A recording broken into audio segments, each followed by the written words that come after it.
Alright, good evening everyone. We're going to go ahead and get started here on this episode of Tech Thursdays. This is going to be episode 135. We have some interesting things to talk about. So, memory prices are going up. So we're going to talk about how that's going to affect the holiday shopping season, which is about to take place. It's already been taking place. And if you guys want to talk about PC builds, we can totally do that. Otherwise, I was going to talk about Thunderbolt 3, Thunderbolt 4, and Thunderbolt 5, and USB 4, because basically all of them are USB 4, version 1 or version 2, kind of picking up from where we left off about a month ago when we did a deep dive discussion on USB 4 version 1 and USB 4 version 2. So this time I do kind of want to talk about Thunderbolt, but I don't have to, because I know that based off of last week's episode, I think a lot of people are very interested in like PC DIY stuff. But I do think that for those, especially those looking for like laptops, for example, the information out there can be very misleading regarding Thunderbolt these days. Understanding what it is to when you have a Thunderbolt 4 laptop versus a USB 4 laptop versus a Thunderbolt 5 laptop, and what that means. So, how's everybody doing? I guess I haven't actually asked the audience in a while, at the start of these episodes. I used to ask people, how have you guys been? And I haven't done that in a while. So I guess we'll start off with that. It's good to see my regulars tuning in. RK, good evening. Chief is here. Mark is here. Extendivite, it's really late over there. Wow, I appreciate staying up that late to watch this. But don't feel like you have to tune in if you're tired. Man, it's important to get some rest. But that being said, we are going to talk about the supply chain. Well, the memory situation is kind of complicated right now for those that are looking at upgrading their PC or building a new PC this holiday season. You're probably, what's the word? Not disillusioned or discouraged, I guess, because of the increase in memory prices that have been going up basically for the last month or two now. And they haven't hit rock bottom. They're going to keep going up. So we could find ourselves in a situation similar to a few years ago back during the pandemic, where if you guys remember, GPU prices were ridiculously high and they were very hard to get because of the supply shortages. The same sort of thing is at risk of happening because of the memory.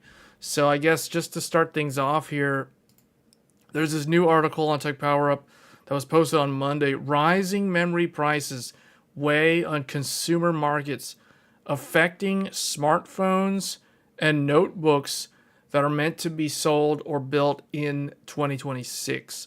So this means that one of two things is going to happen.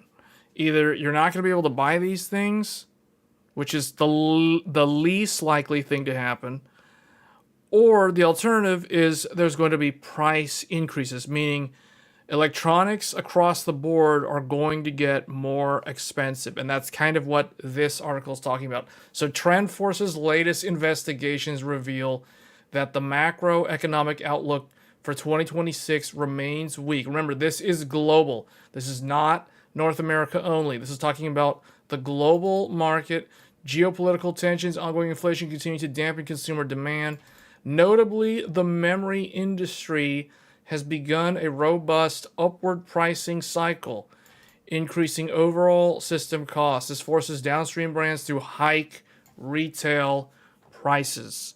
So that means that this right here explains or attempts to explain why DDR5 memory prices are much higher than they were like 3 months ago, like a quarter ago, or 6 months ago, which adds pressure on the consumer market. So, meaning people are going to feel less like they should upgrade and more like they shouldn't spend the money. They should just wait it out, stick with that old computer, hang on to it for another year, kind of ride this out.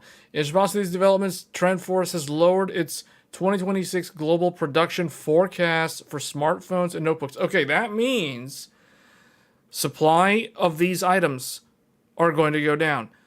Now, they say smartphones and notebooks because smartphones and laptops are the two biggest sellers and two biggest ticket items in the consumer electronics market. Most people are going to buy a laptop and a smartphone. Well, pretty much everyone's going to get a smartphone.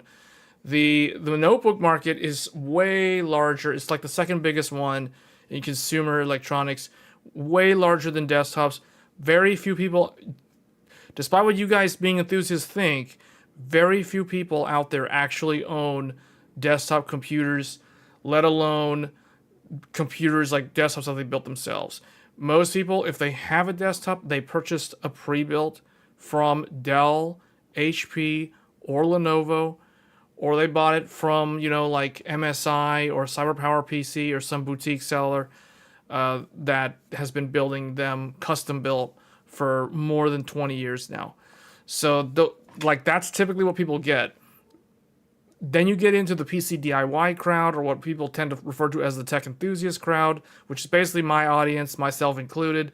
We build our own computers, but we are also at risk of becoming disenfranchised and not wanting to build computers because of the increase in price. So that's what they mean by they are lowering their forecasts. So meaning they expect less growth, decrease in sales, decrease in manufacturing due to just the situation. Meanwhile, notebook production is expected to shrink by 2.4%. Smartphone output is projected to decrease by 2% year over year, down from a previous forecast of plus 1.7%. Further reductions in forecasts may occur if memory supply and demand imbalances worsen or retail prices rise more than expected. So, very few people I know actually have desktop computers. But pretty much everyone that I know has a laptop, one or two or more laptops. So anyway, DRAM price surge hits. That's gonna probably become a thing that we talk about later when we start talking about the holiday shopping. So let's look at this here. So change in memory's share of notebook bill of material costs. So the specifications. So this is interesting. So TrendForce considers a laptop with 32 gigs of RAM and 1 terabyte of SSD storage as high-end. This is what they consider a high-end notebook. If your notebook has 32 gigs of RAM and 1 terabyte of storage, it's high-end. I consider that, well, okay, I'll just go ahead and say it's high-end. I mean, it kind of has to be high-end now because because of the memory shortage.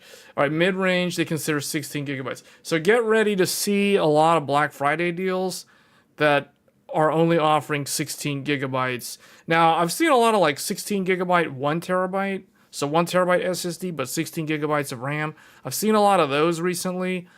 I would never recommend those just because 16 gigabytes is just not enough RAM. I personally consider 32 the minimum. What I would consider, but even then, like, I wouldn't purchase a thin and light laptop that only has 32 gigs of RAM if the RAM is soldered RAM, like if it's LPDDR5X, for example. So then I would not recommend getting that, even if it's 32 and it's technically considered high end, because I already know that if it's soldered and it's stuck at 32, it's not going to age well. This is the Achilles heel of Intel's Lunar Lake platform. I really like Lunar Lake in terms of efficiency, but Lunar Lake is capped at 32 gigabytes of onboard soldered memory with no way to upgrade it. Like, there's no way to upgrade it. So for that reason, I just kind of have to skip Lunar Lake. I mean, I wanted to get a Lunar Lake laptop, but when I found out, there's no 64 gigabyte option, that's a deal breaker to me. But see, that's how an enthusiast thinks. At least that's how I think. So most people get laptops. Got a Dell Precision with 7780 with 32 gigs of CAM memory, but only... Yeah, but the NVMe is not a problem. The problem is going to be the memory. I don't even know how you'd go about upgrading CAM memory. Like, I don't know of anyone that sells the actual modules separately.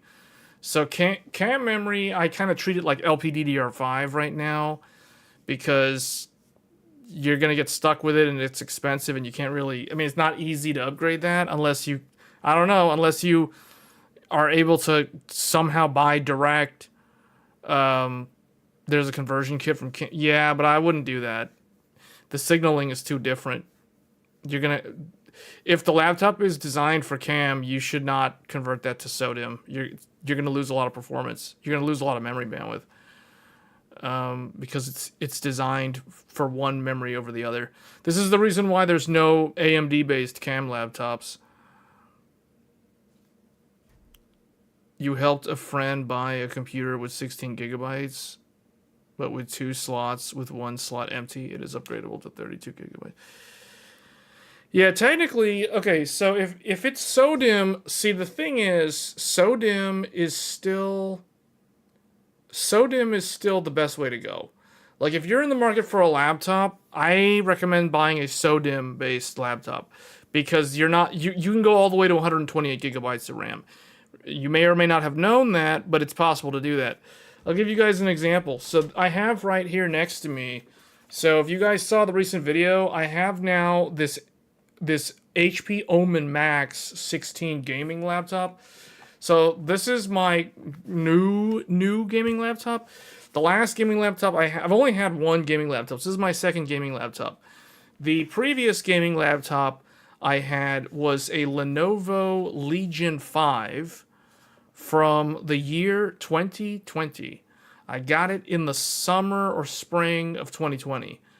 And if you guys remember, if you guys were alive back then, you know that 2020 was the year of the pandemic, the global pandemic. That was the year of people lining up outside Costco in the morning to buy toilet paper. That's the sort of time that we lived in when I got the Lenovo Legion 5. That laptop, so I guess we can bring up Paint. Well, do we want to bring up Paint yet? I don't know. Do you guys think I need to bring up Paint? Hold on, let me check something here. Lenovo Legion 5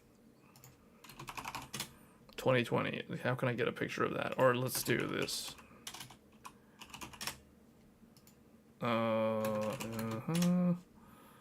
Is this it? This is not the right one. So I don't know what that is. Hold on. I'm trying to find the laptop. Okay, it's this one. Let's go here. We won't bring up Paint just yet. What I'll do... Oh, I guess just to finish off this discussion point on the article here.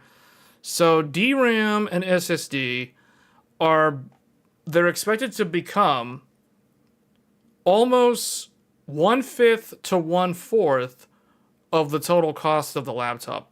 That is significant compared to like 10% to 12%.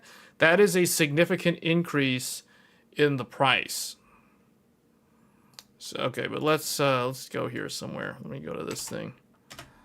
Okay, so this is my old gaming laptop, the Lenovo Legion 5. So this is what it had. I got this in 2020. AMD, so the options for the processors on this are either the AMD Ryzen 5 40, well, let me make it big, I guess. AMD Ryzen 5 4600H or the Ryzen 7 4800H. So mine has the Ryzen 7 4800H, 8-core, 16-thread, DDR4, SODIMM DDR4, 3200 with AMD Radeon graphics. And then the graphics card that mine has is the NVIDIA GeForce GTX 1650 Ti with four. Oh, everyone's complaining about 8 gigabytes. 4 gigabytes of GDDR6. So this is my first gaming laptop. So it's now the one thing I want to point out. The reason why I'm showing you guys this is because it says here max memory up to 32 gigabytes of DDR4 3200 memory slots. 2 SODIMM slots, dual channel capable. Memory type is DDR4 3200. So what this means, so the up to 32 gigabytes, that doesn't mean that you can only put 32 gigabytes max. What this means is that if you buy the laptop, the highest spec that you can choose from Lenovo or for whoever the seller is that will come from the factory pre-installed is 32 gigabytes of DDR4. Meaning you cannot request, oh, I want 64 gigabytes. They're not going to do it. That is what this means. It doesn't mean that you can't you can't take and upgrade it yourself to 64 gigabytes because you can totally do that. That's the thing. So this up to doesn't mean, oh, this is the maximum that the BIOS on the motherboard for this laptop supports. No, sometimes it is that way, but very often it actually means that the factory top SKU is 32 gigs, not 64 or not whatever. So that's what that means. So, okay, so getting back to the Omen. So this laptop here comes from the factory with 32 gigabytes of DDR5 5600 megatransfers. But I went ahead and upgraded the memory to 96 gigabytes of DDR5 5600. I did not ask HP ahead of time. I don't care. I know it's going to work. Sure enough, it works. So you can totally buy a SODIMM-based laptop and upgrade it yourself. So the two 48 gigabyte sticks that I had, I got them from Micro Center like months ago, like way before the memory shortage happened. And I'm so glad I didn't return them because I was thinking of returning those two memory sticks. But then I thought, well, maybe they could come in handy someday. You never know. And oh boy, am I glad I did not return those memory chips, because we go and look at how much these memory chips cost now. That memory kit is, oh man, $555. If I wanted to, I could sell my memory kit and make money. I could literally make money off this memory kit. Wow. Wow. I think I paid like $300 for this memory kit, or $289 or something. Like, dude, wow. Anyway, this is the memory kit that I have currently in my HP Omen Max 16 gaming laptop right now. So, yeah, the crucial stuff. This is the good stuff. 1.1 volts with that nice JEDEC cast latency 46. It just sips power, increasing the battery life to ridiculous levels. A Dell. Wait, it was a Dell with 16 gig. Yeah, so you can upgrade that memory at some point. So if the laptop came with 16 gigabytes, it's probably a single stick, like this Corsair Vengeance. That means all you got to do is figure out what memory kit is in there, what is the cast latency, what is the brand? Like if it's Micron, you want to buy another Micron stick. If it's SK Hynix, you want to buy a SK Hynix stick. Now, the thing is, if it's all JEDEC, you can mix and match Micron and Hynix or Samsung and the other two, and it'll most likely work. Worst case scenario, it will not work at the speed. Like 5600 might work at 4800 though. So just keep that in mind if you mix brands. So, but the point is, there's lots of different ways to go about upgrading SODIMM based laptops versus like CAM and LP DDR5, because it's not soldered. CAM is way more challenging to upgrade because I can tell you right now, Micro Center doesn't sell CAM modules, Newegg doesn't sell CAM modules, Amazon definitely doesn't sell CAM modules, so I have no idea what to do in the scenario where someone has a laptop with CAM memory. I personally would probably just treat it as though it was soldered.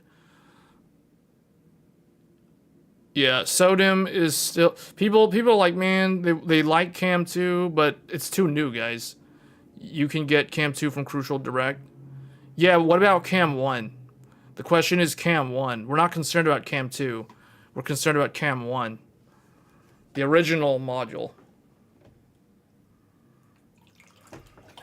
That's what we were talking about earlier.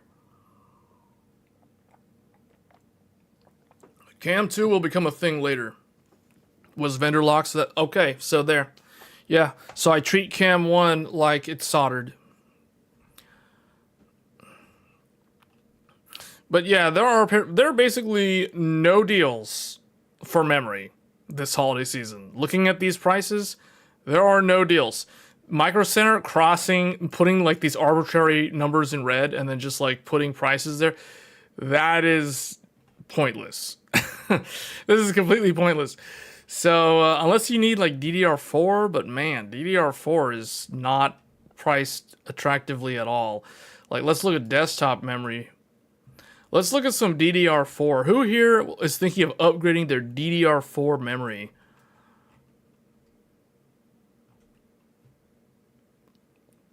Hey, they've got DDR3. Oh, wait, what? The DDR3? Hold on a second.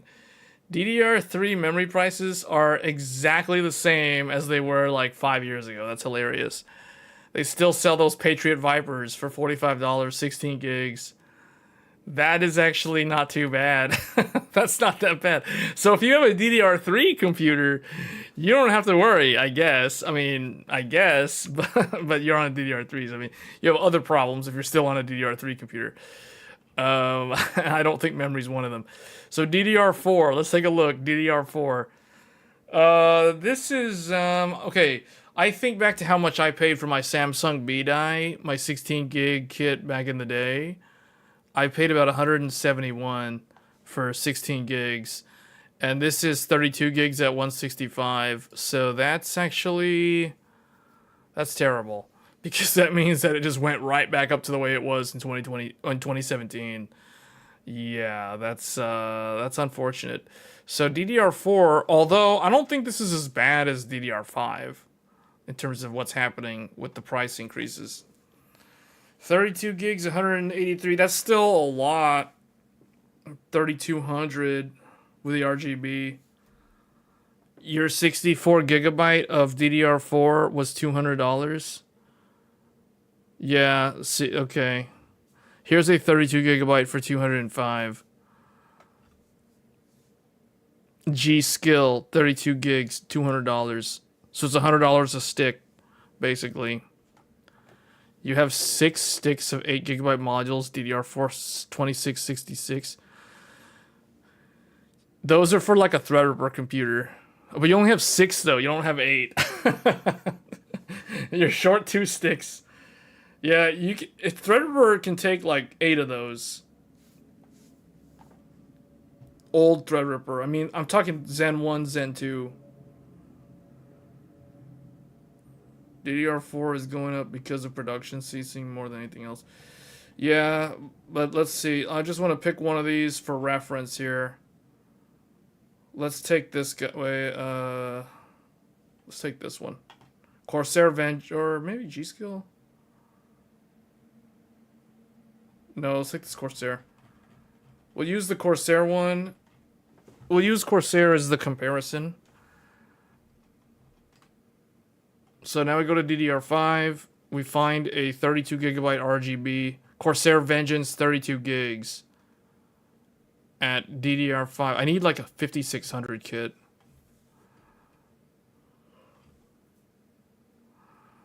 Or again, what? 1,000? Oh, that's a 128. Well, I guess we'll just use this one. Is it this one or this one? No, this one.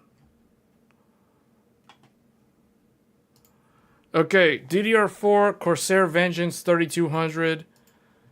184 versus here's Corsair Vengeance DDR5 32 gigabyte. They're both 32 gigabytes. They're both, this one technically should be 5600, not 6000. So they are kind of priced similarly. I would expect if we were talking about a 5600 kit, it would be less than this. It would probably 190. So it's probably not that much different in terms of cost.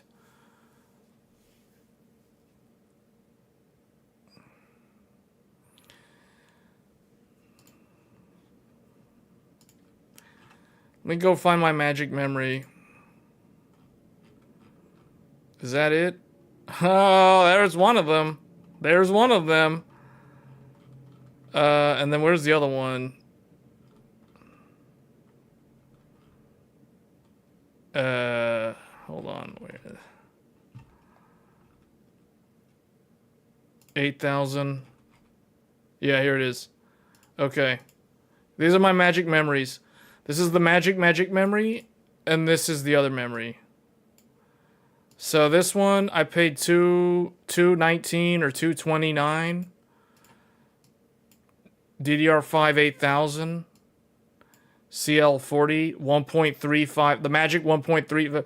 The reason why I say it's the magic memory, you know why?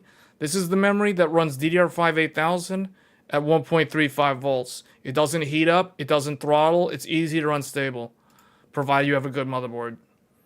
So yeah, I paid I bought this memory kit twice. The first time I bought it, I think I paid $229, so $230.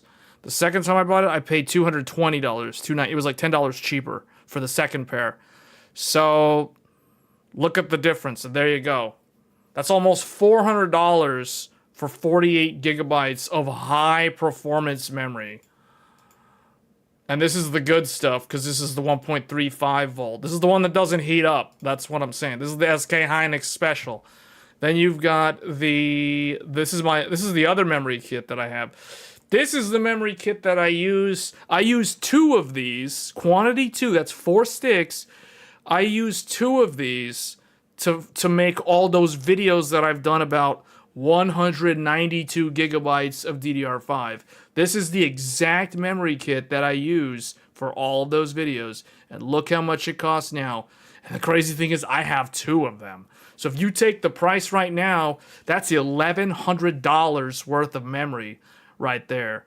So that is crazy. Crazy expensive. This is that DDR5 6400 XMP profile at 1.35 volts because I only do 1.35 volts on my RAM. None of this 1.4, none of this 1.45. No, we don't do that. So yeah, it's funny because that memory is actually not even in use right now. It's sitting in a box. So I've got $1,100 worth of memory just sitting in a box somewhere. Because that's the stuff that I use for videos. I don't actually use this memory anymore. I mean, I did for a while, but now I don't. It's used for like content creation. The memory kit that I'm using right now is, let's see if we can find that one.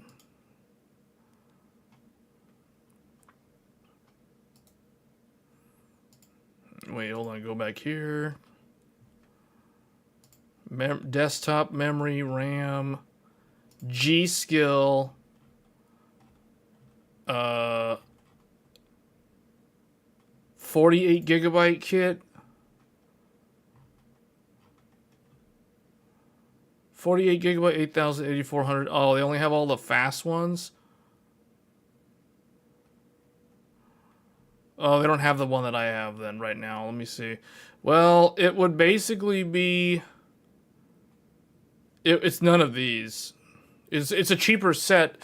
It was a kit that I paid like $100, 100 and something for 48 gigabytes. I bought 2 of them, so it's like $200. I know that it cost me around like $240 for 2, so that's like $120 for a pair. So yeah, I paid like $120 something for the memory kit that I'm streaming on right now. But there's 2 of them, so that's like $240 of memory. So realistically, that now is probably like, what, 400 something, about $500 probably, 96 gigabytes total. So yeah, man, this is gonna cause problems. This is gonna cause problems, and people aren't aware of how this is gonna affect things. One of the things that is gonna get affected next, so SSDs are going to go up. SSD prices are going to go up. So if you want to buy something this holiday season, you might want to buy SSDs because they're going to go up. They're already starting to go up. I'll give you guys a good example. The 4 terabyte, I have purchased 3 of these drives over the course of this year. Staggered throughout the year, I've purchased 3. The first one I purchased was the one that I did the YouTube video about. The second one I purchased was sometime shortly after that. So I've got one of these in this computer right now. I'm pretty sure I have one in here. Yeah, I've got one. I've got a Samsung 990 EVO 4 terabyte. I've got this very drive in this computer. In fact, the live stream, the Tech Thursday episode is being recorded to this Samsung EVO SSD. So I've got one of these, and you know how much I paid for this SSD? How much do you guys think I paid for this SSD? I can tell you right now, I didn't pay $300. I didn't pay anywhere close to $300. How much do you guys think I paid for this SSD? How much do you think I paid? Safi's the closest. It was around 200. It was about 210. 205. I paid $210. $210. Look at the price now, guys. Up $90. Up $90. So that's going up. So when I saw this, because I was about to buy another one, and then when I saw the price, I was like, nope, we're not buying this. Sorry, Samsung, we're not buying you this time around. So I was like, okay, because this is I'll show you guys how I shop for SSDs. This is what I do. I go to Micro Center's website. I immediately click on internal. I go products, PC parts, internal SSDs, and then it comes to this page, and then I immediately scroll down. I immediately filter everything out except 4 terabytes, and then I click here, and I click lowest price. And I look at this, and I'm like, okay, so I can either get the Crucial P310 4 terabyte or the Lexar NQ 784 terabyte. And you guys know which one I chose because you know what I did, right? I bought one of those two and I installed it in this HP Omen Max 16 as a second SSD. So I added a 4 terabyte SSD in addition to 96 gigabytes of system SODIMM. This gaming laptop now also has an additional 4 terabytes of storage via this SSD, the Lexar NQ 784 terabyte. So I chose this because I was like, well, I already bought a Crucial P310 like late last year to go in my PlayStation 5 Pro. You guys remember we did the PS5 Pro. In fact, I'm pretty sure, actually, it might not have been P310. Maybe it was a different drive. What did I get for that? Anyway, yeah, that's right. I purchased this one a few months ago. This one was purchased for the GMK Tech Evo X2, the Ryzen AI Max mini PC. The Strix Halo has this as the second SSD. It came with a 2 terabyte SSD, a Kioxia, which is that Kioxia is pretty, or no, it's SK Hynix. Yeah, it's SK Hynix, or maybe it is Kioxia. I can't remember. It's either Kioxia 2 terabyte or SK Hynix 2 terabyte in the GMK Tech.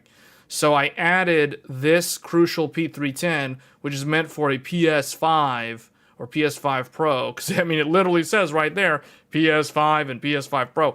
So I have this in my Strix Halo. So I was like, do I really want to buy another one of these? So I was like, nah, we're going to go with a different brand because why not? Let's get the Lexar. So I ended up buying Lexar to put in the gaming laptop. And this thing was acting a little weird. I mean, I talked about it on the live stream, but I don't know if disabling fast startup or reseating the SSD, because I opened up the laptop and I reseated the SSD and I disabled fast. I probably, thinking back, I should have only changed one variable. But I changed both variables, and ever since I've done that, I have never had the Lexar disappear when waking from sleep, at least so far. So far, I don't know, either it wasn't seated properly the first time, which I find that very hard to believe because you cold start the laptop and it always shows up. But so far, I've been sleep, wake, and the laptop every single time. So far, the Lexar SSD has shown up every single time now. So I don't know what that was, but I was this close to swapping it over to a Crucial P310. But the reason why you guys hear me mentioning those is because they're the cheapest ones to get, and those are the ones that I would get because I go cheap as possible. Go cheap. Go cheap as possible on SSDs. And I'm considering buying this Crucial BX 500 2.5 inch because if you guys have been paying attention to my gaming live streams, I was talking on one of those recently. I took out all my 3.5 inch hard drives, so the traditional spindle hard drives, and I put them in a NAS server for like a home lab setup, so I don't have any big hard drives in my desktops anymore. So I was thinking, now I've got all these empty SATA ports available on my desktop that I'm not using. So I was thinking, well, I could get a 2.5 inch SATA, and I'm looking at this BX 500 because I'm like, man, that's the only one that's like under $200 for 4 terabytes. Because my way of shopping for SSDs it's a really weird way of shopping. I take the terabyte size, 4 terabyte, and I divide that number in half. So that's 4 divided by 2 is 2. And then I think 2 equals $200. So I want to spend $200 or less on the SSD. That's typically my weird logical reasoning. So if an SSD costs more than $200 for a 4 terabyte, I don't want it. Now, right now, because of flash memory being as expensive as it is, this is as close as I can get to my magic $200. So that's the reason why these are the ones that I consider. I don't consider anything else that's like way over the cheapest ones because it's not worth it. It's just straight up not worth it, man. If all you care about is just storage, you just need the capacity, I don't care about the performance. The performance, I could care less. Because as long as it's SSD, it's totally fine. I don't care about DRAM. I don't care about the cache. No. That's all useless. Let the Windows operating system handle that. Allocate memory. This is why I put big memory sticks in my desktop, because I'm going to buy the El Cheapo SSDs that have like no DRAM on them, so I can just use my big fat 96 gigabytes of system memory to handle the caching. You know what I'm saying? That's how I roll, man. That's how I roll. So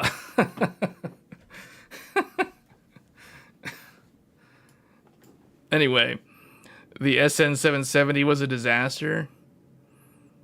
That's what I'm running now. Mostly I was all Samsung. Now most of my SSDs are Western Digital, and I just get whatever's the cheapest one. It's like I just get the cheapest one, man. I don't care. I don't care what the brand is. Just get the cheap. El Cheapo. You know what I'm saying? El Cheapo. Get the cheapest one on the planet. Lexar, you're the winner because you're 239. And you tie with the Crucial P310, but oh boy, is this 2.5 inch looking really attractive because it's under $200. I might get one of these. In fact, I might get 2 of these. One for the Godlike, one for the Crosshair. Maybe Threadripper needs one. I don't know. So that's what I'm talking about right there. When you see something fall under that $200, 4 terabyte under 200, that starts looking pretty good, man. That starts looking like 2023 SSD, or was it 2022? 2022 or 2023? Like, there was one year, I think it was 2022. It must have been 2022. It was like Black Friday 2022. So like 3 years ago, you could go to a Micro Center, or no, maybe it was 2 years ago. I think it was 2023. Yeah, it was 2023. Yeah. In 2023, you could go into a Micro Center, and let me find that SSD real quick. Crucial. Hold on. Sort by Crucial. Crucial.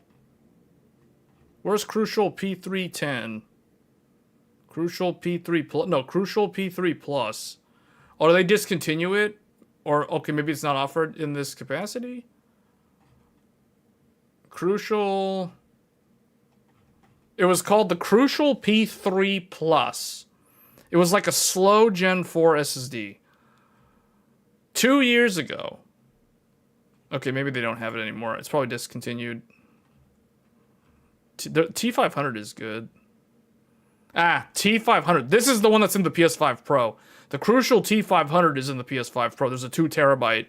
This exact one is in the PlayStation 5 Pro right now. Well, if the page will load. Anyway, I don't know where. I guess Micron discontinued it. Anyway, the point that I'm trying to make is 2 years ago, you could go into a Micro Center and buy a Crucial P3 Plus 4 terabyte for $160.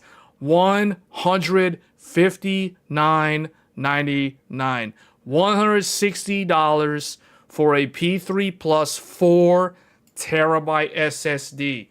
4 terabyte SSD for $160. You know, I bought 3 of those. And then Micro Center limited it to 1 per customer like the next day. I went in, I bought 3 of them because I was like, dude, I'm buying them now. Get all that flash memory now while you can, because this isn't gonna last. And sure enough, look at this, $240.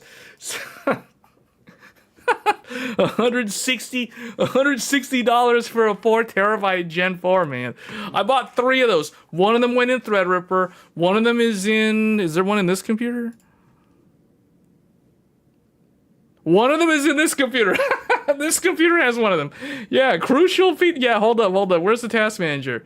Bring the task manager up. This is hilarious. Oh yeah, this is in here. This is the Black Friday SSD. I can't believe this computer has the Black Friday SSD. Hold on, look, check this out. Wait, look at that. Oh no, that's not the SSD. Wait a minute, look at this. What's this? Crucial 1 terabyte MX500. This is a 2.5-inch SATA SSD. What's this? Samsung 860 QVO 2 terabyte. This is another 2.5-inch SATA SSD. And what's this guy? Another Crucial 1 terabyte MX500. This is, so hold on, I have that many 2.5-inch SATAs in here? So, okay, I can fit one more SATA, because the Crosshair Hero can house 4 SATA SSDs. So I've got 3 right now. So I got one open port, man. This PC is almost maxed out. What is this? This is a 2 terabyte. Oh yeah, this one. The world's, well, what used to be the former world's fastest SSD, the Crucial T700. There it is right there in the Crosshair Hero X870E with the Ryzen 9 9950X, no X3D. But right there it is, the Gen 5 SSD, 2 terabyte Gen 5. So how much is this SSD? If I wanted to get one of these. They don't make it anymore, so I have to get, oh yeah, they do right here. Oh, I have a 2 terabyte. This is a 4 terabyte. 4 terabyte for 300 something? Oh, man. Okay, what's this guy? There it is. There's the Black Friday special. I paid $160 for this 4 terabyte Crucial P3 Plus 2 years ago. 2 years ago. $160. Here we are now. How much is this now? $240. $240. Almost $100 more after 2 years. The prices are going up. What's this? Oh, look. Check it out. The live stream is being written to this one. Samsung 990 Evo Plus 4 terabyte. This is the one that the recording, we're literally recording 4K 60 frames per second. Tech Thursdays, episode 135. And then here's what's hilarious. The C drive. So I have all these like well-known SSDs from Crucial and Samsung. And then the Windows drive. The Windows drive is a Gen 3, not Gen 4, definitely not Gen 5. The Windows 11 SSD is an ancient, generic, Micro Center, cheap El Cheapo, the cheapest bargain barrel basement SSD you could ever find. An inland premium Gen 3 SSD that barely even gets advertised Gen 3 speeds. I think this thing gets like 3,000 megabyte per second read and write or whatever, maybe 2,800. It's the basically the Tech Thursdays PC has the Windows 11 installed on the most ghetto SSD in this entire computer. Well, maybe that's not true, because maybe if you count these SATAs are pretty ghetto. But I'm just saying right here, this is the most ghetto SSD. It's so ghetto, it doesn't even tell Windows its name. It doesn't even have a name. And Windows is installed on it. That's hilarious. That is how jank this Crosshair Hero build is. And we are dual encoding. The Radeon well, that's not even Radeon Professional. The Radeon RX 7900 XTX is recording the live stream. The Intel Arc Pro B50 graphics card is encoding the live stream. We are dual encoding using Radeon and Arc Professional together forever. Dual graphics cards in the Crosshair Hero. Now that's what I'm talking about. That's enthusiast stuff right there. That is the most. Wow. I need to rebuild this whole computer, man. It's a mess. It's a mess. It only has one open 2.5-inch SATA port. Man, what a mess. It's so limited they forgot that. I know, right? Yeah, I know, right? It's funny because it's like I got all these fancy SSDs in here. I just realized that I almost completely forgot that I have a crucial T700 in here, and yet Windows is installed on this ghetto ancient inland whatever thing.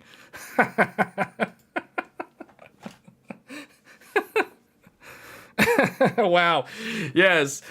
I have a Gen 5, 2 Gen 4s, and 1 Gen 3. And Windows is on the slowest SSD in the computer. Now, how smart is that?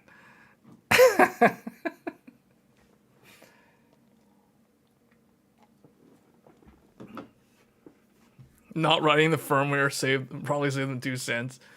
A Kirkland SSD from... Wait, does Kirkland even have SSDs? No, hold on. I'll show you. Maybe we can find it. Hold on. It's, get rid of Crucial. Wait, no, Intel. Wait, what? $99 for a 512.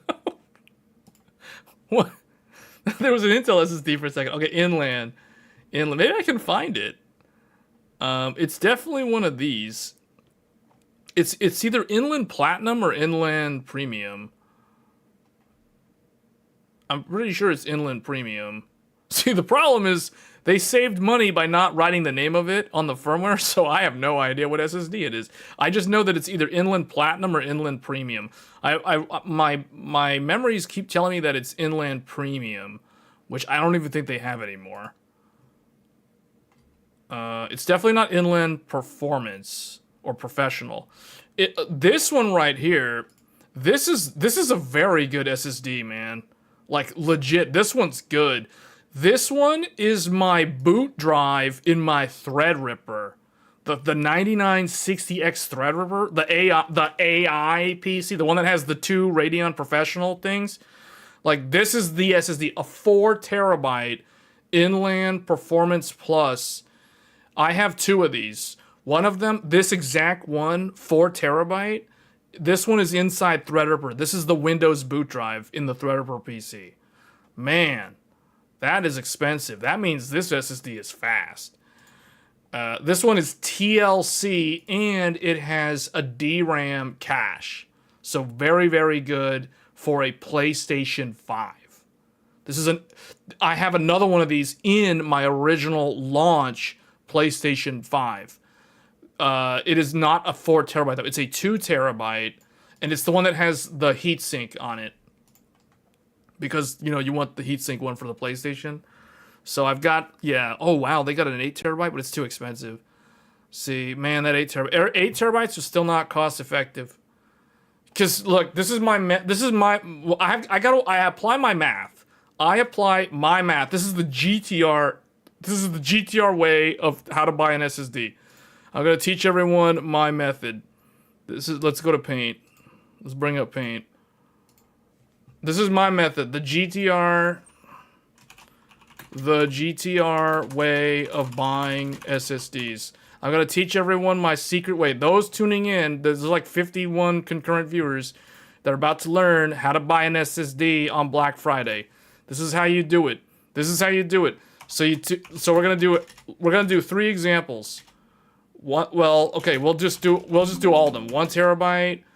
No one should buy a 1 terabyte. 2 terabyte is the minimum. 4 terabyte is my recommended.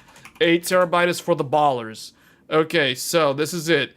If you're buying a 2 terabyte SSD, you take the total, you take the number, so the, I guess, N equals the TB capacity, okay?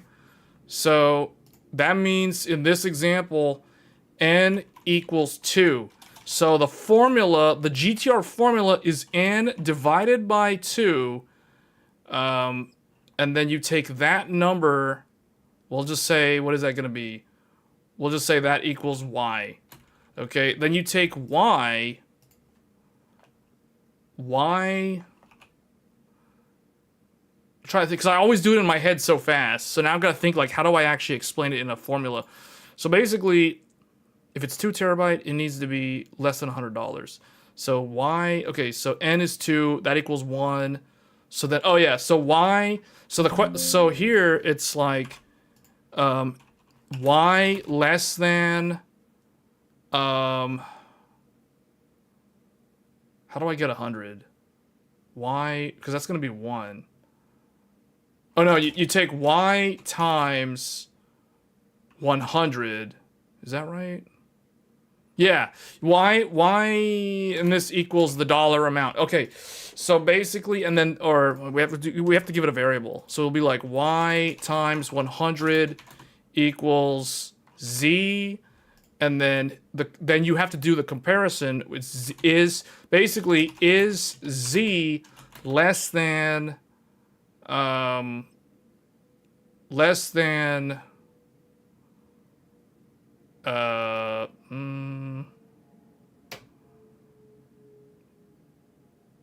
N divided by half. I think that's what I want to say. N divided by half? No, because that would be a 1 number. Times 100. I guess that's what it is, but then that would just be, hold on, that would just be Z again. Yeah, that would just be Z. So how do I, basically what I'm trying to say is that less than $100? But how do I define the $100 for you guys? Oh boy. So basically, this is how I do it. So if I'm buying a 2 terabyte drive, I look at it like, okay, that's 2 terabytes, so 2,000 gigabytes, and I divide it in half. I cut it in half, so I get 1. In this case, it'd be 1, and then I figure that times 100 is going to be the dollar. This is going to be a money amount. So the question is that money amount less than $100? That's the question. So no, we're not talking about dollar per. I mean, yeah, technically, okay. You can also think of it that way. Like Mike is onto something which might actually make sense to a lot more people. So you take the terabyte divided by, or no, you take the price. Yeah, because I haven't figured the price. Price divided by the capacity, the capacity, the gigabyte capacity, the number. So in this example, let's just use an example. So let's just bring up the SSD again. Well, this is an 8 terabyte. I need to find a. Well, okay. Let's just use this one as an example. $700, okay? So, but it's 8 terabyte. So it's gonna be 699. So we'll just round that up. We'll just say 700 divided by the size, 8,000 gigabytes, equals, let me just do the math real quick.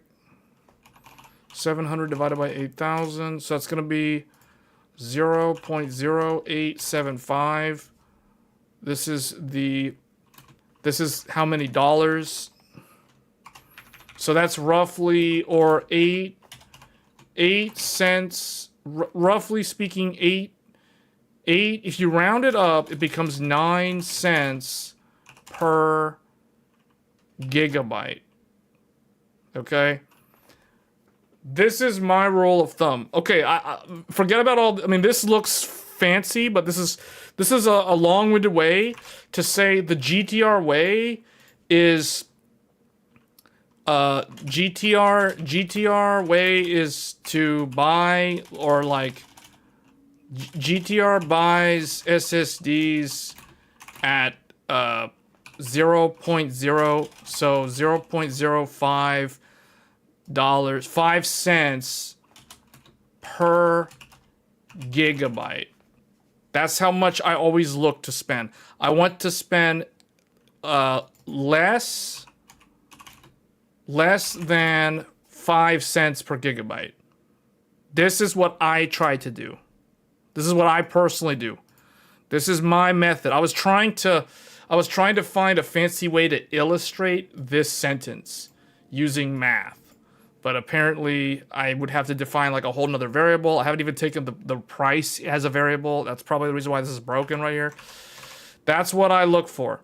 Am I paying 5 cents or less for the gigabyte per gigabyte? Why not price per terabyte? Easier math. Oh, I guess you could do that, but well, you're gonna deal with like really, I mean, 700 divided by 8, you're paying, oh yeah. You could do that. Yeah, you could do that. The problem is sometimes when you look at it from the terabyte, so that in that scenario, this would be $87.50 per terabyte. Because the 9100 is about... I always do this. So, okay, if you want to convert to terabyte, yeah, we can do the terabyte one. So, oh, man, okay. Well, we'll just use this one. If you're doing terabytes, 700 divided by 8 terabytes equals $87.50 per terabyte. Okay, that's a good one. I actually like that. So the GTR way is GTR buys SSDs less than $50. Okay, I like that. That's easier to remember. I pay less than $50 per terabyte. There you go. That's the other rule. I mean, it's the same rule, but that's what I do. That's my method, guys. That's my method. I don't do like this is why when people are like, oh, the Samsung 9100 or whatever. I'm like, oh wow, yeah, cool story, bro. Cool story. Meanwhile, I'm over here buying the cheap Lexar, the ghetto inland whatever thing, and it's like, yeah, I don't even know what it says. Windows doesn't even know what the SSD is called, and it's installed on it. It's like, I don't know what it is. You know what I'm saying? I can't remember what it is. Oh man, that's funny. It's like, oh, you got a Gen 5? Well, that's cool. Nice story. Wow. Amazing. Oh man, Francisco with the gifted subs again, or the gifted memberships. Oh man, much appreciated. Helping me afford another ghetto SSD. Because the thing is, at the end of the day, you know, like, here's the thing. Realistically, are you actually going to notice the difference on a daily basis using your computer between a Gen 3 SSD and a Gen 5 SSD? Maybe someone will. I mean, I personally don't notice, so I don't really care. Princess will get the other terabyte. Yeah, $50 per terabyte, man. Yeah, wow. Gen 5 SSDs run hot. Yeah, well, yeah, that too. Yeah. Yeah.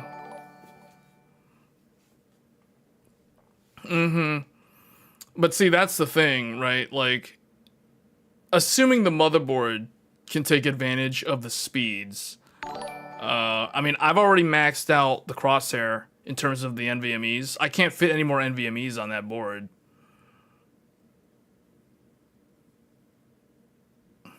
Yes, in the boot times. I don't I'll be honest with you, I don't know. I don't know because I don't turn my computer off. I mean, I don't shut my computer down, so it's like I don't care about the boot times because my computer is in S3 standby all the time when I'm not using it. So I'll tell you, like when I walk up to my computer, this is what I do. When I walk up to my computer to use my computer, I press the space bar and the computer literally just wakes up in an instant.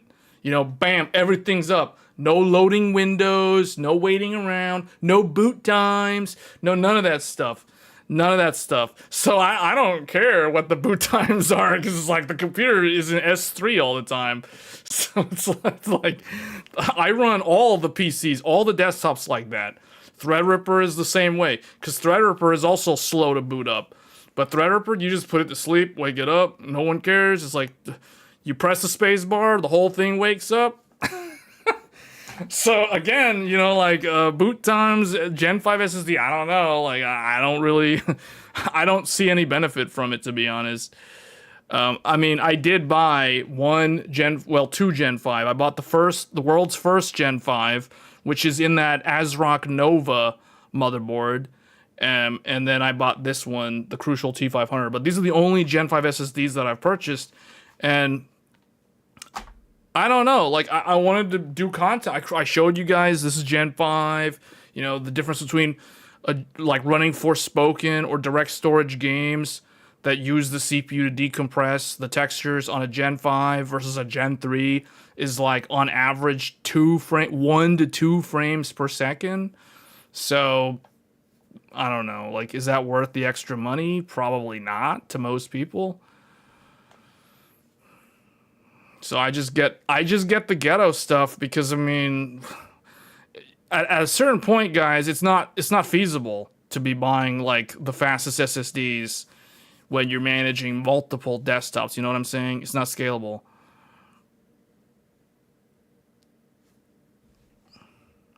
But anyway, that's what I would do. So now you guys know my simple math. So basically, if the SSD in the current market, with the way things are, I try to stay as close to this as possible. Now, I know I can't get less than, although there is one less than deal. And you guys can see now why I am considering this one.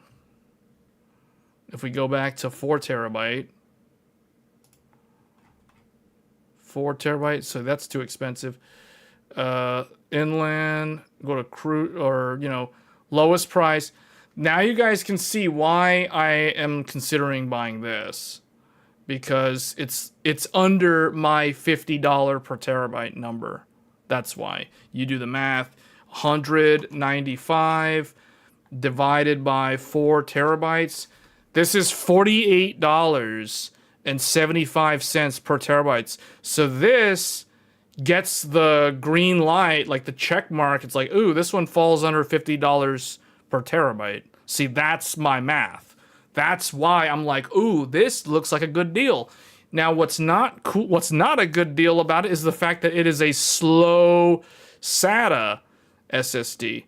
But in the current market, this looks like a decent deal. You know what I'm saying? Like, if you have a desktop computer and you can plug in a SATA, if your case has a available port or whatever, or the motherboard, whatever, you know, like, this is the best deal that I've been able to find. So, that's what I do. I go to Micro Center, I browse to 4 terabyte, and I click lowest price, and I look at the cheapest ones. That's the way. Is endurance really a problem though? Like, what is the endurance of this? 1,000 total bytes written. This thing's gonna last for like 5+ years, man. Think about it for a second. Like, This is not going in a server. This is literally, you know what this is going to do, right? You know what I'm going to do with this? This is either going to be partitioned into a scratch drive for video editing for like one partition, and then the other half is going to be for like old Steam games. Like old Steam games that don't use things like direct storage. That's what this would be used for. So to me, that's totally fine.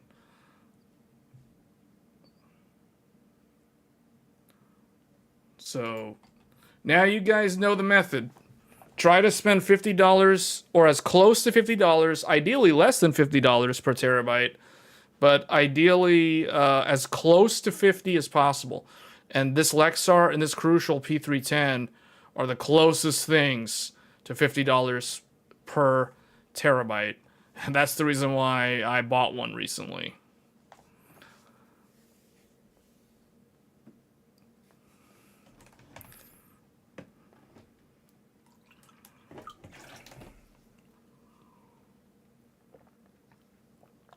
But yeah, that's what I'm looking at. All right, who here's in the market for a new laptop? Let's do all laptops, because I want to get people's opinions on these laptops.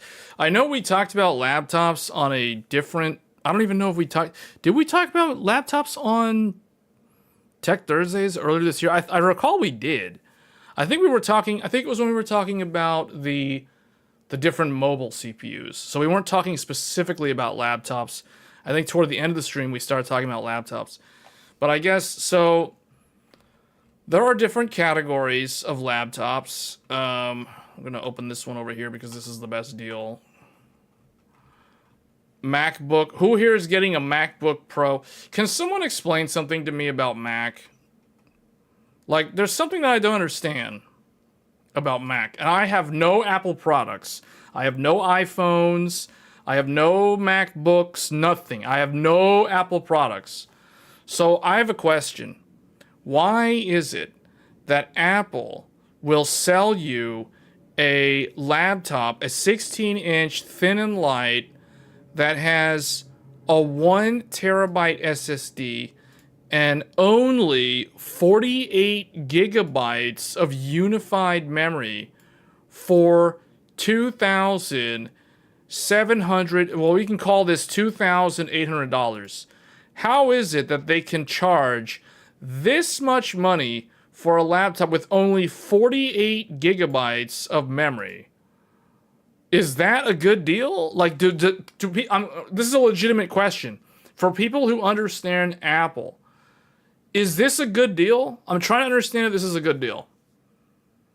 Maybe we don't have anybody that's an Apple person in the audience. I don't know. Because check this out. Oh, I can't. Oh, yeah. Wow. If I want a MacBook Pro with 128, like, what? Where is the 64 gigabyte and 96 gigabyte option? Why does it go from like a measly 24 gigs? 24. This is another problem. 24 gigabytes for $2,200? Is this good? Like, I can't tell. Because I know that people always say, oh, well, you get more mileage out of your hardware on a Mac than you do on Windows because Apple is smarter. The memory management, the kernel OS manages the memory utilization more effectively. Therefore, you can do more with less memory compared to Windows, which is so bloated and overweight and obese with bloat, like McAfee things pre-installed and Norton antivirus. All this stuff's installed on the Windows PC on the back end. So because of all of that, you need to have like 3 or 4 times as much memory on a Windows PC to match an Apple. So like, I remember someone, I didn't believe them for a second, but there was one guy who one time, I remember him trying to tell me, I was like, dude, why do iPhones have such little amounts of memory? Like an iPhone would have like 4 gigabytes of RAM, where an Android phone would have like 8 gigabytes of RAM. Or it's like back when an Android had like 6 or 8 gigabytes, an Apple had like 2 or something, like some ridiculously small number. I'm like, how does this thing even function, man? Like how would you even run games on that? Like with like no memory. And then someone tried to tell me one time that no, you don't understand. He was like, Apple is so good that like definitely overpriced. Oh yeah, no, it's definitely overpriced, but the guy was trying to tell me that for I think I forgot what the ratio was, but he said something stupid like 16 gigs on a Apple is equal to like 90 plus gigabytes on Windows of RAM. Like, what? Are you serious? He was trying to tell me that 16 gigs on a MacBook is going to give you the same performance as 96 gigabytes on a Windows laptop. And I was like, okay. And I was like, that was the end of that. I was like, I don't know what that, I don't know. But see, I didn't know. I'm not going to argue with him because I don't understand how Macs work. Like, I don't understand fundamentally under the hood. Like, is the Apple operating system inherently smarter than the Windows operating system at managing the memory and pruning the RAM table space? You know what I'm saying? I don't know, man. Because I was like, dude, why is this thing so expensive and it's like so anemic? It has like no hardware. I didn't understand. Like, what the heck? Like this thing right here, 24 gigs. Apparently 24 gigs on Apple is equal to like 32 gigs on Windows because the price, like what? And what is that? Does that mean 512 gigs of SSD is equal to 1 terabyte SSD on Windows? Like, I don't understand. And where's the 64 gigabyte option? There isn't even a 32 gig option. They go 24, 48. 48 is almost $3,000. And then if you want more than 48 gigs, you can't do 96 or 64. You got to go all in. You got to go all the way up to the Strix Halo capacity. And look at the price on that. That's halfway to $10,000 right there. That's like what for just 128 gigs? Oh, but at least it has a 4 terabyte SSD. I mean, like, is that worth it? Like, I don't know, man. 40 core GPU. I don't know what that means. Like, what is that? Does that mean it's like Strix Halo? Is that like a Radeon 8060S? 40 compute units? What does that mean? Like, I don't know anything about Apple. See, I know all this stuff. I can talk about weather patterns, how oceans work, how we actually exist on this planet. I could talk about, Thunderbolt and motherboards. I can't tell you anything about Apple. That's the one thing that I can't teach you. I can't teach you anything about Apple because I am so dumb when it comes to understanding Apple. Like, I just don't know. I have to refer you to a specialist, man. I'm sorry. I can't talk about Apple. Like, all I see is $5,000, 128 gigs of RAM, 4 terabyte SSD. Like, what is this exactly? Like, 16 cores? I mean, this is more expensive than... This is like... I could literally buy, like, 2 Strix Halos and put them in some kind of, like, AI factory pod configuration. Like, what is this? Like, I don't know. Like, I'm confused. I don't know. I don't get it. This is more expensive than a DGX Spark. This costs more than NVIDIA's DGX Spark. And it has the same amount of RAM. And it's ARM-based. I don't know. But hey, at least it's got the Apple keyboard. It's got the Apple keyboard. I mean, check it out. Yeah, you gotta see. Look, Apple keyboard, man. Apple keyboard. It's got the Apple keyboard. It's got that Apple screen. Apple doesn't do OLEDs so that's the one thing Apple does correctly. Apple doesn't put OLEDs on their laptops for the reasons that I pointed out in my most recent video. See, so when I saw like, oh, Apple doesn't use OLED, Apple knows what's up. Someone at Apple actually understands how things work. Now, I don't know how any of this Apple stuff works, but the engineers at Apple really, really know what they're doing. That's all I can say. You worked with Tim Cook. Cyrix.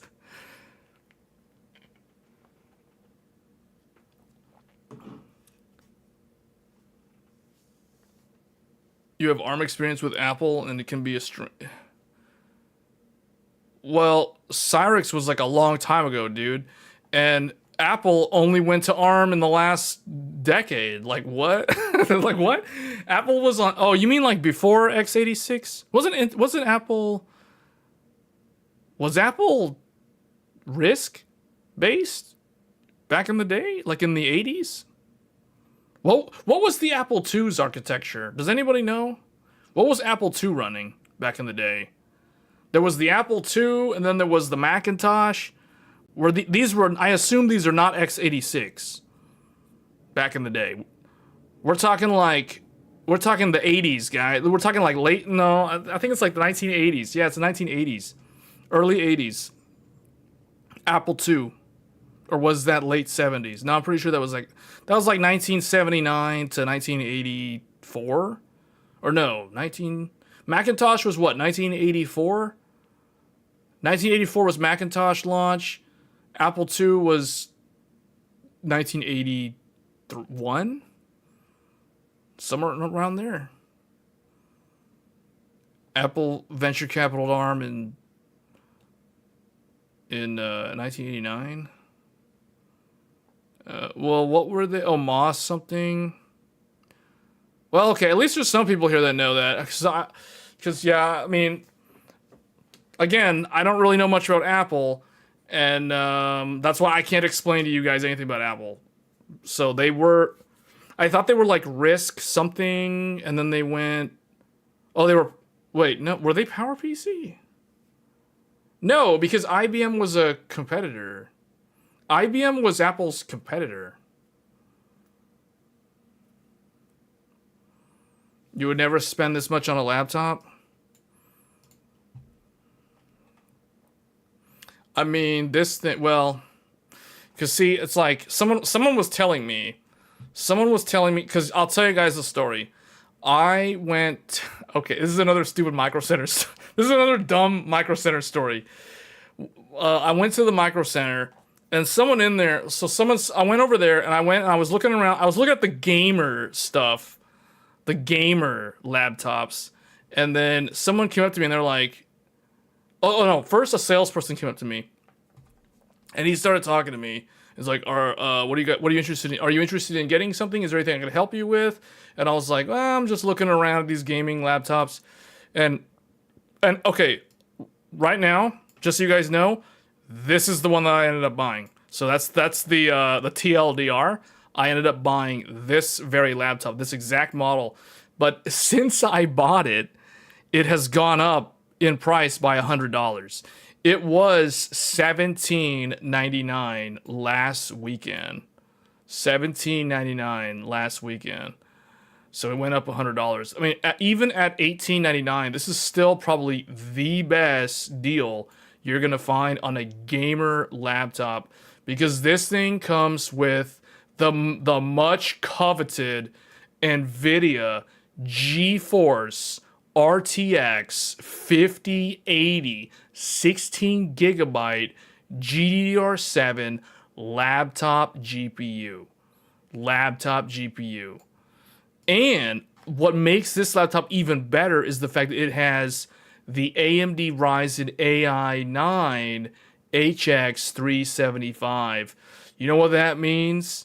Do you know what that means? That means that you get a gamer laptop that it has a big fat 83 watt hour battery, but because it has the Ryzen AI 9, this thing's gonna get all day battery life. All day battery life in a gaming laptop. That sentence is like fake. You know what I'm saying? But it's actually true, because the thing is, normally you would see these with these big stupid desktop CPUs that don't belong in laptops, and they're marketed to the gamers. And then what ends up happening is you get these things that run really hot, they run really loud, because when you're gaming, The GPU is pulling like 80 to 115 watts. And then, so the laptop's cooling system is trying to cool that down. And then on top of that, if you have one of these big chonky desktop CPUs, power limited and forced into a laptop, like the Arrow Lake HX series or the Ryzen 9955 HX or the HX 3D variant, you have either one of them. It doesn't matter if it's Intel or AMD. Both of them are stupid ideas. They're more of like showpieces of like what's possible. But the reality is you have a terrible end user experience outside of playing games because you're going to get like 3 hours of battery life when you're not playing games. And they're going to run the fans all the time. Like the fans are always going to run. Even when on battery, the fans are going to run.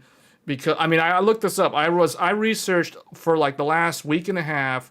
I researched gamer laptops to understand like what's out there.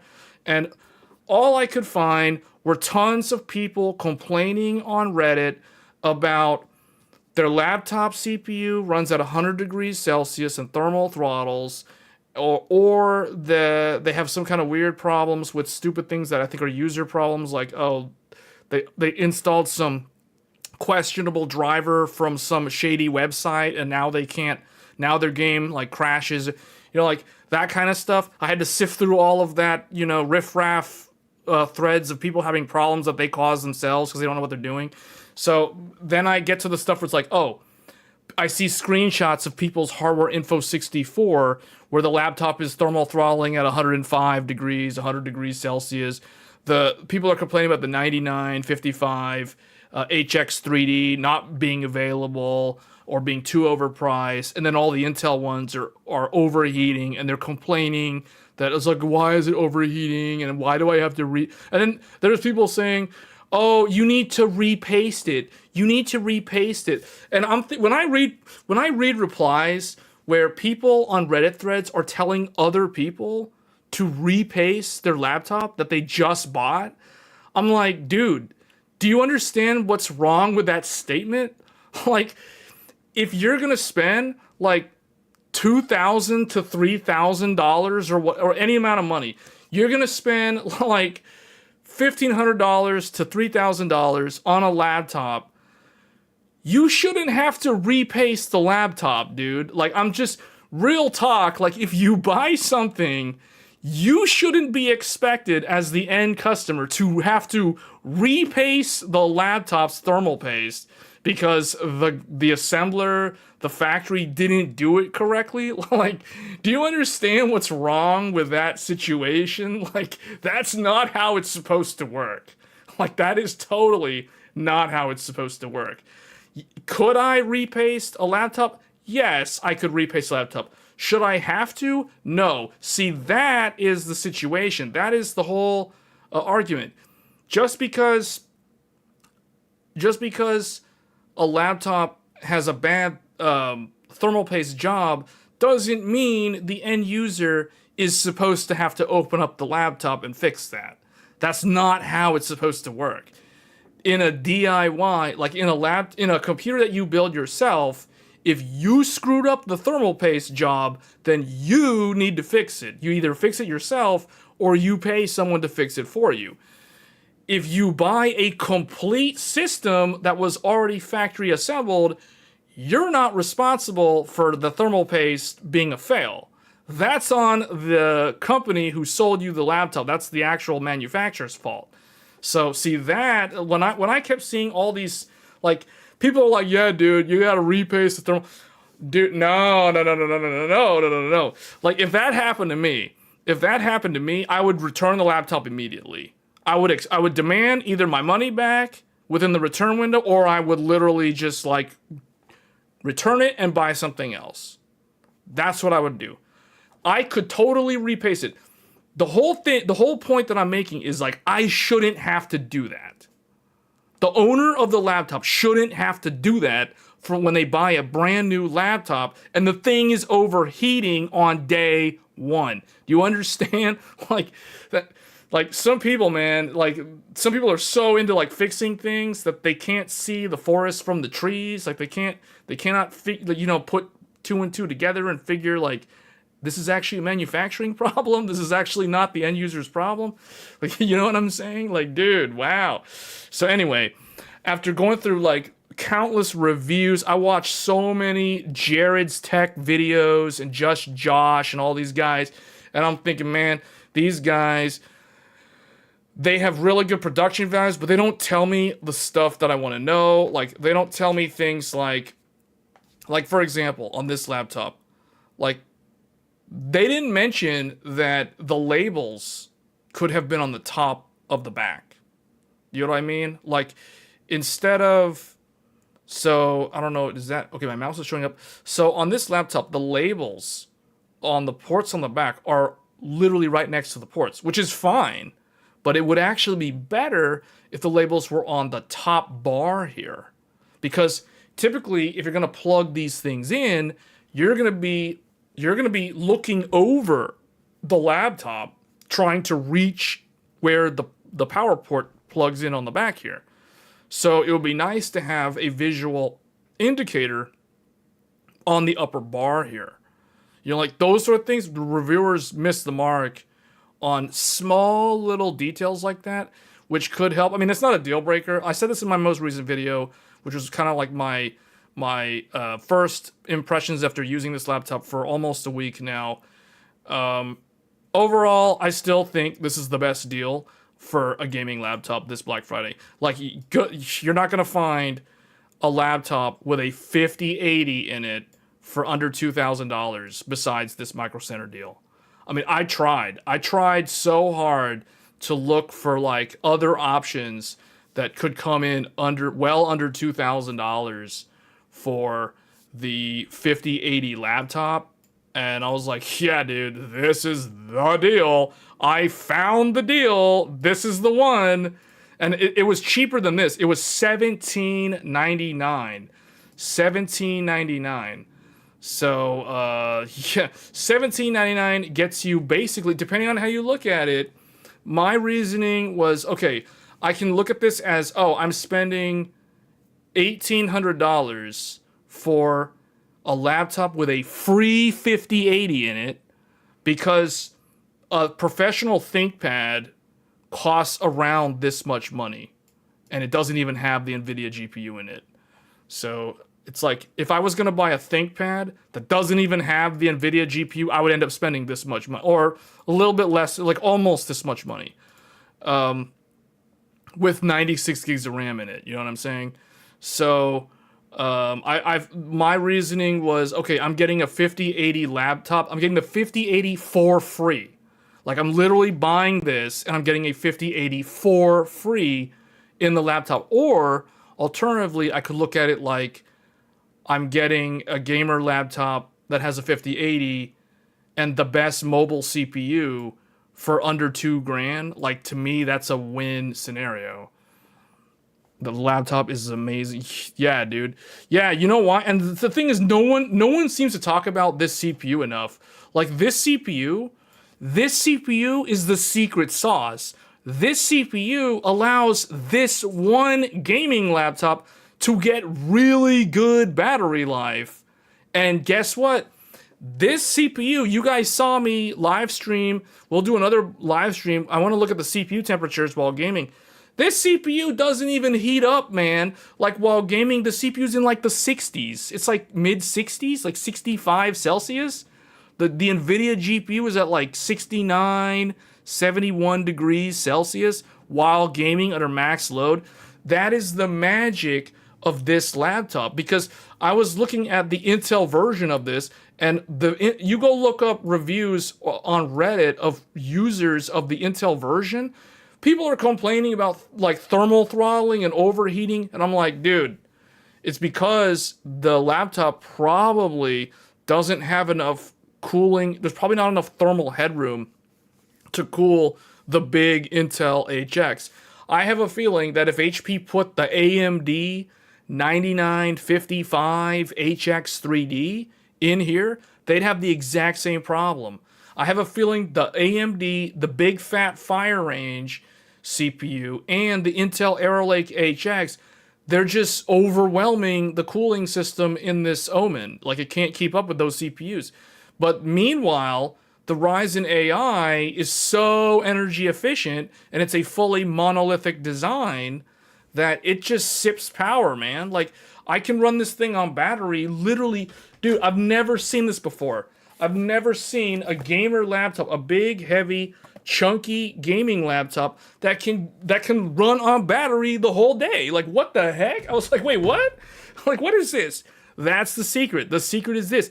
And the other thing too, if you disable the GeForce for maximum battery life, you get the insanely good Radeon 890M. The Radeon 890M destroys all of the Intel integrated graphics, except for the Lunar Lake one. But the Lunar Lake one would never be in a gaming laptop. You know what I'm saying? Because that's for thin and light.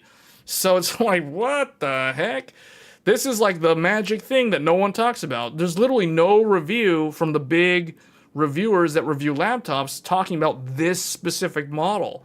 There's reviews for the Intel version, which it reviewed well. I mean, there's nothing wrong with the Intel version. The only problem is if you want an Intel Arrow Lake gaming laptop, you have to get a really, really big, like 18-inch laptop, because you need the cooling.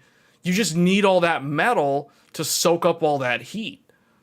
That's the problem. See, so it's like if you want a normal sized 16-inch gaming laptop, you definitely want to get something like this. So this is the one. I found it. I was like, okay, I found the deal. And oh yeah, the story that I was going to tell you guys was like someone came up to me and they're like, well, why don't you get an Apple? Have you considered getting an Apple? And I'm like, an Apple? Why should I consider Apple? And they're like, well, you know, it's thinner, it's lighter, it gets better battery life, it gets better support. Apple supports their products longer and better than Windows. And I'm like, wait, what? Like, what? Is that true? But see, the problem is I don't know anything about Apple, so I couldn't really debate with this person because I was like, I'm not about to start an argument with this guy because it's like, this is just some rando Apple fanboy walked up to me, and I'm like looking at an HP Omen, and the guy's like trying to get me to buy an Apple, and I'm like, why? Like, it's like, why, dude? Like, the gaming laptop and Apple, like, those two things don't even belong in the same sentence. Like, I don't even understand what's happening right now. So, but yeah, ever since that happened, I was like, you know what? Maybe I do need to study up on Apple and understand, like, what it's all about, because the only thing I know that Apple does properly is the screen. They don't put OLEDs on their screens. And it's funny because you have all these people, like you have these Apple fans that are also OLED enthusiasts, and they're like, oh man, why can't Apple put an OLED? Why can't Apple do an OLED on their laptop? And I'm thinking, like, you know why Apple's not doing that? They're doing it for your own good. Because you don't know that you don't want an OLED. See, Steve Jobs, I mean, the guy's been... He's been dead now since 2011, but man, Steve Jobs he often was known for saying, we have to figure out what the customer wants before they even know what it is. So like Apple knows not to put OLEDs on laptops. Rumors say that M6 Max will have OLEDs. Well, we'll see. That's a rumor. We'll see if that actually pans out. But they know not to put them on there for many, many reasons. So, but here's the thing. OLED technology could improve. Once OLEDs start using DC dimming backlights, rest assured, you'll start seeing Macs with OLEDs. Once the day that happens is the day Apple will start using OLEDs. Because it'll take something like that. It'll have to be some kind of innovation like that to bring OLED to a Mac. They put a notch on it, though. Yeah, I don't like that. That's what they do wrong. So, I don't know. Like, I was like, ever since that moment, I was like, man, maybe I do need to understand these. because it's like this is like I realized, oh, this is my weak area. Like, I don't know anything about this stuff. This is like alien technology. This is more alien than an Alienware. You know what I'm saying? Like, wow.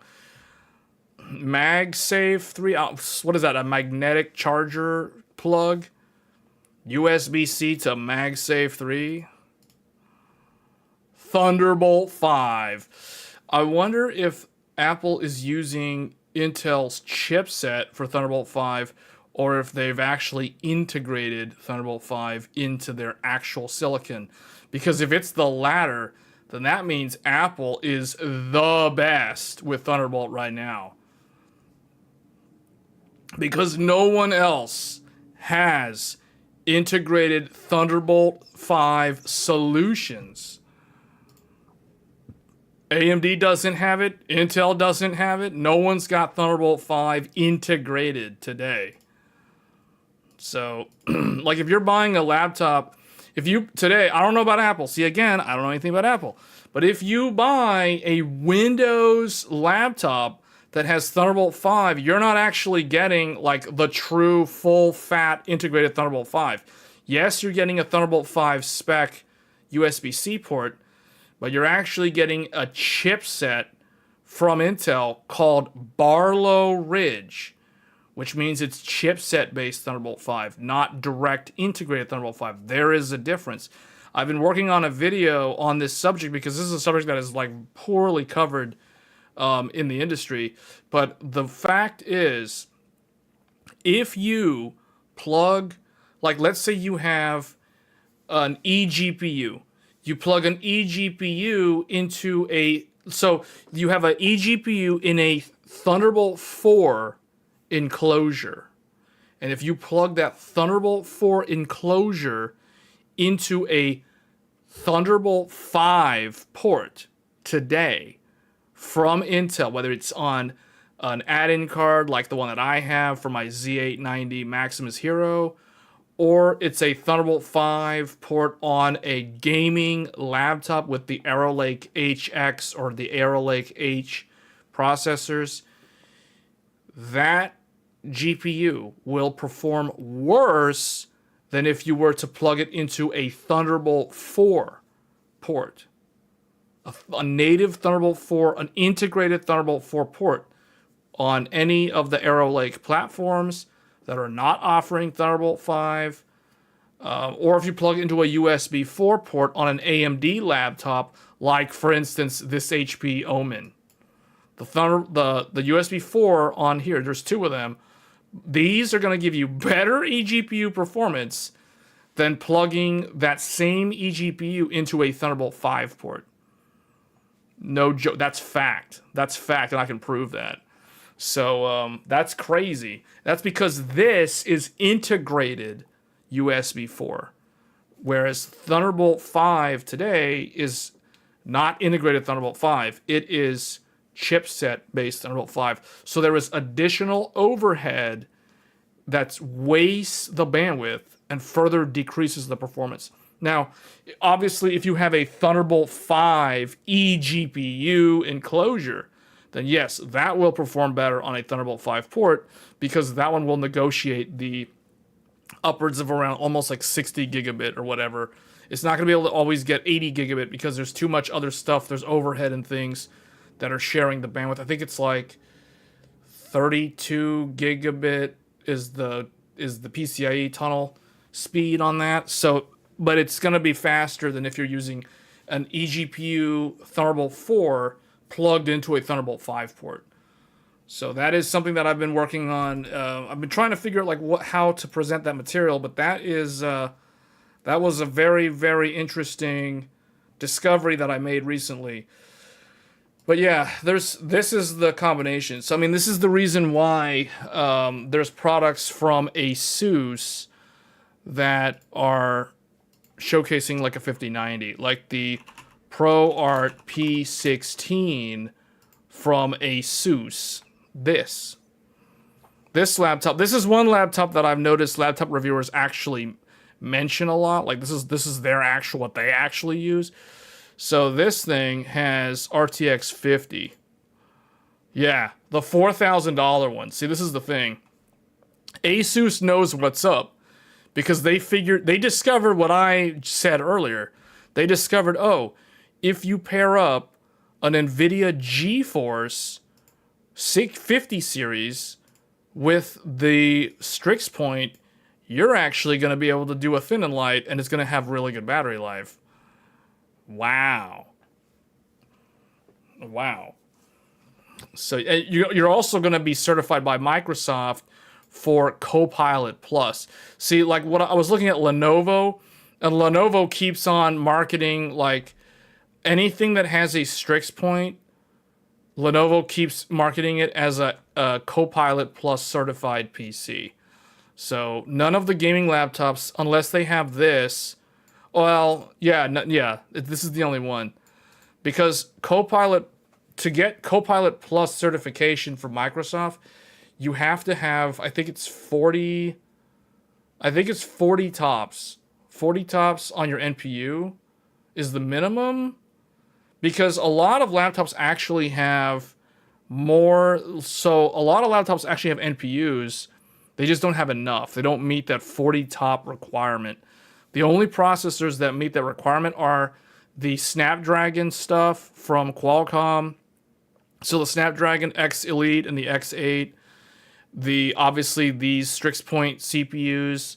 And then also the Intel Lunar Lake CPUs. But Lunar Lake, we mentioned that earlier, doesn't have like discrete graphics connected to them because it doesn't have enough lanes. So really, really interesting stuff, man. The laptop world, I said this on a previous live stream, the laptops are way more interesting this year. Well, they were very interesting last year.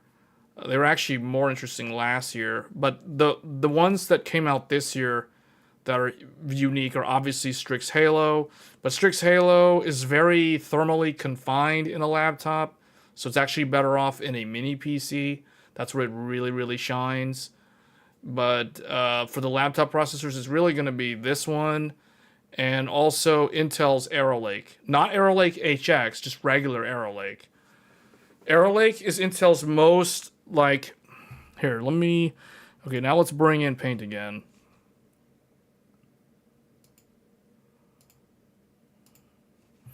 Because if you're in the market for a laptop this holiday season... So let's discuss Intel. Intel's mobile processors. Let's talk about Intel's processors. There hasn't been much discussion on these in a while. How do I even find out about that? Just testing it myself. Only USB 4 so far. Wait, what are you talking about? Only USB 4? Yeah, we'll discuss all of this. We'll discuss all of this right now. So Intel's mobile processors. So there's Lunar Lake. Lunar Lake is 4... No, it is. I don't even think they have any... Do they have any P-cores? I think it's 4 P-cores plus 4 E-cores equals 8 thread. So 4 P-core, 4 E-core, 8 thread. With built-in 32 gigabyte LP DDR5X. This is built in. You cannot configure this. It'll always be 32 gigabytes. It'll never be less. It'll never be less than 32. It'll never be more than 32. It'll always be 32 gigs. Soldered memory, no option for SODIMM, no option for upgradable memory, none of that. No CAM support, nothing. This is it. So what this means is that you will only, like if you buy, the reason why I'm not going to get a Lunar Lake is because there's no upgradability. There's no way to upgrade this. You're stuck at 32 gigs. You cannot go up. There's no way to go up. And then you're also capped at 8 threads because Intel removed hyperthreading. There is no hyperthreading. So what you get is 4 performance cores and 4 efficiency cores for a total of 8 threads total. So you're stuck at 8 threads and 32 gigs of memory. So Lunar Lake is only going to be ever used in thin and light. Think about like 11-inch to 14-inch devices. You're not going to find Lunar Lake in a 16-inch laptop. You're never going to find Lunar Lake in a gaming laptop. It's not meant for that. It doesn't have the lanes. That actually makes me realize we need to talk about PCIe lanes. PCIe lanes, everyone's favorite topic. Where's that tech power up? Lunar Lake. Okay, let me move this over here.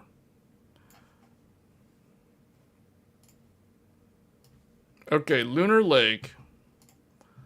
Lunar Lake has... It has 4... up to 4 integrated Thunderbolt 4 ports.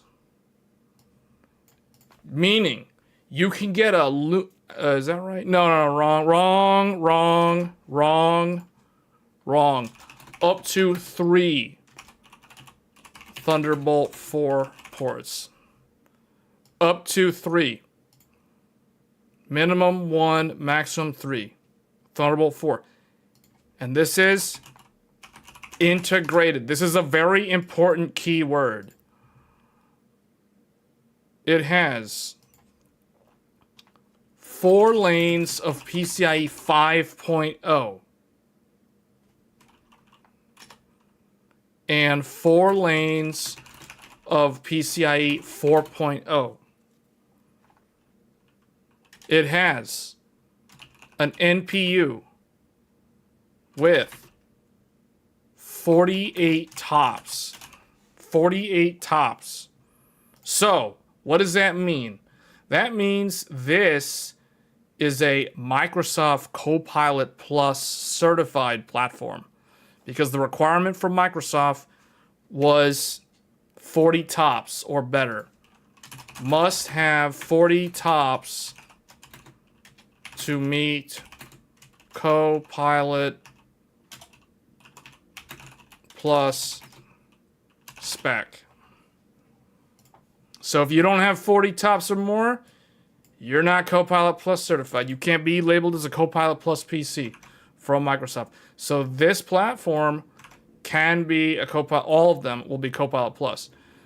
It also has, I guess the last thing we'll say here is it comes with, it can house up to 3 displays.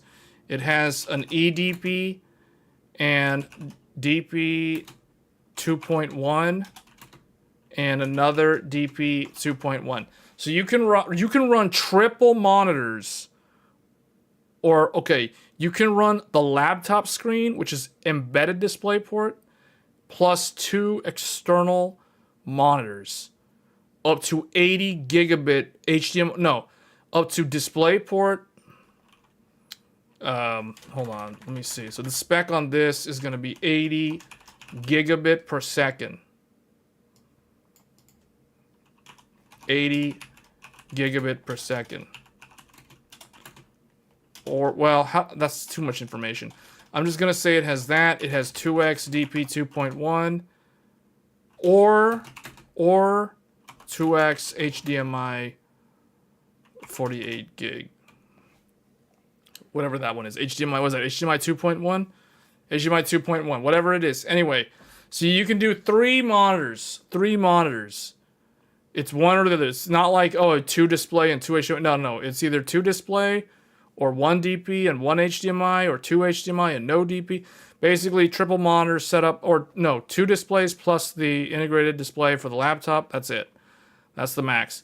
And then it has 2x USB 10 gigabit per second. And then it has integrated Wi-Fi 7. And, oh, and they actually take one of these lanes. That's problematic. One of these lanes, one lane is used for the gigabit Ethernet. of those Gen 4 lanes.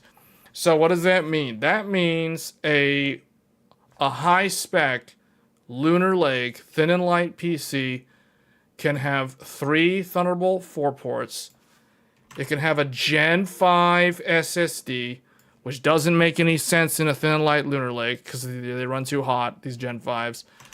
But it can have a Gen 5 up to Gen 5 SSD, and then it can do a second SSD at like 2 lanes of Gen 4.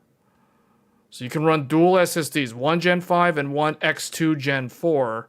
So a 2-lane Gen 4 as a second SSD. And then it can have like the HDMI port or whatever they would do. And then they would have like, a pair of USB ports or something like that. So, and then they have, I forgot to mention, it also has up to 6 USB 2.0. So that's a Lunar Lake. This is a Lunar Lake. The easiest way to tell if the processor is a Lunar Lake, look for Intel Core Ultra 200V. V. The V after the 200 indicates it is a Lunar Lake APU. Okay? So that's Lunar Lake. This has a TDP, 17 watt TDP, or I guess TDP equals 17 watts. So you can tell 17 watts is not a lot of power. This is going to be a thin and light, fully integrated system. So if someone buys this from Intel, they're already getting the 32 gigs of LPDDR5. So there are some cost advantage. Well, I don't know. It depends, because this is kind of an expensive chip, and it's meant for premium thin and light, like Ultrabooks. And there are some cost savings to manufacturers.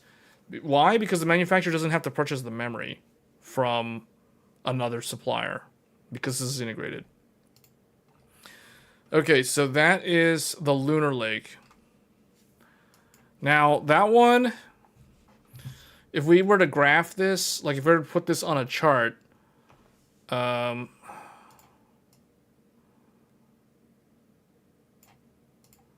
Lunar Lake is like here.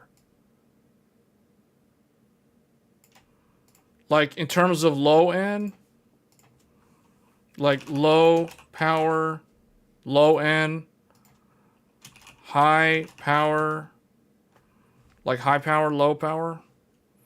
Lunar Lake is like right here.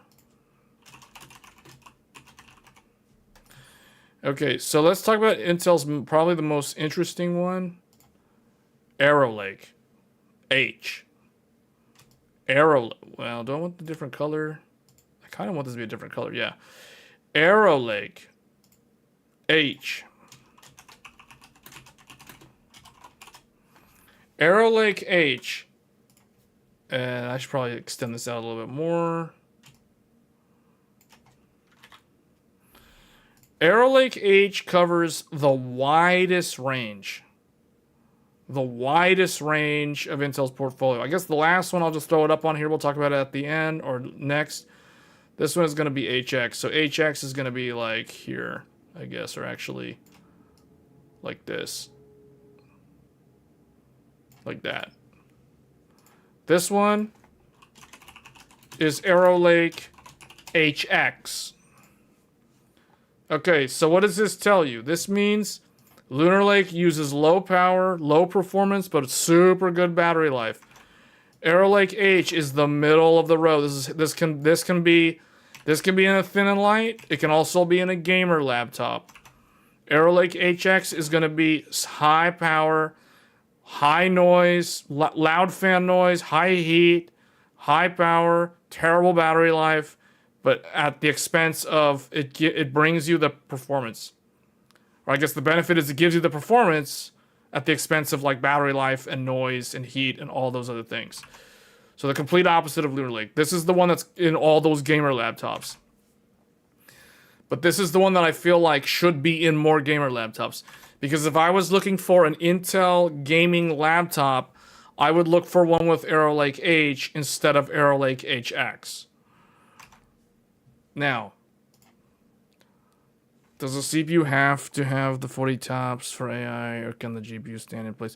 It depends on the application. Now, I'll tell you this. Copilot Plus knows to use the NPU. Other AI apps, like LM Studio, will not use the NPU.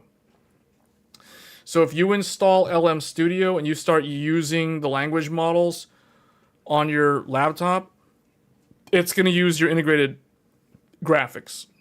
So even if you don't even have a discrete GPU, it's going to use your integrated graphics, not your NPU.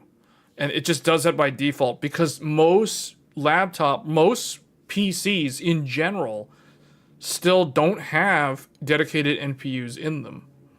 So that's why most AI apps will just completely ignore the NPU. The NPU is really a thing. I don't know if Linux, maybe the Linux users watching can tell me. Does Linux know how to use and access the NPU in a mobile processor that has an NPU? So, does anybody from the Linux community know this?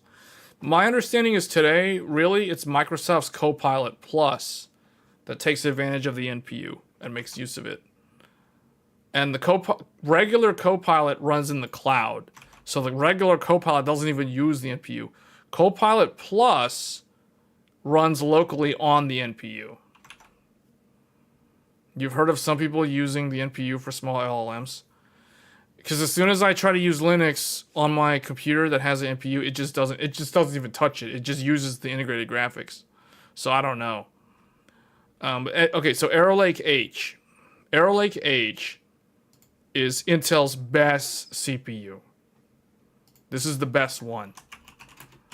Arrow Lake H. The best Intel. This is where it's at. This is the truth. This is the real deal from Intel. So, Arrow Lake H. What it is. So, what does this have? This is known as the 200H series. So, if it has an H after the 200, it means it's the good Intel. It's the good Intel. We already covered Intel V. Intel V is this one, Lunar Lake. We just went over that. This is the V. This is the H. This is the HX. This one's gonna TLDR is this is the best one. So okay, and we're about to prove why this is the best one. So this one has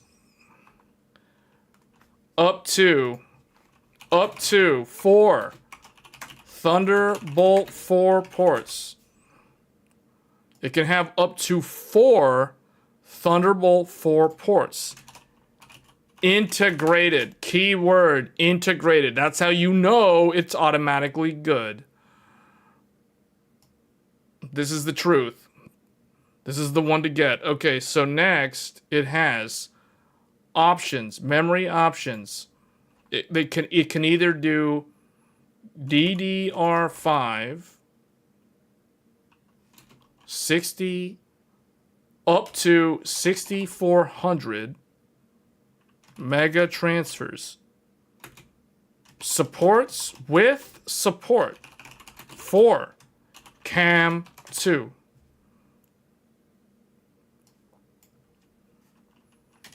Alternatively, LP DDR5X at 8400 mega transfers is supported on the Intel Arrow Lake H. Now, what about the display?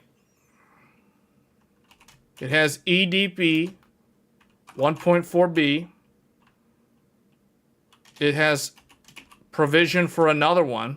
I don't know why, but it has it. So I'm guessing most manufacturers are going to convert this to a display port or a mini display port. And then it has a third DP 2.180 gig or HDMI 48 gig or a DP 2.1 80 gig, HDMI 48 gig. So that means Intel Arrow Lake H, the Core Ultra 200 series. This is known as Core Ultra 200 series. Can support up to 4 screens. The laptop screen, possibly, I don't know why there's 2, but it could be 2 laptop screens. And then any combination of 2 of these. So 2 of these, or 2 of these, or 1 each. So 1 each would be like this and this, or it doesn't matter, this and this. So basically, you can have 3 independent displays. Realistically, device manufacturers convert this into a display port. So whether that's a mini display port on a workstation or something, that's what they'll do. So triple monitors plus the laptop screen. So 4 displays supported on this, whereas Lunar Lake, the 200V series, only supported up to the laptop and 2 screens without any bandwidth sharing. So the NPU on this, the NPU is 13 TOPS. This laptop, this platform fails Microsoft's requirement of 40 TOPS. So Arrow Lake will never be considered for Copilot Plus because it does not meet the minimum requirement of 40 TOPS for AI performance. So this is effectively a useless NPU for AI PC. And that's the reason why, if you look at Lenovo's website and others, nowhere on their website are they advertising these Intel Core Ultra 200H series laptops as AI or Copilot Plus PCs, also known as AI PCs, as far as Windows goes. So only the Lunar Lake platform meets this requirement by achieving 48 TOPS. Okay? So what else does it have? What about PCIe lanes? Everyone's favorite topic on this YouTube channel, PCIe lanes. So it has something called the Arrow Lake H SoC tile. This is the system on chip tile that connects directly to the things like the NPU, the display engine, and it is physically soldered on the BGA 2049. So this is the direct CPU lanes. So direct CPU lanes. So what do we have for direct CPU lanes? We have 2, 4, 6, 8, 10, 12. So there's a total of 12. But I'm going to go ahead and subtract 2 of those because one is going to go to Wi-Fi 7 and the other is going to go to the LAN. So there's really like 10 lanes. So 10 PCIe 4.0 lanes. And then 1 gigabit Ethernet, 1 Wi-Fi 7 integrated. So the reason why this is very attractive to laptop manufacturers is because they can purchase through Intel the direct interconnect to implement the Wi-Fi 7, and Intel will bundle their own Wi-Fi 7 Intel AX modules as well as Intel LAN ports with the bulk order of chips for laptop purposes. So this is the reason why when you buy an Intel laptop, most likely, most of the time, provided it is a decent laptop, you will get Intel Wi-Fi 7, Intel LAN as part of the package. because Intel will incentivize, they have incentives to bulk sell their own network equipment with the purchase of their chips. So, I mean, it's good. That's not bad. That's a good thing, guys. That's a good thing. Okay, so 10 PCIe lanes are available here. So that means they can do whatever they want with these lanes. Typically, what Intel will do is they will recommend one NVMe from that group of lanes. Now, a laptop vendor, they can put 2 SSDs. Because think about it, you have 10 lanes available. You can do an X4 and another X4. You could even do 3 SSDs if you wanted. You could do one X4, another X4, and a third X2, all Gen 4. So all straight on the CPU. So pretty interesting stuff that you can do with this Arrow Lake system on chip tile. Okay, this is the tile. Now, this is where things get really interesting though. Intel has something that they call an IOE. Or it is also known as an IO, an input-output scalable fabric. The scalable fabric. Intel has a technology called scalable fabric for the IO. Now, this means that they can sell an additional tile. They call it the IOE. It's input-output expander. So they can sell an IOE, which stands for input-output expander tile. The IOE tile. This is all new for Arrow Lake. This is what makes Arrow Lake pretty interesting. And this is the reason why most of the laptops that have come out this year are featuring Intel's Arrow Lake. There's way more of them out there compared to the AMD stuff. And part of that is because AMD always seems to not have enough volume in the mobile space. And Intel's able to just flood the market. But to Intel's credit, they are offering a lot of different options here. I like the customizability. If I'm an MSI or a Lenovo or an Asus or someone who's going to build a laptop, it can be for various different things.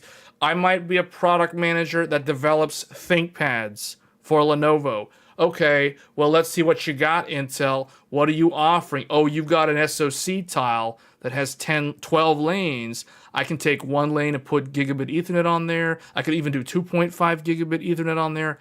I could do Wi-Fi 7 on there. I can do like 3 NVMEs if I want it. It's going to be very expensive to the customer because that's a 3 NVMe laptop. But you see, and now there's this concept of the input-output expander tile. This is where things get kind of nuts. So this thing contains up to 4 integrated Thunderbolt 4 interfaces. Now that is actually what I already mentioned up here. So this equals that, meaning the Thunderbolt 4 ports live on the scalable fabric tile. They live here. What's also on here? This is where it's kind of insane. So you get 8 lanes of PCI 5.0, and additionally, you get 8 more lanes of PCIe 4.0. So clearly, Intel has built up a really strong platform in terms of the amount of lanes that you can put on a mobile CPU platform. Because this is a lot of lanes, guys. This tile has 12 Gen 4 lanes. This expander tile has 8 more Gen 4 lanes in addition to those 12. So that's a total. So if we total up the lanes, total PCIe lanes. So you have 8 Gen 5 and 20 Gen 4 lanes. That's a lot of PCIe lanes. That is a very nice amount for a mobile platform. Now, most of the time, what ends up happening is the laptop manufacturer will waste a bunch of lanes. They'll just leave a whole bunch of these lanes unused, completely disconnected. They don't solder anything to them, and they just straight up waste them. But the idea is if they're going to waste those lanes, they better not charge the customer for all that unused silicon. But oftentimes that's what ends up happening. So you can see here, what would you connect to these 8 lanes of PCI Gen 5? Oh, I don't know, maybe an RTX 5080 laptop GPU, because the 50 series are Gen 5 capable devices. So this is perfect for a discrete laptop GPU. Or if they want to be cheap, they don't have to use it. They can just wire it up to this. I don't know why they would do that, but they could do that. So it's like they could do, I mean, I'm just trying to think of a fully loaded laptop that uses every single lane would have a discrete GPU on Gen 5.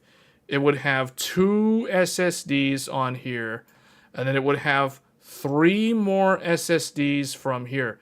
So you would do 5 SSDs. So you could have an Intel laptop, maxed out Arrow Lake H laptop, can have, it can feature 5 NVMe drives and a Gen 5 laptop GPU. Doesn't matter which one. It could be 5090. So this is the reason why there is a lot of incentive just physically on the table here in terms of like what you can hook up to this platform. This is what makes Arrow Lake a very, very good platform for mobile. It's not that great. It's okay on desktop, but it is really nice on laptop in the mobile space because it's got Gen 5, it's got a lot of Gen 4. I mean, the fact that you can literally create a laptop that has 5 SSDs, 4 of them have 4 lanes, and the 5th one only has 2 lanes. But I mean, that's an awful lot of lanes. So, but the reality is you're never going to find a laptop that gives you the ability to plug in like 5 NVMe drives. That's insane. Now, technically, it's capable of doing it. The hardware is totally capable of doing that. But none of the laptop manufacturers are going to make laptops that can fit 5 SSDs, at least not right now. So a lot of the potential of Arrow Lake is wasted. Realistically, what ends up happening, though, now that I think about this, is if we draw this out, let's draw a block diagram of the Arrow Lake. So Arrow Lake,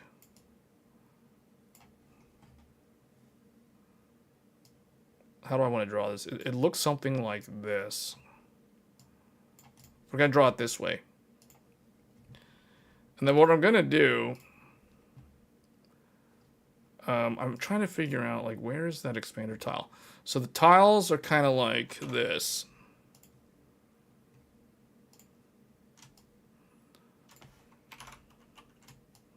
You have this. You have this. You have the, whoops. This. That. This. And I think that last one's one big piece. Okay, so those are the tiles of the Intel. So in here, you have, let's just draw a line to this guy. So you have the expander tile. Or actually, no, I kind of think this is the expander tile. I'm just going to put the, why am I doing it like this? Okay, expander tile, And this is the main tile. Okay, so here, yeah, we'll do it. This is kind of like how I draw my motherboard diagram. So we'll do it this way. So on this one, you have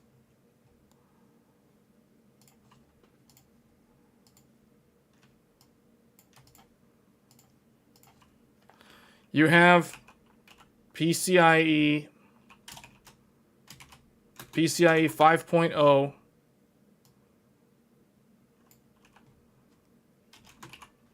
X8. I'm going to have to draw another one. It'll just go this way. PCI 4.0 X8. Okay, so how would we max out an Intel laptop? Like, this is the whole point of this exercise. So I'm going to hook up here RTX 50 series laptop GPU. Would go here. It would hook up there. Gen 5, 8 lanes to an RTX 50 series laptop GPU. That's ideally what you would connect there. What connects up here? Now, if we're going for a maxed out Intel laptop, we're going to put something here. This will just put this like this. This is going to be Barlow Ridge. Barlow. There he is. Barlow's here. Barlow Ridge. I'm just going to say Barlow. Barlow R. What is Barlow Ridge? Who can tell me what Barlow Ridge is? Why am I drawing Barlow Ridge on a 4-lane? This is going to be 8 lanes to the GPU. This is going to be 4 lanes to a Barlow Ridge. What is Barlow Ridge? Why is this here? Why do we need this?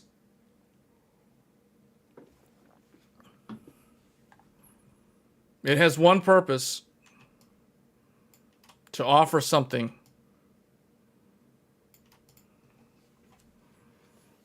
Man, I think I'm losing people. No one knows. No one knows. What if I type something here? Blank 5. Something 5. It's for something 5.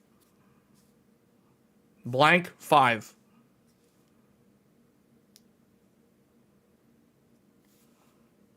I'll give you another hint. It is a controller of some type.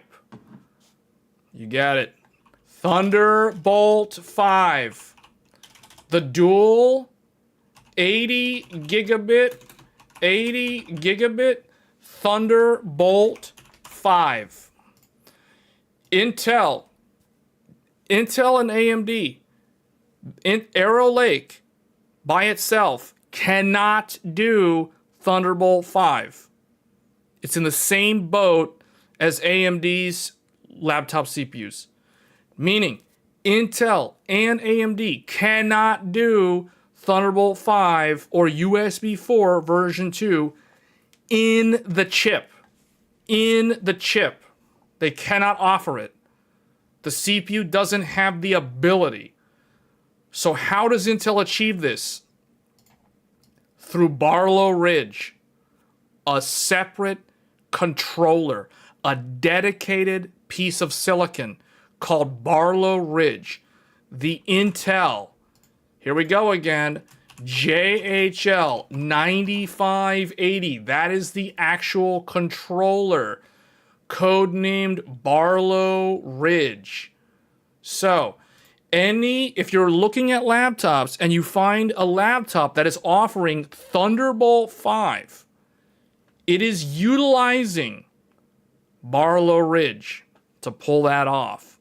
The manufacturer has soldered a Barlow Ridge chip onto their motherboard to provide the dual maybe one, it could be 1 or 2 Thunderbolt 5 interfaces. That is how they get Thunderbolt 5 on an Arrow Lake laptop. Now, most Arrow Lake laptops are not going to offer this because this costs money. And they are going to charge the consumer for installing that Barlow Ridge in the factory. So that is the reason why you find them on the most premium of laptops will offer Thunderbolt 5, because it is not available in the silicon today. It is not an integrated solution. That is the reason why I outlined the word integrated earlier when referring to Thunderbolt 4. Because the Thunderbolt 4 ports are inside the CPU. They don't need a controller. You literally have the ability to run the dual 40 gigabit and 40 gigabit Thunderbolt 4 directly from the CPU. So that is Thunderbolt 4, and that is Thunderbolt 5 if it's offered. Meaning, Intel has to utilize, or the laptop manufacturer has to utilize 4 lanes of PCIe Gen 4 off of the expander tile to achieve Thunderbolt 5 spec. Now, there are still 4 more lanes available. This thing has lots of lanes. 4 more lanes. This can be NVMe. So you can put an SSD. Gen 4 SSD. So it really depends. There's the thing I like about this platform. This is my favorite Intel platform by far. Arrow Lake H. Arrow Lake H is my favorite Intel platform out of the modern platforms. I like the expandability. I like the custom design. The fact that the architect has a lot of ways of figuring out what they want to do. Like, if an architect wanted to, if someone wanted to offer a Gen 5 SSD on an Arrow Lake laptop, they could do that. But then the RTX laptop GPU would be forced to be on Gen 4. Because if you want to offer Gen 5 SSD, you're going to have to flip-flop. You're going to have to put these two things down here, and you're going to have to move the GPU over to the PCI 4.0 bus. So most Intel laptops that are going to be high-end gamer laptops are going to stick the GPU on the Gen 5. 8 lanes of Gen 5, because the 50 series is a Gen 5 GPU. So why not give it the full bandwidth that the mobile platform offers? Now, this is all on the expander tile, including Thunderbolt 4. Now, if you wanted to include the regular I/O die, so this is the IOE, this is the SoC. So the SoC also has its own lanes. This is where Intel's platform is very interesting, because now we have all these other things that connect to the SoC. We're not done. There's more. There's like more stuff that can fit on here. So let's start listing these off. Oh, look. Wi-Fi 7. LAN. Why is this not spaced correctly? Okay, and then we have NVMe. Again. And again. NVMe. So you could do 1 lane, 1 lane, 4 lanes, 4 lanes. So that's 10 lanes. Technically, there's still 2 more lanes. So you can do, yeah, you can do X2 NVMe again. So, like I said, dude, like this platform is pretty insane. You can do 1, 2, 3, 4. You can literally shove 4 and, well, technically, if the laptop was built this way, you can max out an Arrow Lake H laptop with 4 NVMEs, an RTX 5090, Thunderbolt 5, and Thunderbolt 4. So you could literally have, 2 Thunderbolt 5 ports off of Barlow Ridge, 4 Thunderbolt 4 ports off of the IOE, just direct, and then you have 4 NVMEs and an 8-lane Gen 5 GPU plus Wi-Fi 7 and the 2.5 gigabit Ethernet. So this is the reason why Arrow Lake is kind of awesome. It's kind of awesome. I mean, it's not kind of, it is pretty awesome. Looking at how much Intel is offering in terms of the scalable fabric and all this stuff, it's pretty nuts. Like this could make a nice mini PC because you would not have the thermal limitations that you have on a laptop. You know what I'm saying? So this is a pretty good platform. Now do you guys, hopefully now you guys understand why I like Arrow Lake H, because from the technical standpoint, this is a pretty good platform. It's offering a lot of stuff for a mobile platform. So that's Arrow Lake H. Now, Arrow Lake, let me see. Now let's talk about the final one. Arrow Lake HX. Arrow Lake HX. Okay, so this one, let me make sure. Yeah, so this one is more like their older stuff. Okay, so now we're gonna talk about Arrow Lake H. So I gotta change the color again. So Arrow Lake H, and we're gonna run out of space. Arrow Lake, no, not Arrow Lake H. Arrow Lake HX. Arrow Lake HX. This one is going to be known as Core Ultra 200HX. Does using 4/6 RAM matter as much as people say? No, it doesn't. People don't know what they're talking about. Okay, most of the time. Or maybe some of the time. I don't know. It depends on who you're referring to. But no, it doesn't matter. If you want to run 4/6 of RAM, run 4/6 of RAM.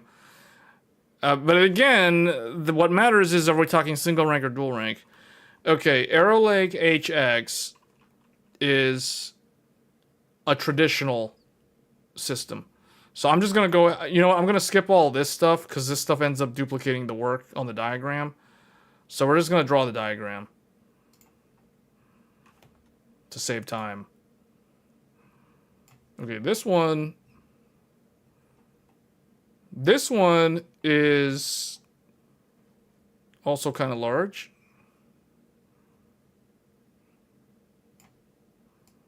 It's slightly taller, I guess. But it doesn't have, I'm just going to save space. We're just going to make it like this. It doesn't have the thing. It doesn't have the thing. What is the thing? The IOE. The thing that makes Arrow Lake H so good is the IOE. When you go to HX, you lose the IOE. It does not have an IOE. It is more like Intel's older designs, like 14th gen, 13th gen, all that stuff. So what does that mean? That means it's going to have some limitations, but it still offers quite a bit. What makes it unique is the fact that, am I going to have enough room? I'm going to have to draw this out this way. It connects to an optional chipset. It connects to a chipset. The chipset. That's what I'm talking about. And this chipset is known as the HM870. Also, it can also be referred to, it's actually, yeah, it's going to be either HM or WM. So if it's workstation, it's going to be WM880. If it's consumer, it's HM870. But we'll just say 800 series chipset. a chipset. So you might notice if you look at, if you watch a laptop reviewer, and if they open up the laptop and they remove the heatsink to show you that if they actually remove the heatsink and they show the Arrow Lake CPU and they show maybe the NVIDIA GPU, if it has one, and most likely HX will have one, you will also see there is a random like chip off to the side. It almost looks like there's 3 chips. That's because there is.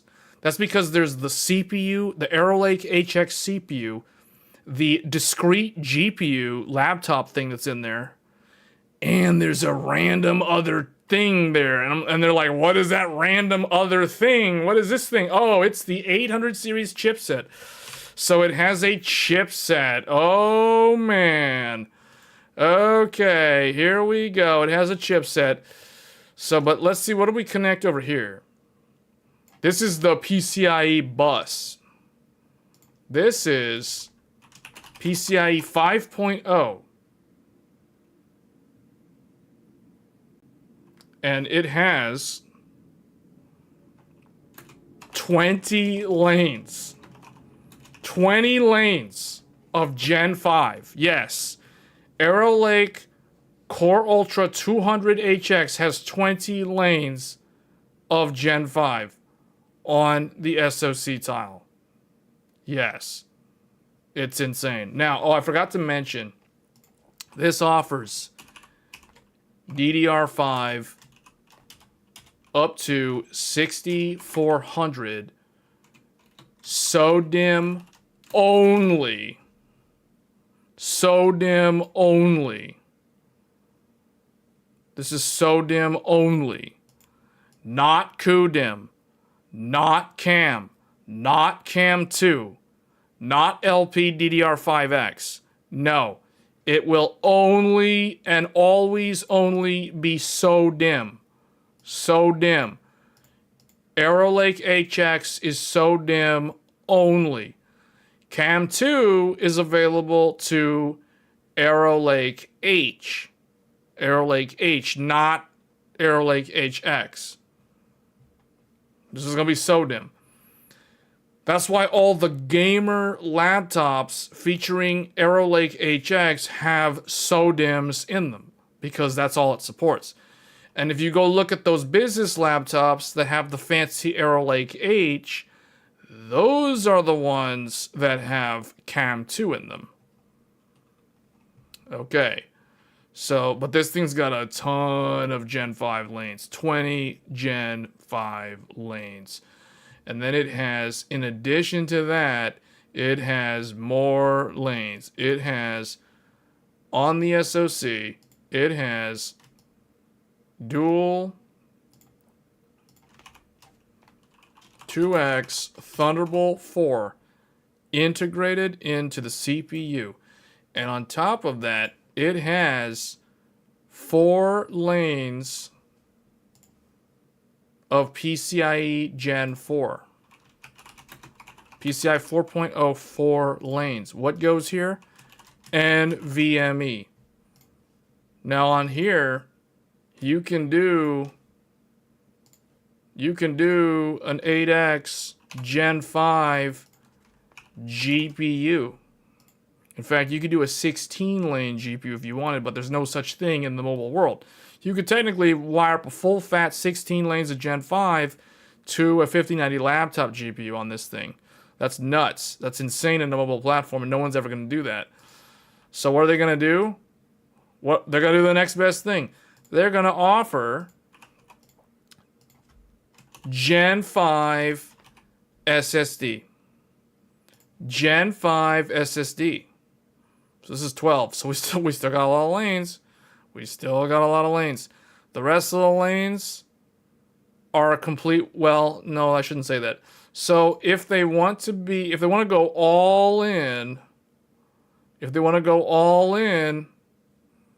could throw a Barlow Ridge on here. They could put that Barlow Ridge. Barlow again for Thunderbolt 5. Dual Thunderbolt 5. That's gonna waste some Gen 5 lanes, but okay. All right, so you get the picture. You can see a lot of stuff on here.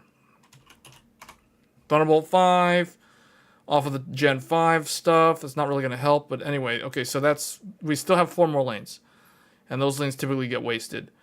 So now they have the option. So technically, actually, now that I think about this, Intel can use the rest of the lanes, or the manufacturer can use the rest of the lanes to wire up like USB ports off of like controllers and stuff that convert PCIe to USB. They could do that, or they could just wire those correctly to the chipset, which is what Intel would tell them to do. So the chipset is what can allow the rest of the system to connect. So on here, you can do NVMe. You can do another NVMe. You can do Wi-Fi and LAN. You can do some other stuff. So, like, I'm just going to put here Wi-Fi 7, LAN, NVMe. So, I mean, they could do so many M.2s, man. Like, this is crazy. They could do, again, like 5 M.2s. 5 M.2s. 6 M.2s, technically. Like, there's like a ton of lanes, and all the USB stuff connects onto this chipset over here. So that's a lot of stuff, man. Like, Arrow Lake on mobile is legit good. Like, from an options standpoint, from a feature standpoint, it's got a lot. It's got a lot to offer. So, really, really interesting stuff. Scalable fabric on Arrow Lake H. The one that I like the most is Arrow Lake H. I like this IOE. The IOE, because this way, Intel, this is more like AMD's thing, because AMD doesn't do this on mobile. Like, AMD doesn't do this. Like, AMD's been doing the whole chiplet thing for so long that they're so used to just making chiplets do different things. So that's why, in terms of advanced technology, Arrow Lake H feels and looks the most advanced, because it's using the full potential of Intel's chiplet design. This one, the high-end super wattage thing that has terrible battery life, this thing has a lot of Gen 5. But that's like its one-trick pony. The one-trick pony is that it offers like 20 lanes of Gen 5, which is good, but think about it for a second. In the mobile space, Gen 5 makes a lot less sense when it comes to storage, because we all know Gen 5 SSDs run really hot and they use a lot of power compared to Gen 4. So what does that mean? Terrible battery life. Like, terrible battery life. When you're doing work on the computer, if you're on battery, it's going to have terrible battery life. That's the biggest problem. But that's the trade-off, right? Like, you trade efficiency for performance at the end of the day when it comes to these things. Where Lunar Lake is super energy efficient, Arrow Lake HX is the complete opposite end of the spectrum. And Arrow Lake H is that happy balance in the middle, which can scale way down and overlap with Lunar Lake in the ultra thin and light and high efficiency, but it can also scale up and overlap with the high performance HX stuff. So this is the reason why, if I was looking for an Intel based laptop this holiday season, I would be looking for an Intel Arrow Lake H, not HX and not Lunar Lake. So this is the one that I would go with. So that is Intel stuff in depth. So I think we covered this in a previous live stream, but I remember no one was paying attention, and I couldn't tell if that was because either I was boring everyone to death with the technicals, or if people were not interested in Intel's mobile CPUs. But Intel's mobile CPUs are legitimately good. These are very, very competitive platforms. And this is tough for AMD. Couple that with the fact that Intel can outsell, or like Intel can volume flood the market with chips where AMD can't. And you have a situation where Intel is not even phased by, or barely phased by, AMD's big push into the mobile space with their Strix Point, Strix Halo, Kraken Point, and the fire range stuff. The fire range stuff is the stuff that enthusiasts talk about, but the reality is fire range is going to be so low volume. I just think of that scene in Dragon Ball Z, the movie Tree of Might, where Turles is like, "You singed my fingernails," like, meaning you didn't even do any damage to me. Like, that's basically what's going to happen with fire range. Like, fire range with the 9955X3D or HX3D, that's the fastest mobile gaming platform on the planet, or CPU on the planet.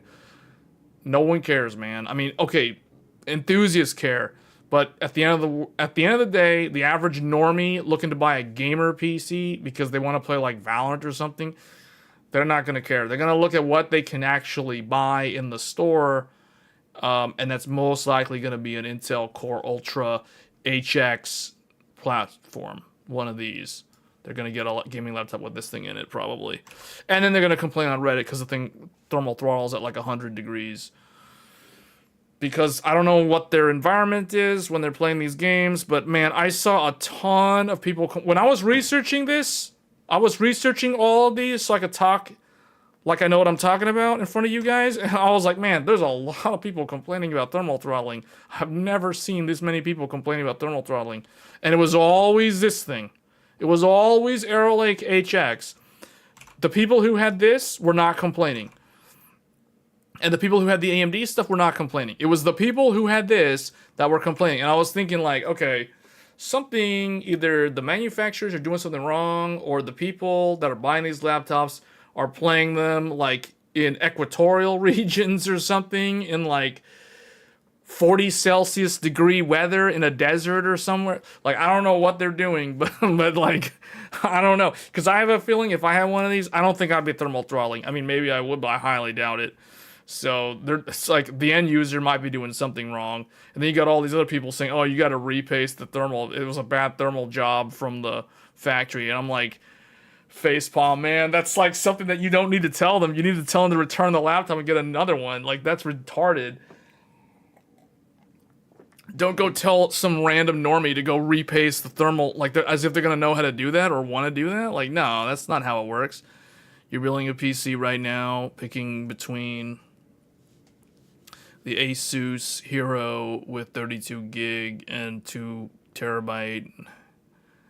Should I get a cheaper tough? Don't get a tough, dude. Did you watch last week's live streams? Don't get a tough. That's what you should not do. 64 gig of RAM, and then I'll tell you what I would do. I would not get the tough. And why are you thinking of getting the Hero? Like, okay, okay, I'm just gonna tell you how I am processing the prompt, like as if I'm an AI. Reasoning style, like DeepSeek. Okay, Hero and tough. That's like someone telling me, "Hey, I'm thinking of buying a Ferrari, but maybe I should get a used Honda Civic instead." Like, do you understand what's wrong with the comparison? Like, does that help clarify things? Like, if you're considering, or okay, maybe not a Ferrari, but like, okay, let's use a different analogy. I'm thinking of getting like an M series BMW, but maybe I should get a Corolla instead. Like, do you understand? Hopefully that makes sense if you understand cars, like the difference there. Like, if you're considering an M series from BMW, like, why is the alternative all of a sudden a random Corolla? You know what I'm saying? Like, what the heck? Like, like, what the heck? I don't understand the comparison there. Like, meaning, why the tough? Why are the two choices of cars a BMW 3 Series or a Corolla? Like, why are those the choices? Okay, Corolla or Supra. Okay, same deal, whatever. Yeah, why are the choices a Supra? If you're considering a Supra, why is the alternative choice that you're also considering a Corolla?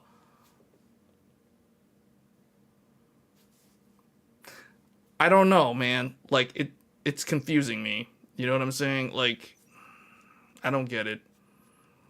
Don't get the tough. That's what I'm gonna tell you. Don't get the tough. That motherboard, trashed here. Just saying. So if you're trying to save money and you want to spend in that $300 price range, don't buy an Asus. That's what I'll tell you. Buy an MSI, buy an ASRock, buy a Gigabyte even. Like, just don't buy Asus if you're gonna spend in that $300 range.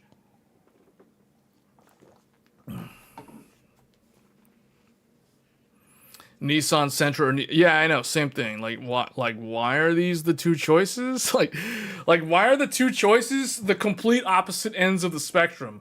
Where is the Dash E? Like, why is the Dash E not being considered? You know what I'm saying? Like, the Dash E's not considered. Any of the other Strix ones aren't being considered. Like, why all of a sudden are we going from the hero all the way down to the tough? You know what I'm saying? Like, why are we thinking of, instead of buying the first class Titanic ticket, we're thinking of buying third class steerage instead of second class or anything in between? You know what I'm saying? Like, okay, okay, I'm done.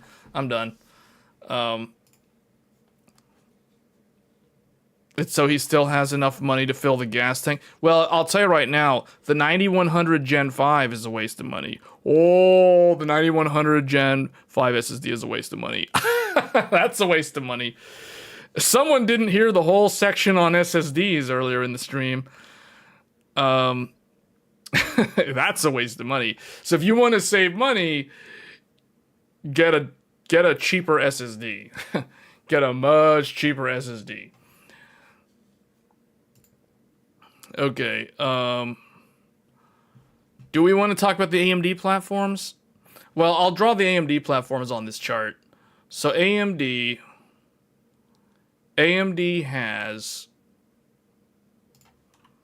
fire range. AMD's fire range is going to be like this.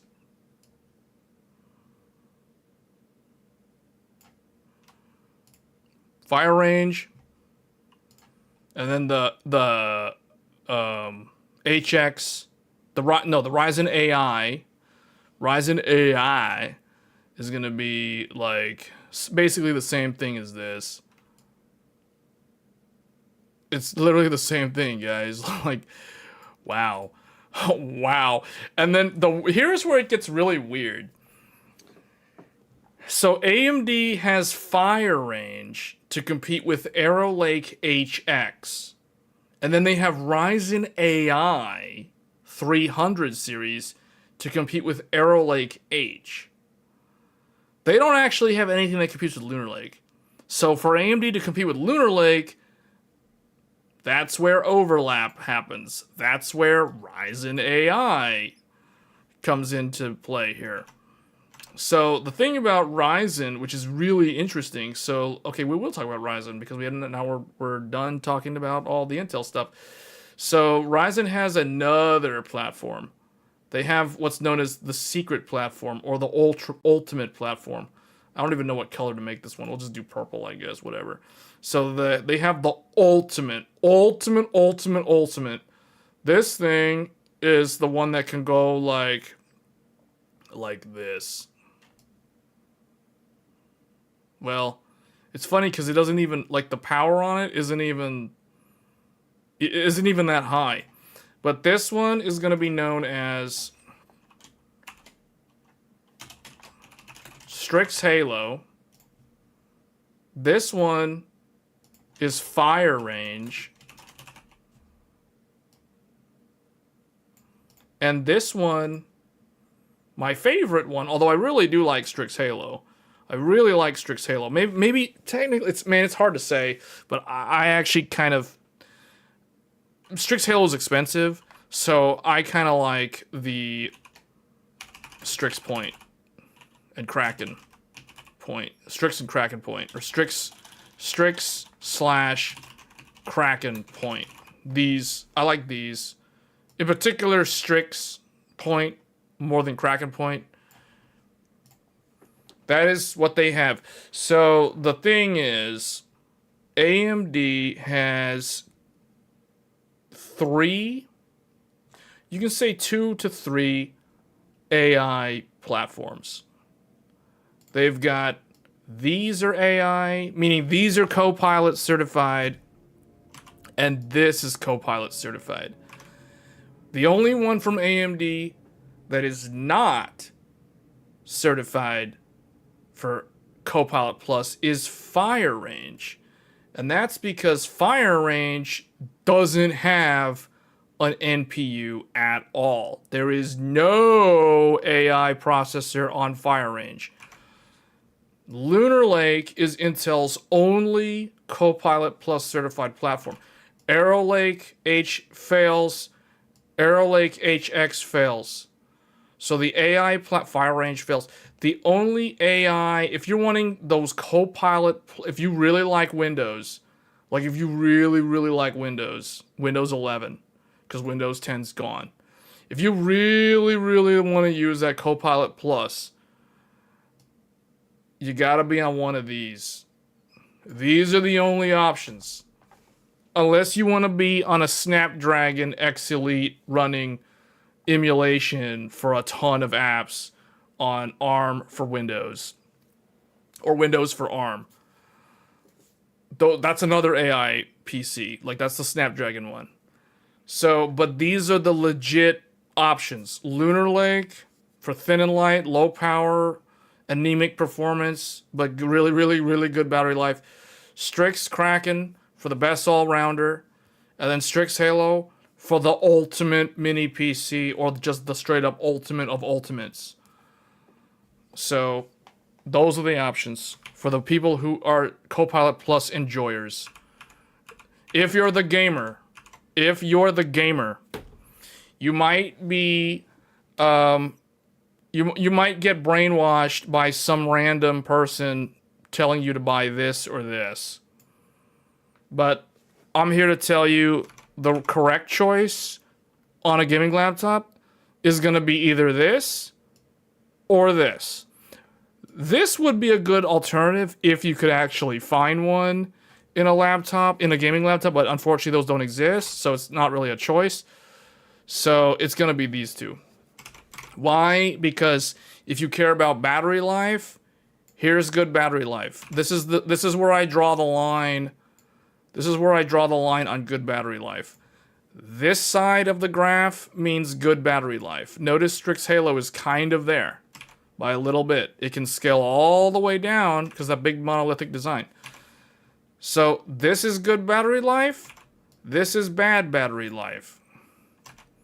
Good battery life. Usable on battery. Not so usable on battery, and bad battery life. So that's why I'm telling the gamers, if you can find a gaming laptop with one of these, that's what I would get. And that's actually what I did.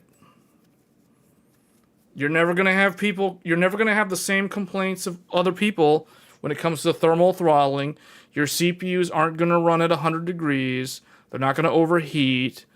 You're not going to burn your hand because the air vent is coating your hand in constant, like, 100 Celsius degree heat. You know what I'm saying? Like, that's not going to happen with these two. It might happen with these two. I'm just saying, you know, but it's not going to happen with these two. So those are the platforms. Those are the mobile platforms. Overall, my recommendation, if you're going Intel, Arrow Lake H. My recommendation if you're going AMD, Strix Point is ideal. If you want the Ryzen, if you want Ryzen AI 9, that's Strix Point. If you go Ryzen AI 7 or 5, that's Kraken Point. The main difference is going to be the integrated graphics.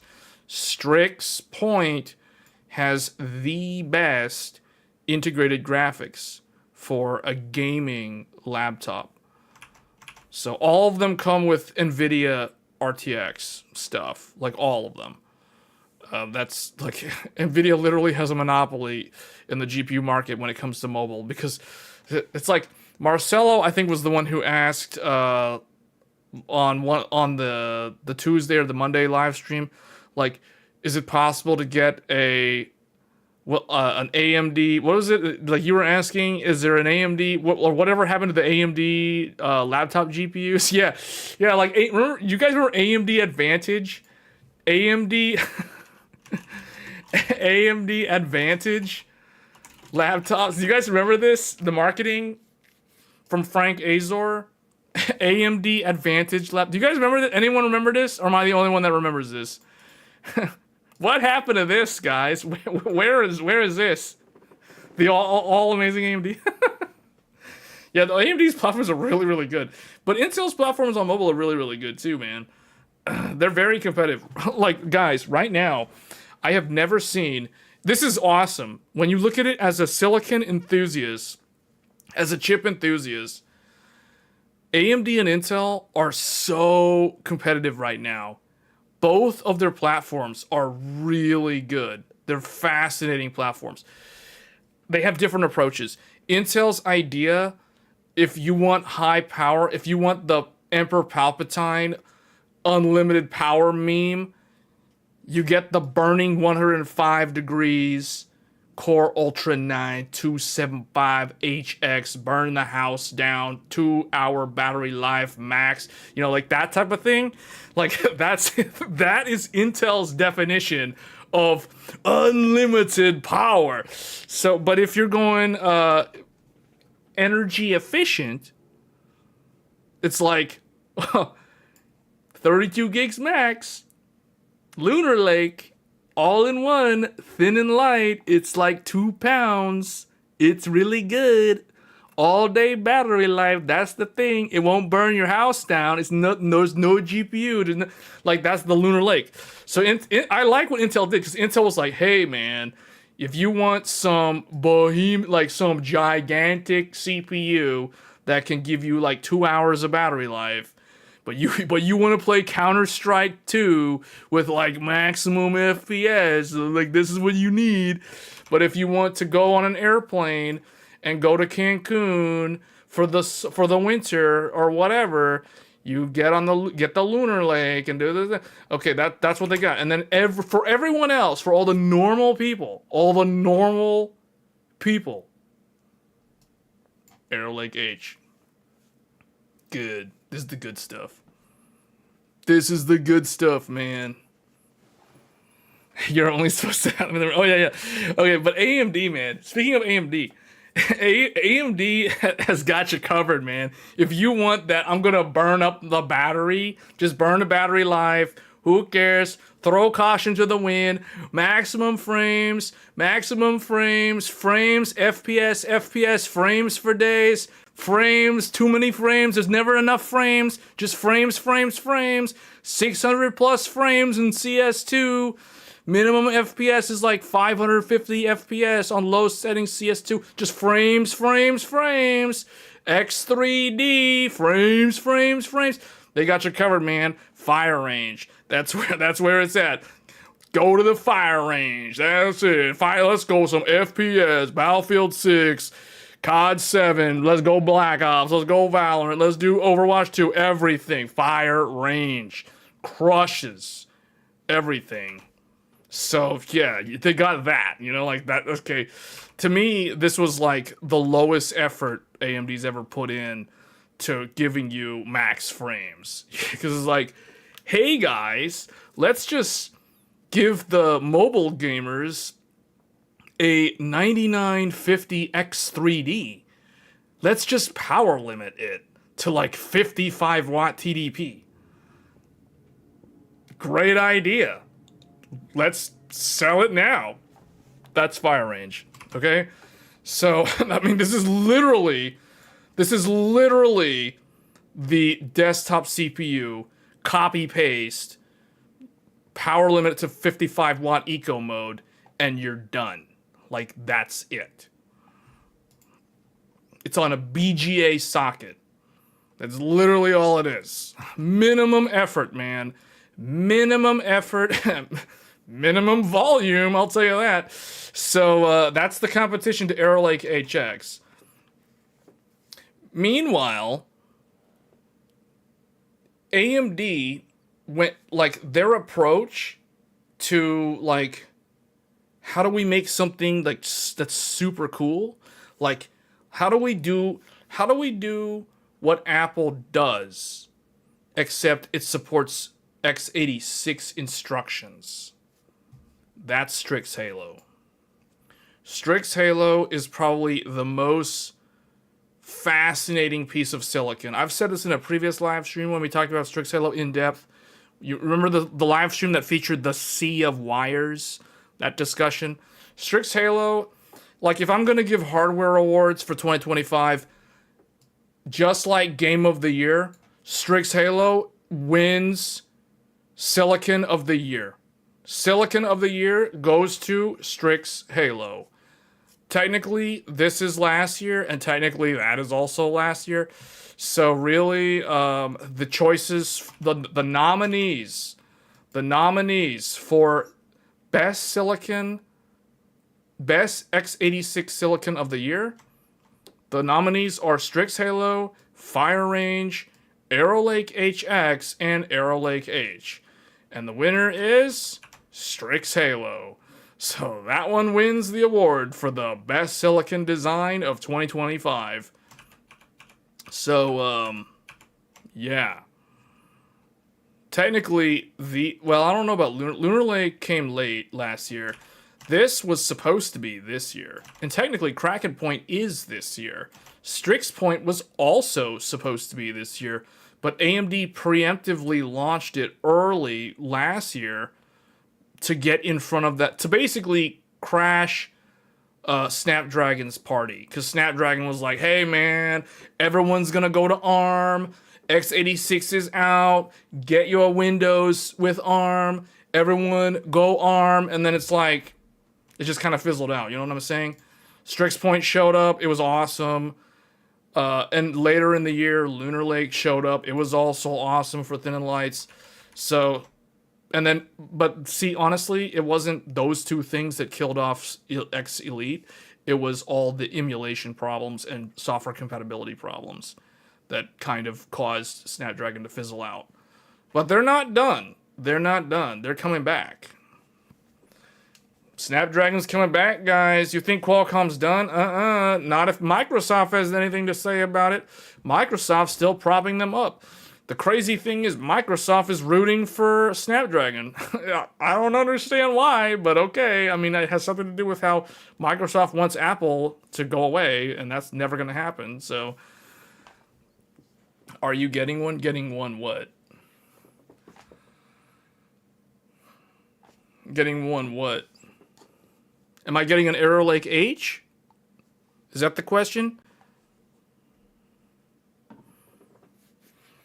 At this point, like, if I was going to get an Intel laptop, it's going to be this, man.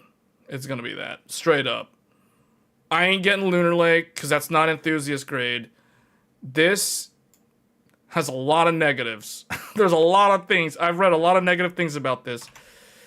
Namely thermal throttling problems. But yeah, Arrow Lake H is where it's at for Intel this year.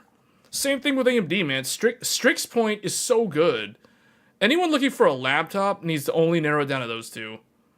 It depends on what your priorities are. If you want unlimited power, why are you even looking at these things when you can just build a desktop? You know what I'm saying? Like, okay, it's like, oh, you want to take it with you when you travel. Okay, I understand that. But it's like, okay, why don't you just get one of these? I mean, these are going to give you better battery life at the airport anyway. You know what I'm saying? Like, I don't get it. These are, like, cool things. Don't get me wrong. I'm not saying that these are, like, the worst thing on the planet. They're not bad. It's just, like, they're there to show you what's possible. That doesn't mean that you should buy them. You know what I'm saying? It's like, there is a Ferrari, but it doesn't mean that you should get a Ferrari. You know what I'm saying? Like, anyway, off topic. You're so excited to say you purchased an Intel Core Ultra Series 2 for the Ace. Did you get one of those Microsoft? Do you get one of those Micro Center deals? Because Micro Center does have really good deals on Core Ultra.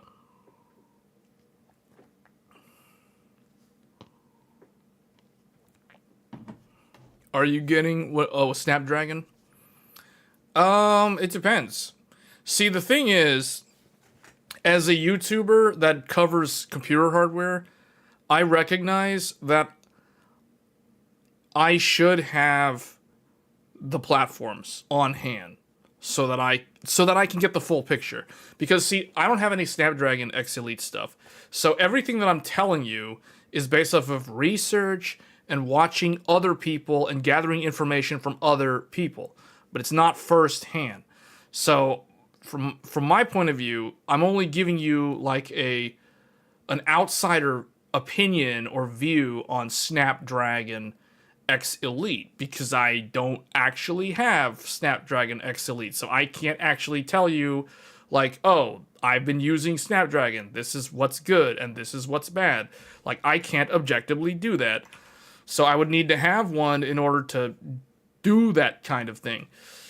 Same thing with like Lunar Lake. I don't have a Lunar Lake, but I'm not super interested in Lunar Lake. I don't think enthusiasts are that interested in Lunar Lake either because it doesn't scale above 8 threads and it's limited to 32 gigabytes of RAM.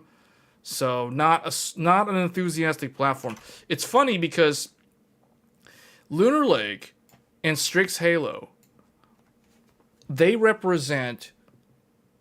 I was about to quote Goku, man. I was about to say something stupid that Goku said as Super Saiyan 3 when Goku said, I represent what can never be destroyed. Lunar Lake and Strix Halo represent, like, both Intel and AMD's abilities to innovate in ways that the naysayers said you can't do.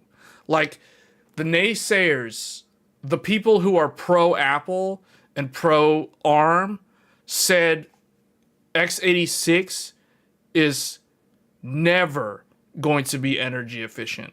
So Intel set out to prove them wrong. And that's what Lunar Lake is. Intel made Lunar Lake as kind of a proof of concept to show what is possible with x86 in terms of energy efficiency. And I would say that Intel achieved their goal. Meanwhile, AMD's approach was, hey, let's show the world that we can build an x86 platform that can go toe-to-toe with Apple's best silicon.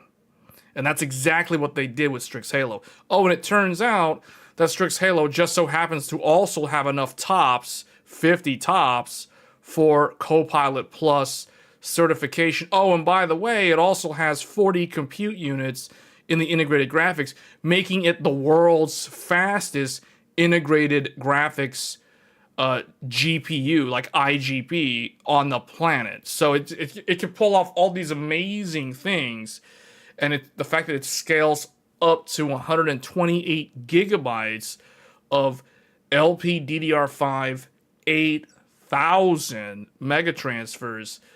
I mean, that's stuff that you cannot do anywhere else. And it has the same memory bandwidth as a Threadripper, 250 gigabytes per second memory bandwidth, quad channel memory. Quad channel memory, guys. Strix Halo is literally mobile Threadripper. That is what Strix Halo is. It is a mobile Threadripper. That is exactly what Strix Halo is. So, these two things, Lunar Lake with the super efficiency and Strix Halo for like the insane balls to the walls, crazy power in that package. You know, like it can go to mobile devices. It can go to like, what is it, InWin or whoever, someone made, some Chinese company made a, like a gaming handheld with Strix Halo in it. That is insane. Like, what is that? So imagine if someone put like a mobile Threadripper in a gaming handheld. That's literally what they did with Strix Halo. So these two things by far at opposite ends of the spectrum are incredible designs from both AMD and Intel. These two, this is a traditional Intel high-power mobile platform. This is a low-effort, hey, let's copy-paste our desktop, throw it into a laptop form factor, and wash our hands and we're done. You know, like that's basically fire range. So they've got their two like desktop CPUs pretending to be laptop CPUs, but then they've got their true laptop CPUs, and then they have their like awesome sidebar project things that are amazing. So that's basically the mobile space, and this is the reason why I keep telling people, man, mobile is where it's at. Like mobile chips are so. I could talk about this stuff for hours because I could pick one of these and just talk about just one of them for the next like 5 hours. So maybe that's what we need to do. Maybe like 1 week we'll talk about deep dive into fire range. Although that probably has the least amount of stuff to talk about now that I think about it compared to the others. But yeah, if I had to pick a favorite out of all of these, oh man, it's tough. As an enthusiast, I want to say Strix Halo, but for the normies and for the regular people out there, I want to say Strix Point. Like, I want to say that one. Although, I really do also think Arrow Lake H is really good. Like, you can't go wrong with either one of these. Like, for an all-rounder notebook that is going to last for a very long time. Those are the really good ones. And they're the ones that no one talks about. That's the thing. Like, everyone likes to talk about the gamer stuff. The enthusiasts talk about the gamer stuff, and the Strix Halo always gets a lot of coverage, at least in the enthusiast crowd. But no one talks about the normal, the everyday person's laptop, the everyday mobile processor that is pretty much the lion's share of the market.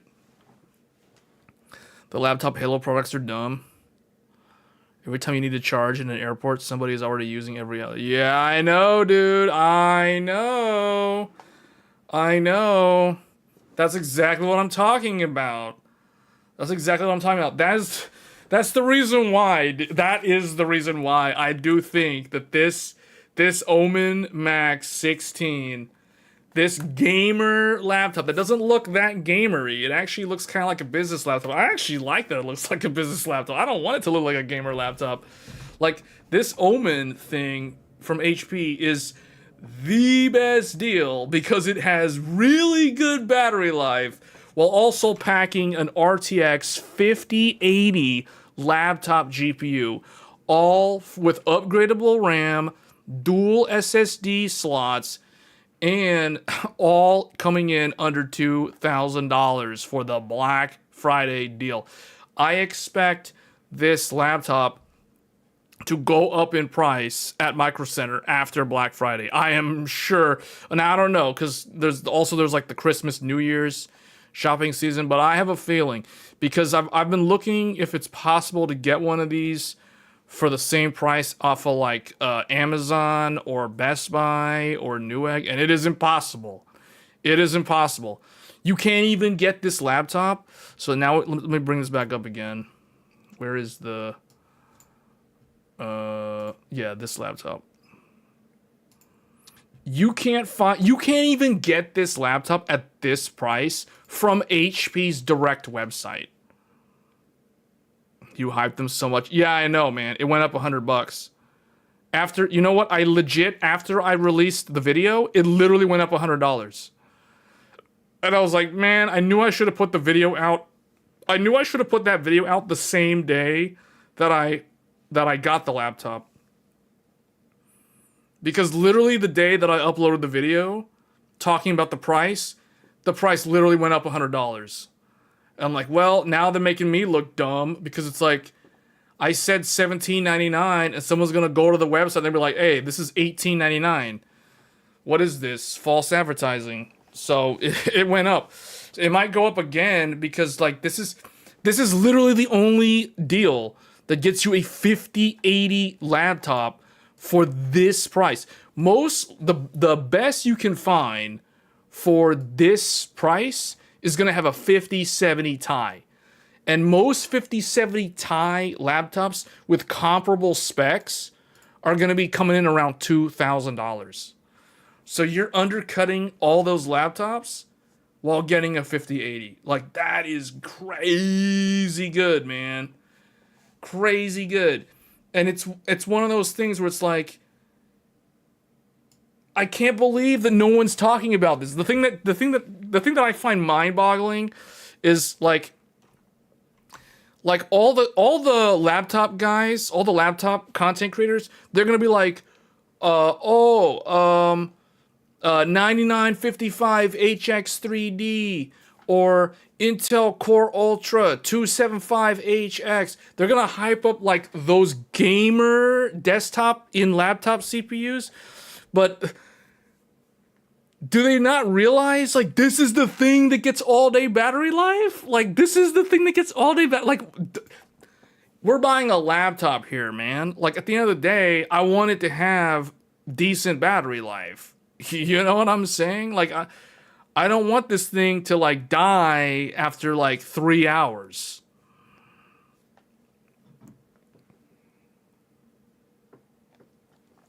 Closest Micro Center. You think is hours away? Yeah. Yeah, you know, I've heard that Micro Center is building out more stores across the country. But it's slow. It's a very slow process. There were rumors that wherever there were old Fry's Electronics stores, that Micro Center was trying to, if the buildings are still available, Micro Center, there was a rumor going around a few months ago that Micro Center was looking at purchasing what used to be the Fry's Electronics real estate, those big Fry's Electronics stores across the country that were closed down after the pandemic. That would be amazing, man. Can you imagine if there was a Micro Center that had a Fry's building? Fry's Electronics, for those that don't know, Fry's Electronics was like a really big, think of it like Best Buy, except way larger. Like the physical store was, think of it like if imagine if Walmart was a Micro Center. That is literally Fry's Electronics. If you've ever been in a Micro Center. Well, I mean, most people that follow like tech people like Jay's 2 cents, you would have seen videos about Micro Center by now, I would assume, even if you've never been to one. But imagine Walmart, the size of a Walmart Supercenter, except it's a Micro Center. That is what Fry's Electronics was like back in the day. The problem was Fry's couldn't adapt to competing with online sellers like Amazon and Newegg. That was their biggest problem. That's what caused them. They failed to diversify their supply chain, and they weren't willing to go lower on their they weren't going to cut their profit margins, is what I remember. And then eventually they started price matching to Amazon and Newegg, and that really hurt them because they would price match and then their sales guys wouldn't get any commission. So that made their salespeople not want to work for them anymore. I mean, there was all kinds of weird stuff that Fry's didn't do. Like, Fry's failed to adapt with the change to people buying online. That was the biggest problem with Fry's. I guess Circus City may have had a similar demise. No, I didn't say international. I said that they were going to start adding more stores in the US. If I said international, I meant national.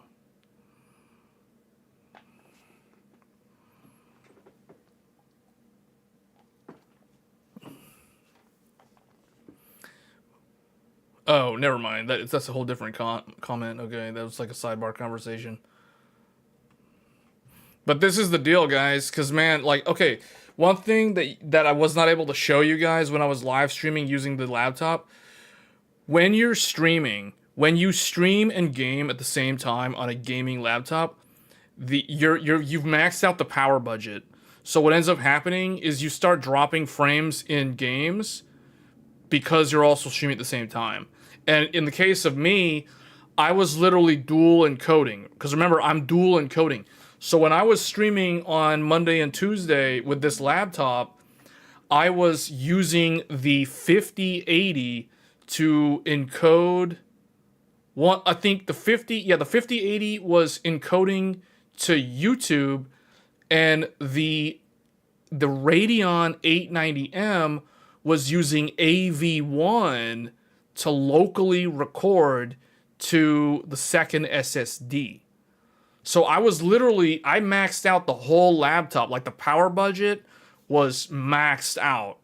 Like I remember I touched the AC adapter, the 330 watt charger that comes with the laptop, because I had it plugged in the whole time, and that thing was hot to the touch, man.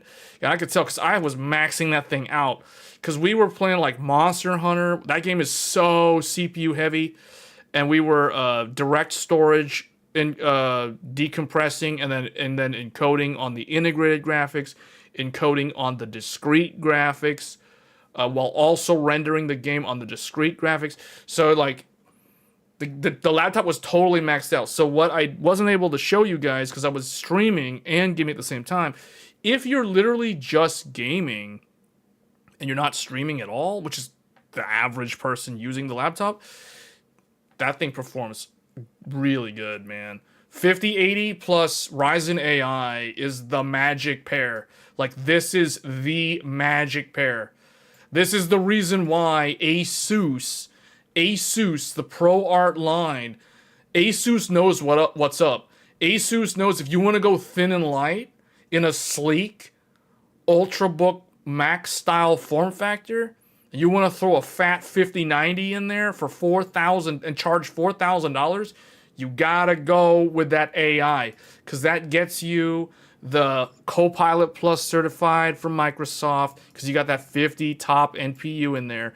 Then you got that 5090 24 gig and the rock solid 890M. Like, this is the best pair, man. This is the best pair. Like, when I saw that, I was like, dude, this is under $2,000. It gets me a 5080 with a full fat 16 gigabyte on the laptop, and it gets me good battery life, and it gets me solid integrated graphics. The 890M is no joke. It's hilarious, because it's like you're getting an integrated GPU, the Radeon 890M. That thing by itself already has like AV1 encoding, all that good stuff, RDNA 3.5. That thing plus this thing, and I was like, what is this? Like, no one's talking about this. Like, literally no one's talking about this laptop. And it's like, dude, like, laptop content creators, like, what are you doing? Like, look at this. Like, what is this? Like, what is this? This is the Black Friday deal, man. This is the Black Friday deal. If you're into gaming laptops, if you want a gaming laptop, this is like the secret choice. This is like that secret menu item at the restaurant. You know what I'm saying? Like, that the normies don't know about this stuff. This is like the stuff you go behind the wall and there's like a secret door or whatever. Like, this is the thing. This is the laptop. 890M. Yeah, dude. Like, 890M is no joke, man. I mean, I know, because you guys remember, I have a ThinkPad P16S. The ThinkPad P16S has the exact same, almost the exact same CPU with the exact same Radeon 890M. And that, I was amazed. Like, that thing can game at 1080p. I was like, whoa, medium settings, 1080p? What is this? Like, this thing is good. It's integrated graphics and it's this good. It's obviously not going to be as good as Strix Halo, but dude, for like a small little, 28 watt TDP laptop chip, like, this is good. Like, what is this? And then it's like, now you basically take the exact same thing and then bolt on a 5080 on there. It's like this was Goku. This was Goku with like Super Saiyan capabilities. This is Goku as a Super Saiyan. If this was a Strix Halo, this would be Goku going Super Saiyan 2. But now you go and add a GeForce 5080 in there. That's literally like Goku fused with Vegeta into Vegito or something. It's like all of a sudden, whoa, now it's like, whoa, it's like way better, dude. I can like dual, triple encode videos while playing games like in a laptop. Like, this is the thing. I don't understand why nobody saw this. It's like slipped under the radar. I know that Jared from Jared's Tech, Jared mentioned it to Just Josh in that collaboration video that they did. He mentioned it in like a sidebar conversation, like real quick, and I was like, dude, you might want to expand on that, because like That's one of those deals that I think people need to know about, but just saying, it's like, whatever. I mean, I guess if not enough people know about it, at least the price is going to stay low for the people who do know about it, but you know what I'm saying? So, yeah. This is like the best deal. I mean, there was another one too. Let me see. Let's look at gaming laptops for those that are looking at gaming laptops. So for the people who don't want to spend over $1,000, this one, is it this one or was it this one? It was, well, what is this? Intel Core 12th Gen? Ew, no. Intel AMD, Intel Core. So this one, 16 gigs though. 16 gigs? They're all 16 gigs. Oh. Gross. All the $1,000 laptops have 16 gigs of RAM. This one only has, this one has 8 gigs. Oh no, okay, 16. 16. Oh no, that's the fake Intel. That's the fake Intel. This one, you know what this is, guys? This is the biggest scam. It's got like Sonic. You know what this is? Does anybody know what this is? This is the fake news laptop. This one is. Do you guys know what this is? Who could tell me what this is? Who here knows what this is? Who knows what this is? I'll give you a hint. It's not Arrow Lake. It's not Arrow Lake, even though it says 200H. This is why I call it the fake news.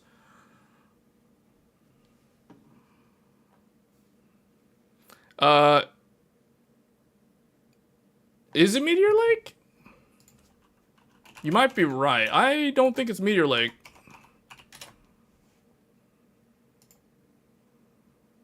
It's not Meteor Lake. You're close, though. It's not Meteor Lake. Fake frames, got it. It's Raptor Lake. Raptor Lake's back. Raptor Lake didn't go away, man. It's like that one villain that you thought was dead, but he like survived somehow and came back, you know, like in season 3 or whatever. Raptor Lake is back. It's 13th gen. Yeah, 13th gen has a new name. 13th gen Intel Core i7 13th gen now has a new name. It's now no longer called i7. This used to be called the i7 13700H. Intel i7 13700H. The new name, Intel Core 7 240H. This has no NPU, no AI processor at all. Alligator Lake. Alligator Lake. Yeah, Raptor Lake is back in action on this Alienware for $1,000. Complete with GeForce RTX 5050, 16 gigs, and a 1 terabyte. This is... Let me see what it's got. What does it have? What does it have? It is the biggest this is the biggest waste of money. Like, this has nothing. This has nothing. This has nothing. Look at that. Look at this. Look at this. No, what is this? What is this? Where's the SD card reader? Where's like anything? Where's a USB-A? There's nothing. There's not like, it's got nothing, guys. Like, what is this? This is a Chromebook. It's got nothing.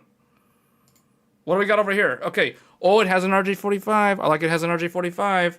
RJ45, 5 gigabit type A, combo port. I don't know why. Is that the, why is the battery light here? Okay, and then it has the power plug on the back. It has 2 USB-C. These are not Thunderbolt. No Thunderbolt. Because Raptor Lake doesn't have Thunderbolt built in. So, no Thunderbolt. Oh yeah, it's Intel, but it has no Thunderbolt. So, HDMI, yeah, this is a waste. This is a fail. Like, this is basically 13th gen. Oh, how the mighty have fallen. This is like a nothing burger. All right, what do we got here? Let me see what else we got. Who else is hiding? Who else is? Oh, hey, this one's not hiding, man. Hey, this one's not even hiding. Look, he isn't even hiding. He's using his original name. He isn't even trying to use a different identity. Like, look at that. It's literally the same. It's his real name. Intel. At least this one's telling the truth, and it's cheaper. Acer Nitro. At least it's telling you its real name. It's like it's not using a fake identity. You know what I'm saying? It's Raptor Lake straight up. It's like, hey man, I'm Raptor Lake. Look at me. I'm Raptor Lake. Okay. Next. Oh, we got another one. Oh, we got another one. Oh, man. We got another one hiding. What is this? What is up with these boys? Like, look at this. Okay, who is this, guys? Who is this? Who is this? What CPU is this? What's the code name on this one? Ryzen 7 260. I think there's a bunch of people that already know who this thing is. I know Fake Frames knows who this is. Who's this? Who's the Ryzen 7 260? I'll give you a hint. It's not Zen 5. It's not current gen. Meaning it's not Strix Point.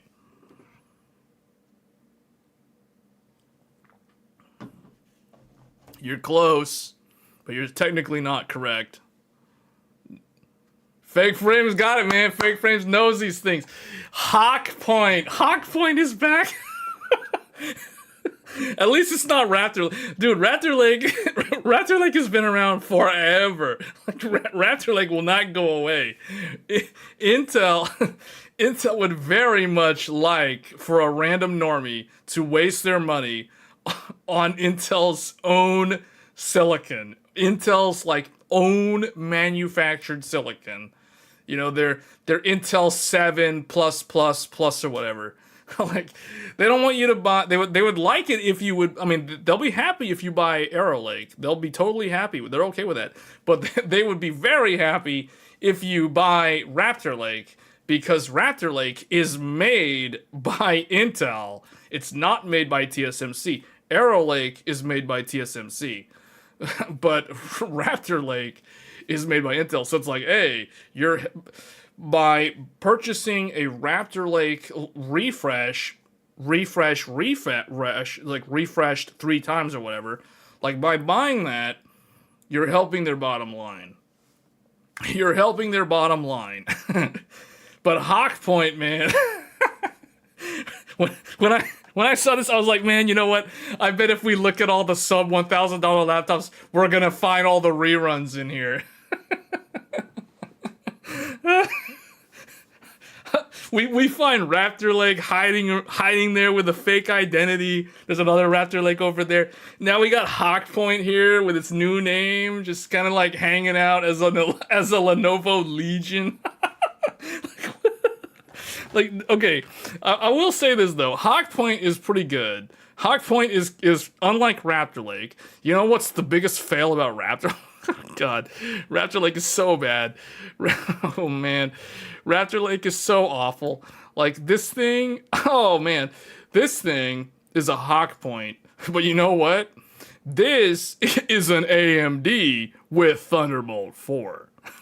That's more than that Intel. That Intel made Thunderbolt, but somehow Raptor Lake doesn't have Thunderbolt. And then AMD Hawk Point does have Thunderbolt. Like, what the heck? It's using another name, and it has Thunderbolt. And then Intel, with the fake identity on Raptor Lake, doesn't even have Thunderbolt. Like, what is going on here, man? What kind of weird alternate universe do we just go into by looking at sub $1,000 laptops? Like, what is this? Oh, man. Hold on. Let me see. What does this thing have? This is actually quite good. 16 thread. 16 tops. Hawk Point is not Copilot Plus certified. 16 tops. But hey, it beats Arrow Lake, because Arrow Lake's 13 tops. So apparently Hawk Point with Zen 4 has 3 more tops than Intel's Arrow Lake. It's a technical win. No one cares, but it's a technical win. Okay, and then it comes with one 16 gigabyte stick. One 16 gigabyte stick. So single channel memory. So what that means is you can technically buy another 16 gigabyte stick, and now you got 32 gigs of memory. So IPS, I like that. 15.3 inches is an interesting screen size. It's not the full 16 inch, which is the standard gamer laptop size. And it's not the 14 inch, which is like the thin and light. So this is actually a very unique size. I like that it's IPS and it's matte screen. 1200p for a 5060 is okay. That's a 5060 with 8 gigs, 165 hertz matte screen IPS. I like that screen. That's a really nice screen. Not very bright though, but who cares? I mean, it's a sub $1,000 laptop. Gigabit LAN, Wi-Fi 6, not Wi-Fi 7, Wi-Fi 6. So you can tell, I mean, it's Hawk Point, so it's gonna come with like older stuff. And there it is, boys. Thunderbolt 4. It's got one Thunderbolt 4 right there. One Thunderbolt 4. That's more than that Raptor Lake, which doesn't have any Thunderbolt 4. So we got Thunderbolt 4 on this sub $1,000 laptop with a Hawk Point hiding there in the background. Okay, this one's actually not that bad. 60 watt hour battery. I mean, that's okay. If I recall, Lenovo Legion 5s can come with an 80 watt hour. The one that I have, that's the reason why I'm looking at this is when I saw this, I was like, hey, my old gaming laptop is a Legion 5. So I was kind of curious to see like, okay, what are the, and it was a 15 inch. It was like a 15.6.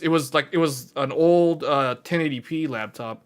So I was like, I wonder what these look like now. So they come with this stuff. Interesting. Yeah, it looks very familiar. It looks a lot like my old laptop. It looks more, the only thing about it is it looks more gamer. This looks more gamery to me compared to the one that I have. I don't know. I'm not a huge fan of what Lenovo's been doing with their Legion stuff. Like, I feel like they're making it less practical and more, they're catering more to the gamers and making it look like a street racer, you know, like a racer mobile or whatever. Like, I don't like what they're doing with these laptops. They're making them worse. And they're throwing like OLEDs on like all the expensive ones. I am disappointed, Lenovo. Oh, yeah, okay, here's one. What's this? HP Victus. This has got like the same exact hardware. The only difference is this one. Okay, who can tell me what this is? We haven't talked about this CPU. Who could tell me what this is? Who knows what this is? Ryzen AI 7 350. So, one of the things, if it says AI in the name, that means that it is Copilot Plus certified, which means it does get Microsoft's certification as an AI PC. See, a lot of people think AMD's naming is confusing, but it actually makes sense if you're aware of like what defines a Copilot Plus PC. You got it, Kraken Point. This is Kraken Point. So this is their more mainstream, budget-oriented CPU lineup for mobile that came out this year. So this is available in 6-core 12-thread or 8-core 16-thread. This is the 8-core 16-thread AI 7. AI means 50 tops. 7 means 8-core 16-thread. And 350 is just the number. So this one, okay, compared to that Lenovo, this one has last year's Kraken, or last year's Hawk Point. This is a 8-core, 16-thread with 16 AI tops. Notice that it doesn't have the AI branding. It doesn't say AI in the name. That means that the NPU doesn't have 50 or 40 tops. It has to have 40 tops to get the AI name. This one has the AI name. That means this one has at least 40 tops. Now, we all know Kraken Point and Strix Point have 50 tops. So they are the best x86 based CPUs or APUs for Copilot Plus PCs. The only one from Intel is Lunar Lake, and Lunar Lake is a low power, low end thing. Not low end, but it's it's for really small, thin, light, like 12-inch, small, sleek laptops. It's not meant for something like this. Okay, this is IPS, so this one also looks pretty okay. 1080p, 144 with the GeForce 5060. Turn all that frame gen that thing all the way up to 140 hertz or 144 hertz. This is going to have Thunderbolt on it. This is going to have Thunderbolt because all of AMD's AI stuff have Thunderbolt. Let's see, where is it at? Oh no, it doesn't have Thunderbolt. What the heck? Oh man, HP, you had one job. You did exactly what Lenovo did, but Lenovo messed it up on the Legion Pro with Fire Range because they were cheap. Oh man, HP messed it up. HP done gone messed it up. Wow, that's funny because these are priced the same, but Lenovo did a better job, man. Lenovo has the Thunderbolt on here, and it's last gen. So, wow, weird. Like, Lenovo did a better job, though, overall. Man, that's like, wow, that's kind of bad on HP's part. All right, what else we got here? What's this $600? RTX 4050 on a 12th gen with 16 gigs of DDR5 4800? No. HP Omen 16 Ultra. Oh, now we're talking. This is the stuff that I want to see. This is the stuff that I want to see. Now we're talking. Now we're at the limit. $1,000. There it is. There it is. Intel's best mobile CPU. Arrow Lake H. This is the real deal. This is the real deal, man. This is the good Intel chip. The good Intel chip. With GeForce 5060. 16 gigs, 1 terabyte. This one's going to have Thunderbolt 4. I'm going to call it right now. This better have Thunderbolt 4. This better have Thunderbolt 4. Or I am done with these laptops. Where is that Thunderbolt? Show me the Thunderbolts. Show me the Thunderbolts. I see what looks like one Thunderbolt. Do you have another one? Why is the marketing stuff so bad? I gotta scroll all the way down to this stuff to get the information. Matte screen. I like it. Oh, IPS 2K. Oh, that's not 2K. What is this fake news? 2K, and then they say it's 1200p. That's not 2K. Like, this is, like, what is that? Okay. It's VR ready. Okay. Okay. It's VR ready. Is there something wrong with Micro Center's website, or is this just straight up not have Thunderbolt? They said it on that one Hawkpoint laptop. Is HP just failing right now so hard? Like, why do they not want to put Thunderbolt on sub $1,000 laptops? Didn't Lenovo do it on this one? Lenovo put it on this one. How come they don't have it on this one? This is an Intel one. This is what I mean, guys. This is what I mean. When we were talking about the chips, and I was showing you guys what is possible to build. You can build some insane laptops, some insane mini PCs, and realize the ultimate potential of the Arrow Lake platform. But these guys, I mean, to reach certain price points, I guess, they're gonna like basically buy the chip from Intel and connect like the bare minimum to it or whatever, and then they just sell it to the customer. Like, I don't know, man. What is going on here? Like, does HP require a specific price point to give you Thunderbolt 4? Like, I mean, Lenovo's giving us Thunderbolt on an AMD last gen CPU, so I don't know what the deal is with this. Unless the website's wrong. I wish these pictures weren't so grainy. Like, I don't know. But that one does look like a good deal, though. Like, so far, this one seems like the best deal in the sub $1,000 range.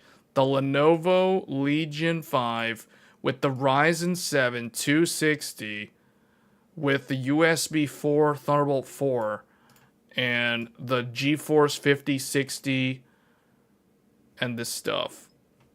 I mean, the only thing the HP is doing better is it's giving you a larger SSD. They're giving you the exact same this stuff. And they're giving you a comparable... Well, this was a newer CPU than the AMD CPU that the Lenovo has. Except the problem is, if this is true, HP completely failed because they didn't give you the USB 4. I'm like, why are they not... Why is there no USB 4 on this? It's integrated into Arrow Lake. Like, why you do this, HP? Like, I don't know, man. Unless Micro Center is just wrong in the product listing, which that's a severe problem. But I would assume that the product manager is checking all these websites to make sure that they're listing these things correctly. Otherwise, the product manager is doing a fail of a job. Here's another fake news CPU. This one is another. This one is a Kraken. This is the lower end Kraken points. This is the 6-core. 6-core. But see, like, even then, the Lenovo Legion 5 seems like the best deal because it's like, okay, $50 more for Hawk Point, but you're getting 8-core 16 thread as opposed to 6-core 12 thread by saving $50 on this. So this is another stupid Raptor Lake one. That's a waste of money. This one is a waste of money. This one is okay. What do we got here? This one looks okay. Like, did I look at one of these though? Didn't I look at this? Is this the exact same laptop? No. What the heck? What's the difference? Oh, this one has a lower end Intel CPU. This one has the Ultra 5. But if it doesn't have USB 4, then what are they doing? USB 4. It doesn't have USB 4? How are they making these things without USB 4? Like, do these guys not know how to build a product in 2025? Like, what the heck? What are these things? Like, this is a waste of money. And then you have all these garbage things, like, okay, and then this refurbished stuff. So basically, the best deal that I could find is this Lenovo Legion 5. This is the best sub $1,000 Black Friday deal. Out of all the ones that I looked at just now. That's the one to get if you're someone who's looking for a laptop, a gamer laptop, and you live near a Micro Center, and you want a gaming laptop before, well, DDR5 is already expensive, and this only has 16 gigs. So if you go to the Micro Center, you're probably going to have to buy another stick of memory, which they do sell. But, I mean, that's whatever. That's going to drive the price up to, like, about $1,000 probably because of how expensive DDR5 is. RTX 5050 on the HP. What? Yeah, but none of the HPs have USB 4 at this price range. RTX 5050. 5050. Oh, you're talking about this one? Yeah, but that one didn't have USB 4. No, the Legion 5 is the best deal, man. This one has USB 4. That's nice. USB 4. It's an interesting size, 15.3 on the screen.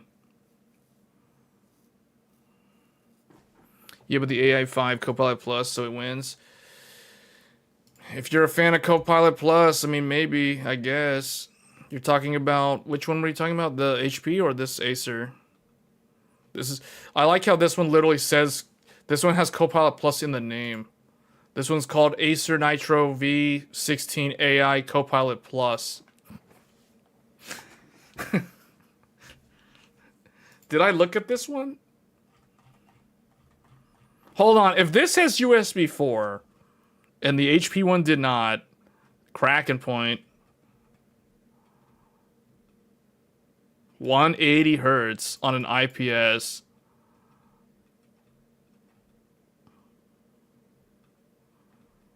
Oh my god.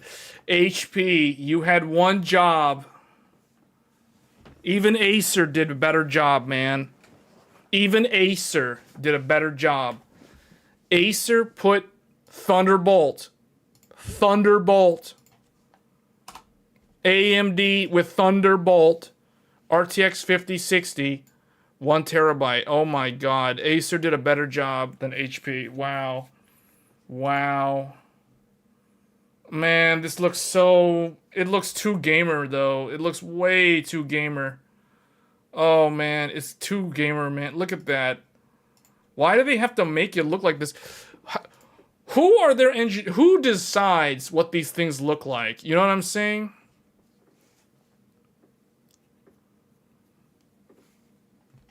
Like, okay, this is the real deal, though. This one is AI. This one's got the AI and the USB 4, aka Thunderbolt 4, and the 5060.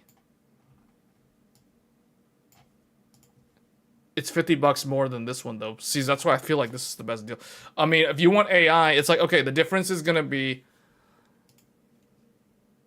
last gen for $50 less, but no AI PC. I mean, technically the NPU's there, but it's like pathetic. Or true AI PC, $50 more, but it screams that you're a gamer. It literally just broadcasts constantly that you're a gamer if people see you with this. You know what I'm saying? Like, if someone sees you with this, they might not think that you're a gamer immediately. Because, I mean, at least the Legion, at least this particular Legion, the cheaper Legions don't look overly gamer the way this thing does. You know what I'm saying? Like, there's something about those eagle talons or alligator teeth or whatever those vent things are to make them look like they're coming out of the bottom of the laptop. You know what I'm saying? Like, that looks gamer. It looks too gamer. This is way too gamer, man. It's like the gamer stuff. All right. Anyway, we are like at 4 hours now. So I don't know. I think all we've been doing is for the last like 30 minutes is just talking about laptops, and this is going nowhere. Let's go to the next. Okay, I'm just gonna say right now, in my opinion, this is the best deal. So I'm just gonna say, if I was gonna buy a gaming laptop for under $1,000. I'd probably get the Lenovo Legion 5. This particular one from Micro Center. It doesn't look super gamery. It has USB 4. It has an NPU that is not Copilot capable, not Copilot Plus capable.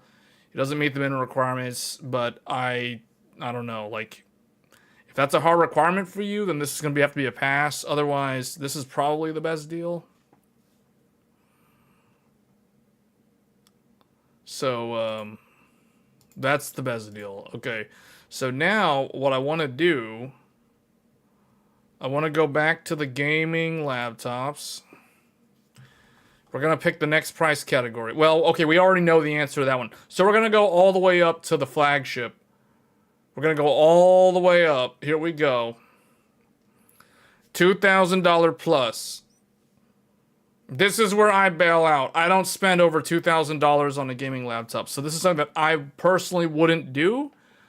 Because I think that money can be used in much better ways compared to buying a gaming laptop. At this price point, you can definitely get a much better deal for less than this. And you can also... you basically hit diminishing returns once you hit that $2,000 barrier. Like, going above $2,000 doesn't really get you anything. So, in the grand scheme of things. So, here we have some 16... Okay, this is where all the big chunky 18-inch waste of money laptops start showing up. So $3,200, 50. Okay, $3,200 with 5090. Is that a good deal? That has a 5090. But this one has a 5090 for $3,100. And this is a Lenovo Legion Pro 7. This is 16-inch. This is a Dell 18-inch.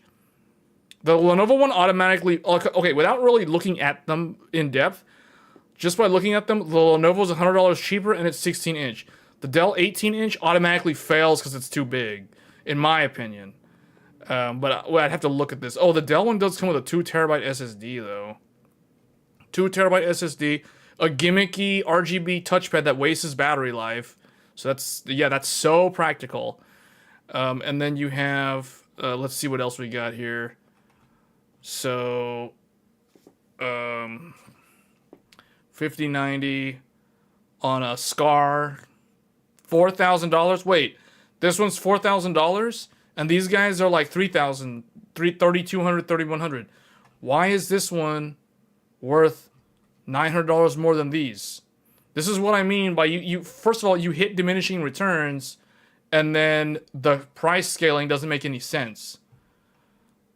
So I guess this one's not on sale, or like what? I don't know what's going on. Oh, 64 gigs. Wait, but this is 64 gigs. That's 64 gigs. All of them are 64 gigs.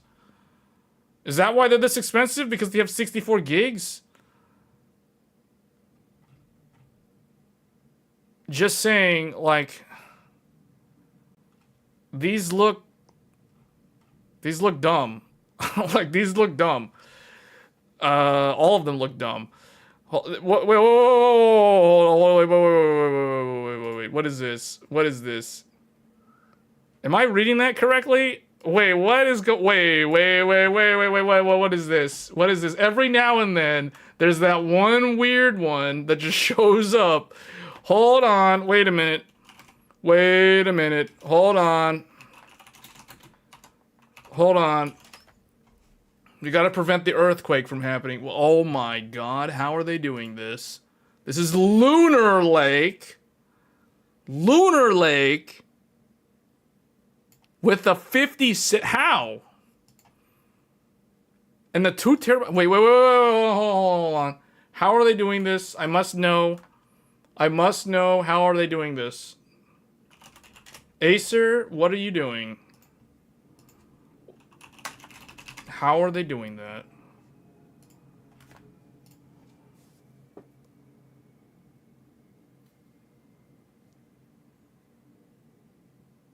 Oh. Hold on a second. That's really interesting. Wait a minute. So they have a 2. So they're doing. This doesn't have LAN. I can tell you that. There's gonna be no RJ45. There's no way this has RJ45.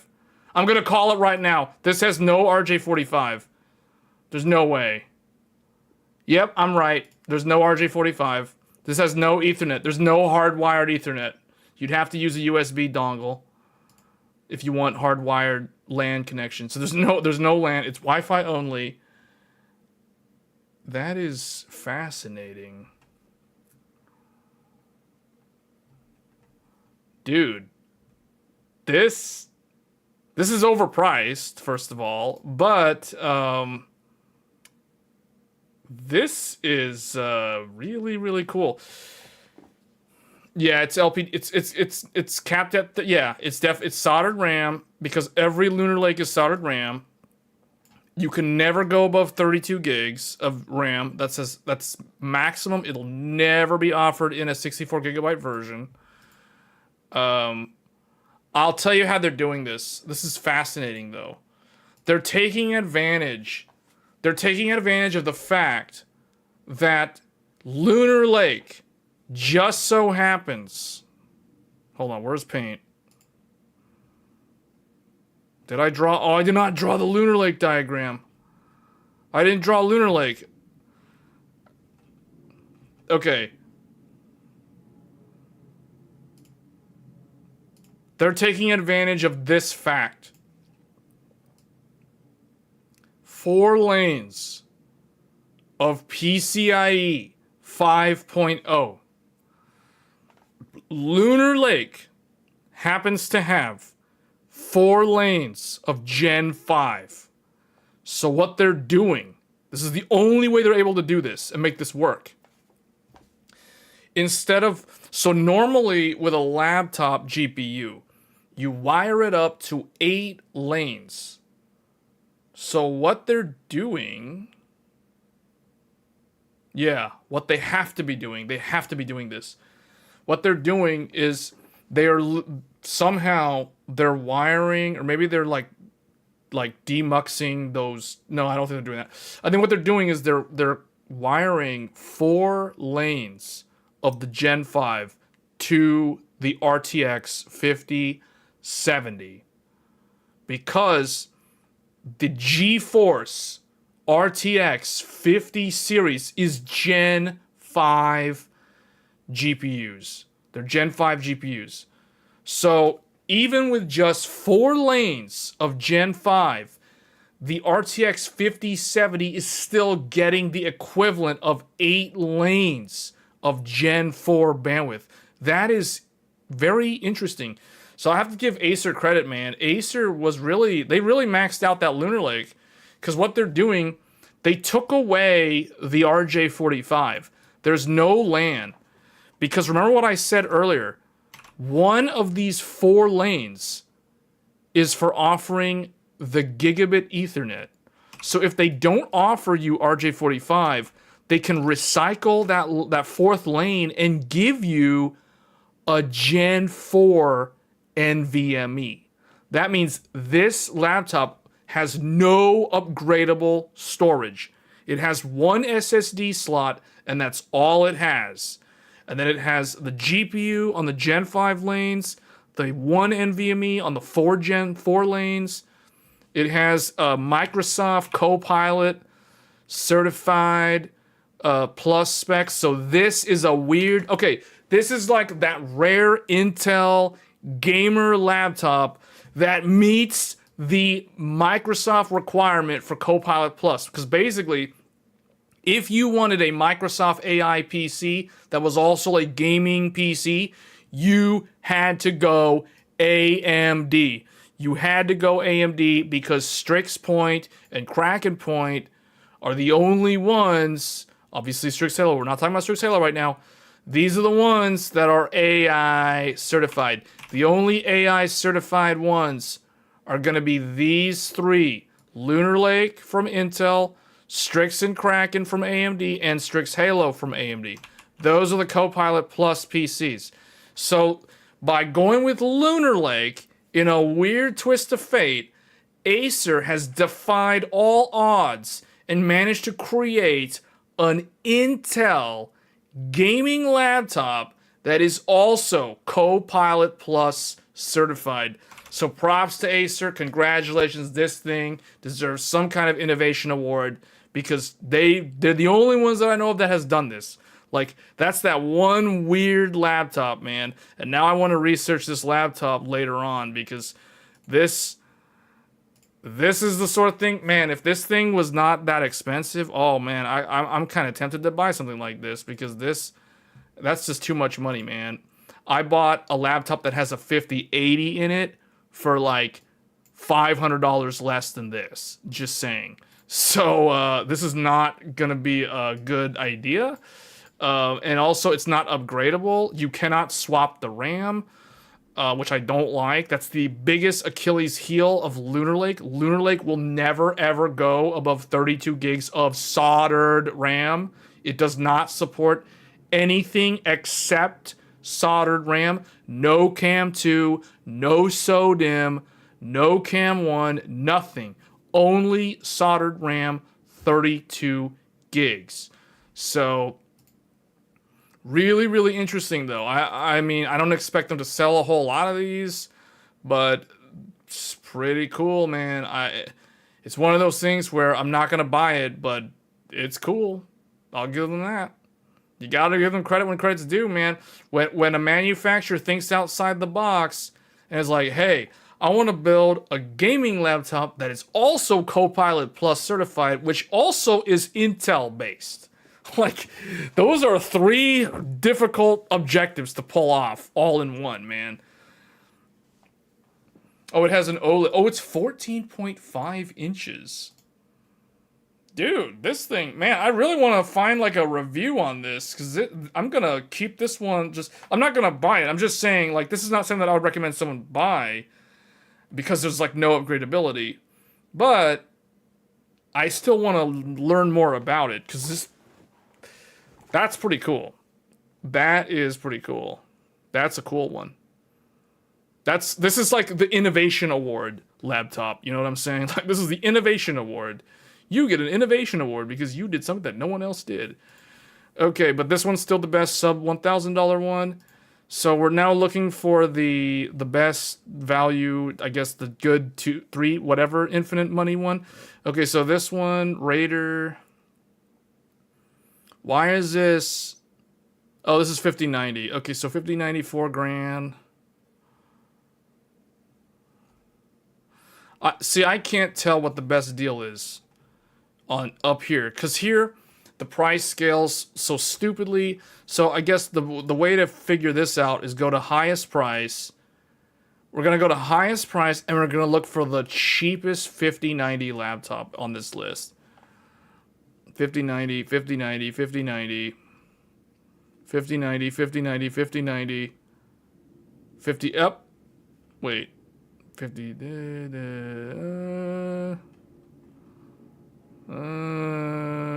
Okay, so it's probably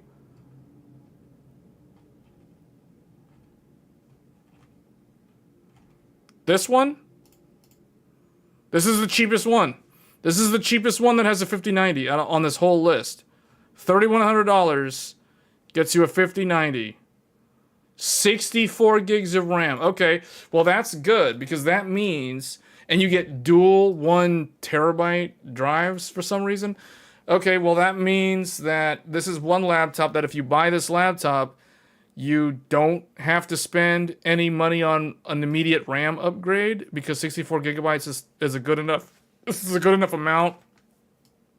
This is a good enough amount to get by without too much trouble. So 3,100 gets you a 5090.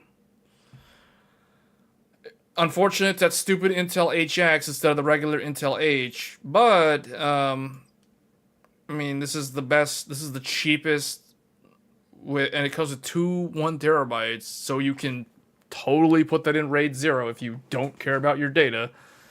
And but that's cool, I guess. I mean, at least you don't have to.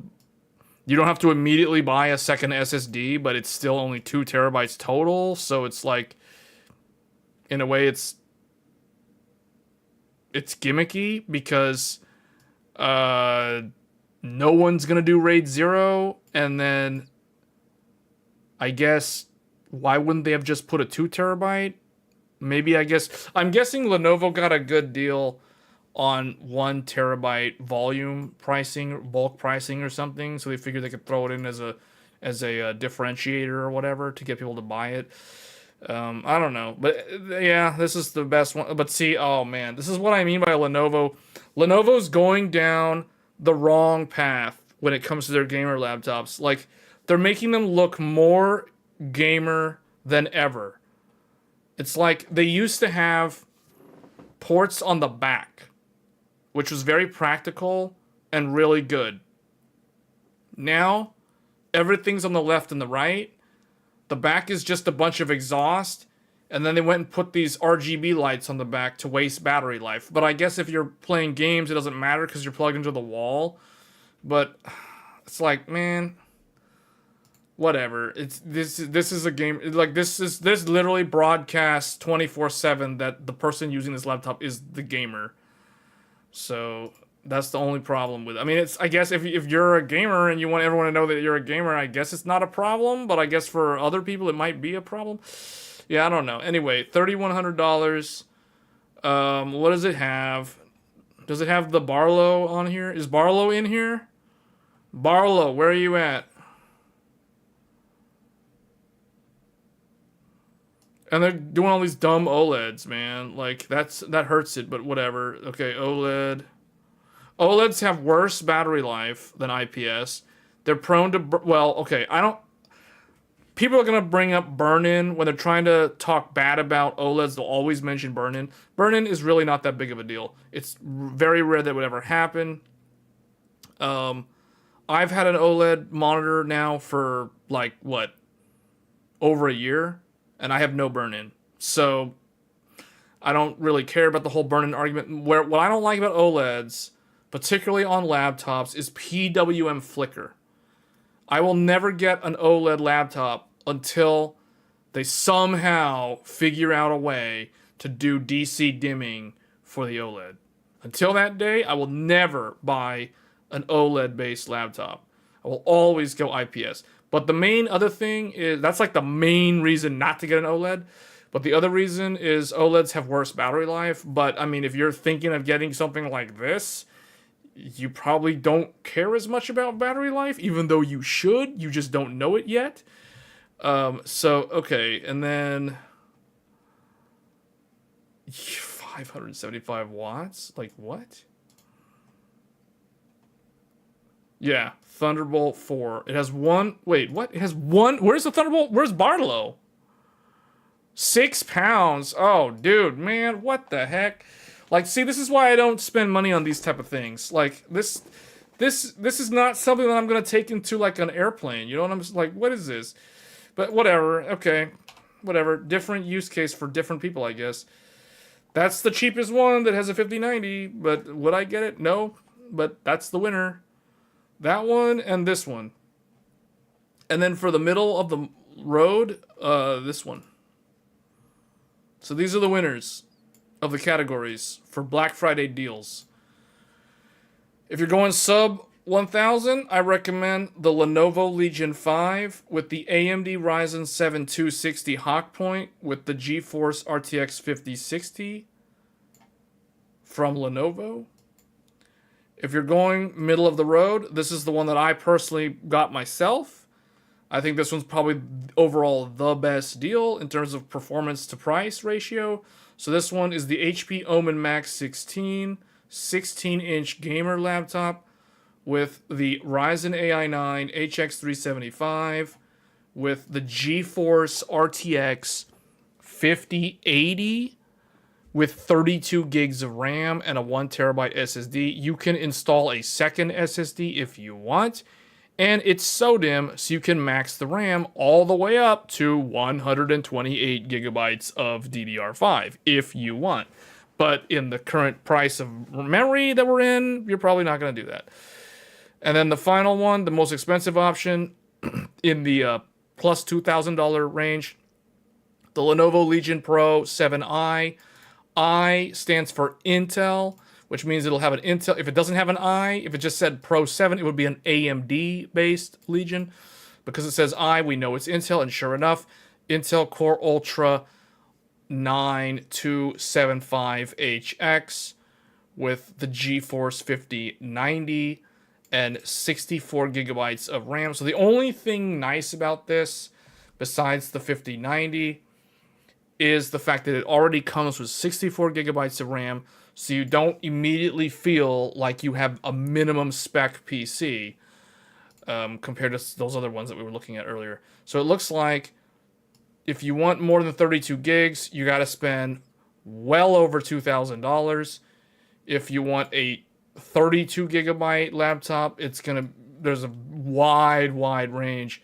And then if you are going sub 1000, because of the RAM shortage, you're going to end up most likely with 16 gigs, which is, I consider that below minimum spec.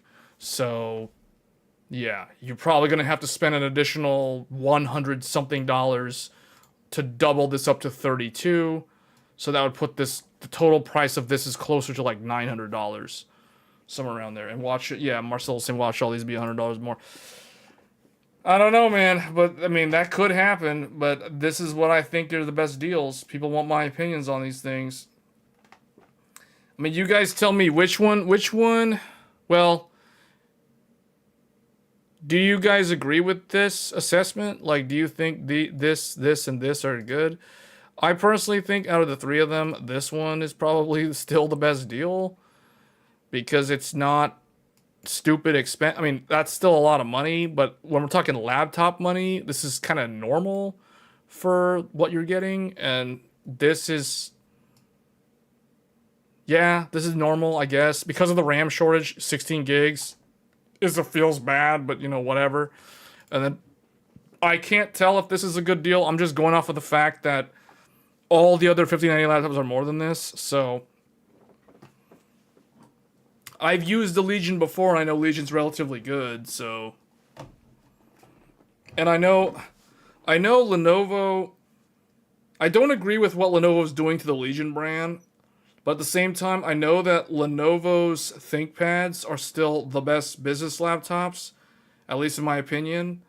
So I would assume that their gaming laptops share some. There's a trickle down effect. There's a trickle down effect. So basically, you can think of it like this: if we're going to use the car analogy, the ThinkPads are like a Lexus, the Lexus cars.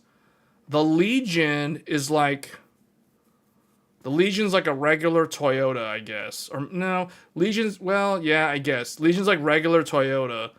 And then ThinkPad is Lexus. And then whatever, is there even, what's a car company that has like 3 different, I don't know. Anyway, you guys get what I'm saying. Like, Legion's not as good as ThinkPad is what I'm saying.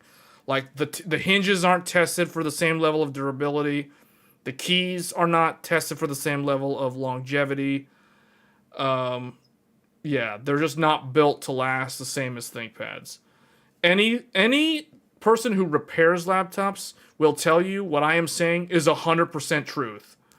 So, yeah, Legion cannot compete with ThinkPad, even though it's made by Lenovo.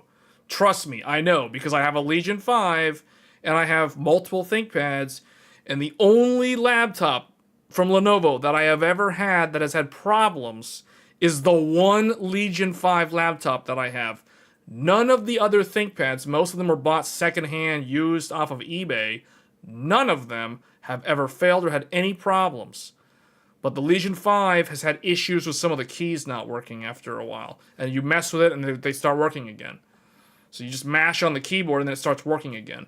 So, or you like Alt-Tab, Alt-Tab, Alt-Tab really, really hard enough times and then it starts working, all the keys start working again. So the Legion 5 is the only laptop I have that has problems. The ThinkPads don't have any of those problems. So it's weird because it's like, I got one Legion and I have like 6 ThinkPads. And all 6 ThinkPads are flawless. The one Legion has had problems. So that to me proves that Legion is not as good as ThinkPad. You had the same on the Legion. You had the same problem? Okay, yeah, see? Yeah. And the thing about Legion that's stupid compared to ThinkPad, like Legion, you cannot easily replace the keyboard. Like if the keys mess up, you cannot like easily open up the laptop and take out the keyboard and put the new one in. ThinkPad, you can easily just, it's like 2 screws. You take the bottom cover off, you take the 2 screws off underneath, and you can pop the keyboard out and just put a brand new keyboard in on a ThinkPad. You cannot do that on the stupid Legion. That's the reason why, yeah, you gotta tear the whole thing apart, man. That's exactly what I'm talking about. So repairability on the Legion is nowhere near as good as a ThinkPad. It's mind-boggling that the laptop that has lower build quality is harder to repair than the one that has better build quality and will almost never fail. That is, wow. Anyway, that's probably where we're gonna leave this. So Legion, I mean, everyone's like, oh, Lenovo's the best brand. Yeah, if you're looking at ThinkPad, not if you're looking at gaming stuff. I feel like they're pretty comparable to the others in that regard. But yeah, so I got this HP, so now I'm in the HP ecosystem. HP, compared to Lenovo, HP software, so HP support software is fine. There's nothing wrong with it. Where HP is not as good as Lenovo, though, is the gaming software. The Omen Gaming Hub is not good. Like, I disabled it. I didn't uninstall it. I disabled it in Windows apps, so it doesn't even start. It can't run in the background. I disabled it, and that basically makes the Omen Max so much better from a user experience. So it's like, I just use it and let Windows manage everything, balanced mode. Don't use the Omen Gaming app. It's trash, you know, and everything's good. The laptop is dead silent on battery. The fans don't even spin up. I heard a lot of people complaining about the fans spinning up, but I kind of think that's because I have the AMD Ryzen AI. This thing sips power, man. This thing drops to like 1 to 3 watts on battery. 1 to 3 watts on battery. That's probably why the fans don't spin. They occasionally have to spin up to cool the 5080 down because I'm running it in hybrid Optimus all the time. So the 5080, even on battery, the 5080 is still active, but it'll power gate all the way down to like 0 volts or like 0.01 something volts. It still drains the battery though, even though I'm not using it. But yeah, shut off the Omen Gaming app, and this thing is the best Black Friday deal laptop for gamers. Like, legit, this thing is good. That 5080 is putting in work. That AMD Ryzen AI is giving me all day battery life. Using it as a daily driver, it's good stuff, man. And I really like that it doesn't look like a gamer laptop from the back. It literally looks like a business laptop. I like that. It's the black, it's shadow black. It's none of that gray. It's none of that navy blue gray thing. No. It's not like those lame looking Alienwares that look like home appliances. Yeah, no. This thing looks like an actual laptop. So I actually kind of, the look is growing on me. It looks understated, but it also looks more professional than like a gamer thing. So, and you can set the RGB to whatever you want. I personally would make all of them just white, like on the ThinkPad, and just be done with it. I wish that you could lower the brightness. There's no way to lower the brightness, even in the Omen Hub, which I think is a huge oversight by HP. Because the keyboard, there's only like, there's off, there's full brightness, and then there's like the lower brightness, but the lower brightness is still too bright for, in my opinion. But yeah, otherwise, this is pretty good, man. I didn't have a very high opinion of HP for many, many years, but this Omen Max is legit good. Like, the keyboard's fine. I wish that the arrow keys were full-sized. That's like the one thing. I also kind of wish the power button was a separate button that could have the option for a fingerprint reader, as opposed to being up there in the top right on the numpad area. But otherwise, my impressions of it are great. Like, I love that it has dual Thunderbolt 4, or, okay, USB 4. I don't care. I'm just going to say Thunderbolt 4. It's an AMD CPU. It's got dual Thunderbolt 4. I can run my eGPU over Thunderbolt 4 docking station on this thing. We already showed that on live stream. So I've got my Thunderbolt 5 dock is already hooked up to this thing. Triple monitors. We got a 4K. We got a 4K 165 hertz monitor plugged into this thing on the dock, and I've got 2 more 1080p. So I've got quad displays. Maybe I'll do a video for the members. I'll show you guys behind the scenes what this thing looks like hooked up to like all these monitors and docks and dongles and all this stuff. It's basically transformed into a true desktop replacement, complete with 5080 and the Ryzen AI and the dual Thunderbolt 4s. Like, this is the thing. The big fat 83 watt hour battery all day because of that AMD efficiency. My goodness.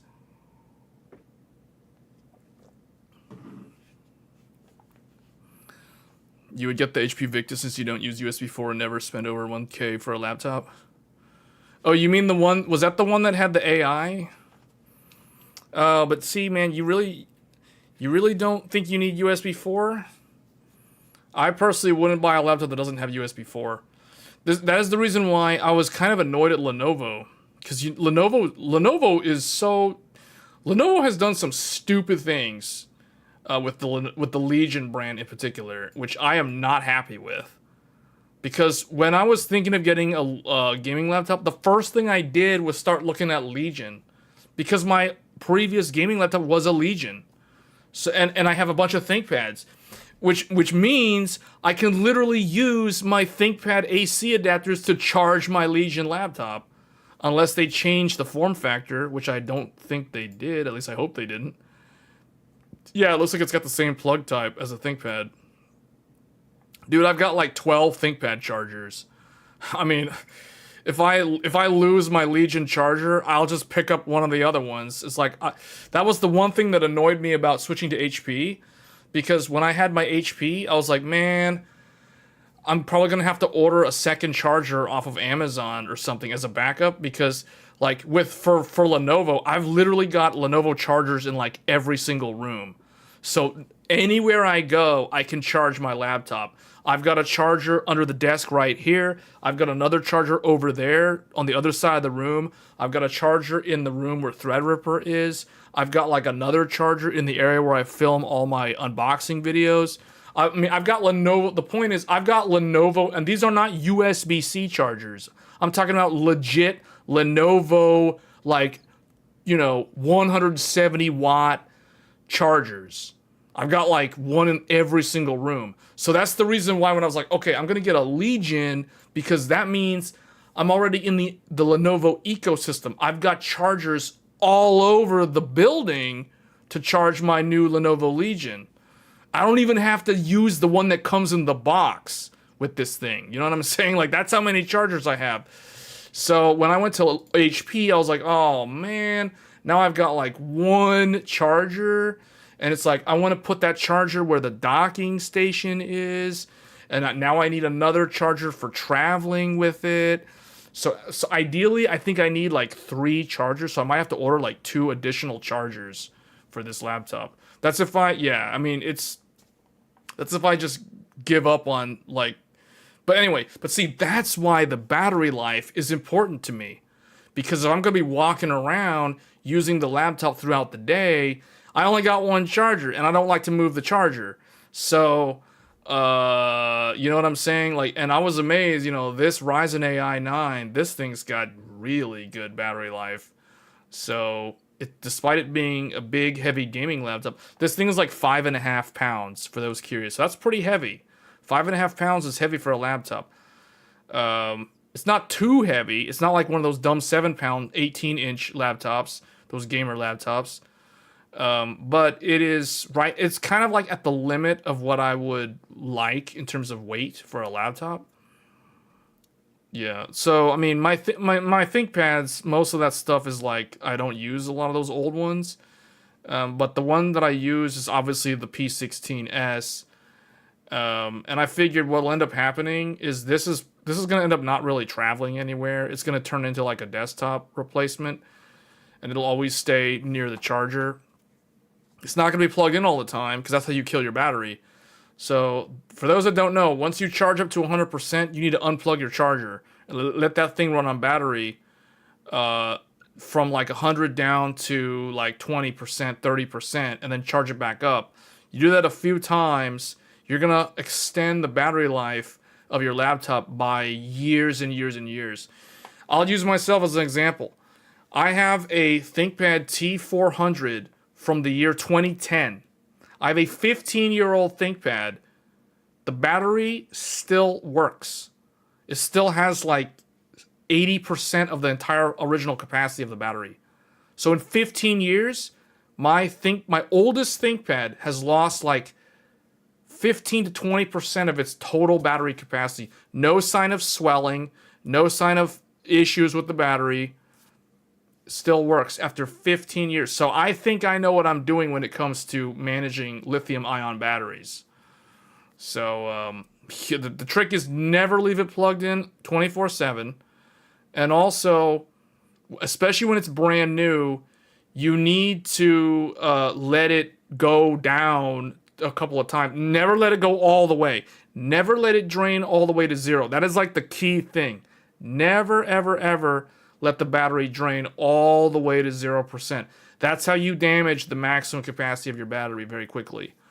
So you never let it go to 0. So you never drain the battery all the way. And but yeah, I mean, I've kept, dude, like all of my ThinkPads all of them, the batteries all still work. And some of those laptops are like 15 years old. Wouldn't that mean docking your laptop kills the battery? I don't leave it plugged in all the time. I dock it when I'm using it, but I don't leave it, like when I'm done using it, I undock it. I don't leave it in the dock all the time. That will ruin the battery. I mean, with Thunderbolt docking stations, it's super easy. You literally just unplug the cable. It's that simple. You know what I'm saying? Like, it's not like it's hard. You just unplug the cable. And then just let the computer go to sleep or whatever. Wouldn't that mean... Okay, no, the MSRP of this is... Wait, what are you talking about? I don't know what you're talking about. Try pricing this out on HP's website. Actually, this live stream, do we have the... Oh, we don't have the product link. I had the Amazon link on my live stream. Not this one. For this pay... Like, you could buy this off of Amazon. This laptop off of Amazon is like $2,300. So it's like $500 more than this. Or $400. Well, okay, this was $1,799. $20. Oh, so it's more. Okay, it went up. It went up. It was like $2,300. Maybe I need to stop talking about this laptop, man. Every time I talk about this laptop, the price starts going up. Yeah, it was $2,300 on Amazon like 2 days ago was when I last checked.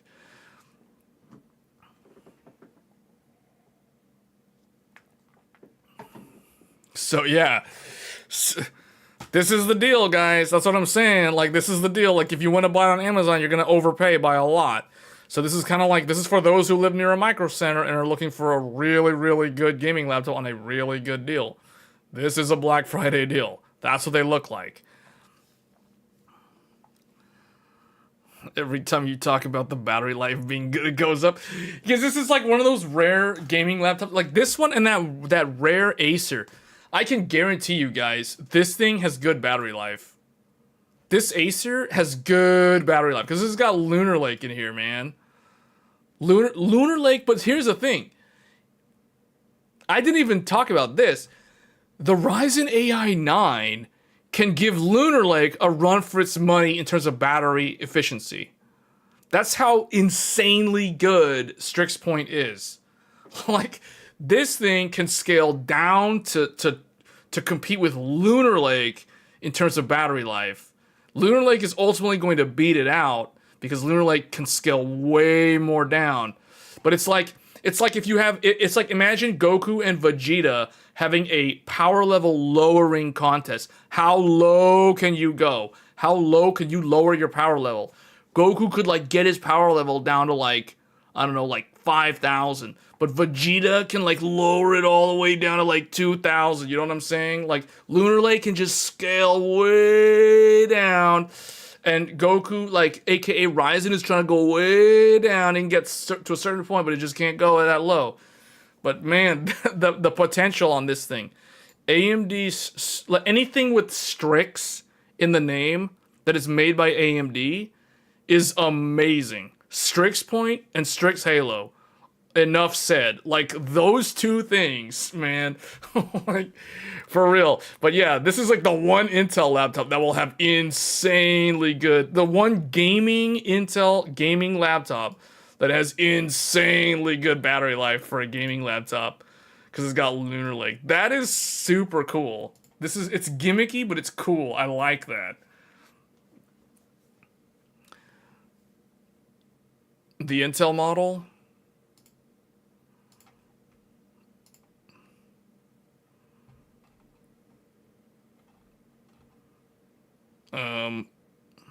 Hold on. Well, I sorted by HP. Oh, here it is. Oh, no, this is, ooh, this one's cheaper. But this is a different one, though. This is not the Max. This is a Slim. So this is the more, budget-oriented one. But hey, this is actually, whoa, this one's not too, oh, it's 5070. I thought it was 50, okay, yeah, that actually makes sense. But look at the difference, though. Look. The Acer... Lunar Lake, $2,300 versus the What did I do? Oh, the Omen Slim 16. The 16 Slim with 5070. Same GPU, same amount of RAM. Although, this one is SODIMM. So this one is upgradable. Upgradable RAM.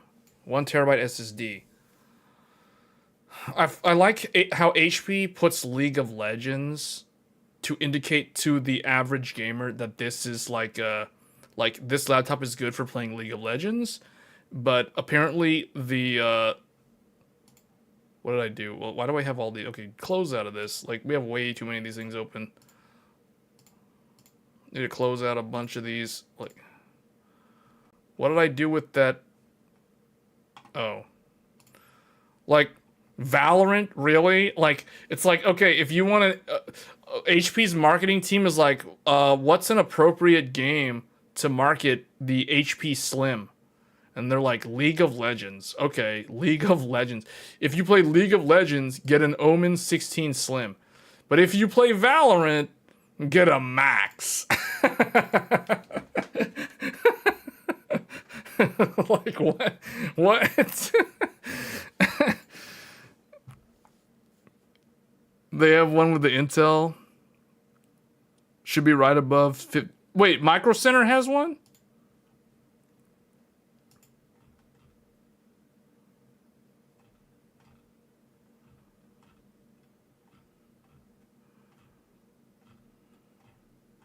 Dude, this is gonna take too long. Where's the most expensive, highest price?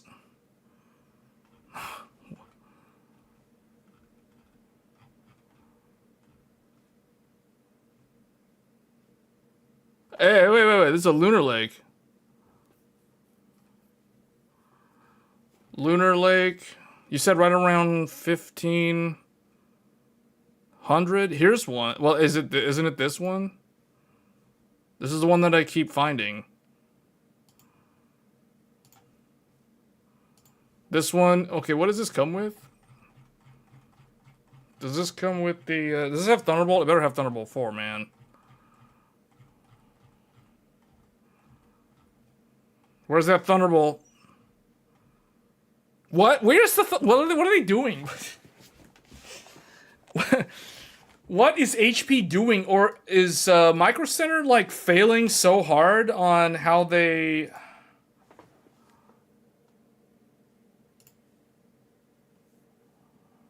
It looks like it only has one USB-C over here, and I can't tell if that's a Thunderbolt. Micro Center is saying it's not a Thunderbolt. I hate how, like, what is HP doing? This is not Copilot Plus. This isn't Copilot Plus. Yeah, it has that one USB-C. Why? This doesn't have Thunderbolt, man. Like, what is this? Arrow Lake H with no Thunderbolt?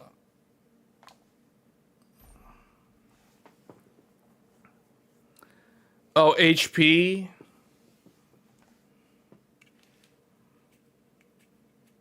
Yeah, but man, I wish that they had I wish they had the Arrow Lake H, this one. If it was this one with the 5070 Ti, that would be better. Because the thing is, I'm willing to sacrifice a little bit of multi-thread performance, dropping down from the HX to the H, because I know that I'm gaining a lot better battery life. Because it's a laptop, I value, even though it's a gaming laptop, I value noise and efficiency more than just like absolute performance. You know what I'm saying? Because at the end of the day, you're on a mobile platform. The difference between the HX and the H is going to be like real world scenario. We're talking like 5%. I'm willing to give up 5%. Depending on the game, maybe the worst case is like 10% performance. I am willing to give that up if I'm gaining better thermals, better acoustics, and most importantly, better battery life. That is worth the trade, in my mind at least. So I would much rather get an Arrow Lake H in a gaming laptop than an Arrow Lake HX. This is the reason why I prefer it's the same thing with AMD. I prefer Ryzen AI 300 series like the HX 375 over something like a 9955 HX 3D. Now, I know the HX 3D is going to perform better in the games that are CPU dependent, but I don't care. I don't care because I want better battery life and I want a laptop that is more balanced and more well behaved, if that makes sense. So it doesn't matter if it's AMD or Intel, same deal. Yeah, Ryzen AI, man. Ryzen AI 300 and Intel Arrow Lake 200H. These are like the smart choices if you're in the market for a laptop. Hopefully this helped shed some light on this, on the mobile parts. For those that are looking at buying a laptop, basically you're going to want to look for... So the last thing I'm going to do, and then we have to end the stream because I didn't realize, man, the stream is almost 5 hours. So there's Core Ultra 200H. There's Ryzen AI 300, which could also have an HX in the SKU if it's a Ryzen 9, for example. And then there is the Ryzen AI Max, that's Strix Halo. We're doing the colors for everyone so that they know exactly what's what. Core Ultra 200HX. And then Lunar Lake, since I did white earlier. This is Core. Why is it cool? Why is it blue? Like, what the heck?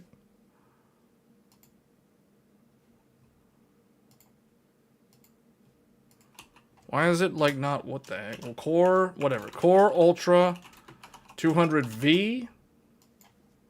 This is supposed to be white. I don't know why it's not changing. Why is it changing now? There we go. Okay. And then the last one is the Ryzen, the 9000. Ryzen... What is this thing called? Ryzen 9000 HX? Or HX 3D. And then there's also the option for X3D in there. Like, that's an option for that one. That's the fire range. So 3 platforms from Intel, 3 platforms from AMD. I like this one and this one. For general purpose laptops, for business laptops, and gaming laptops. Doesn't matter. I prefer those two for all of them. I do not like this, and I don't particularly like that either. So,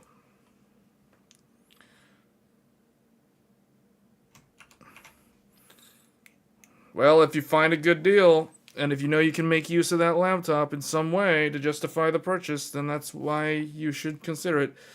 But definitely, guys, hopefully this helps people, because I've been doing research on this topic for about 2.5 weeks now.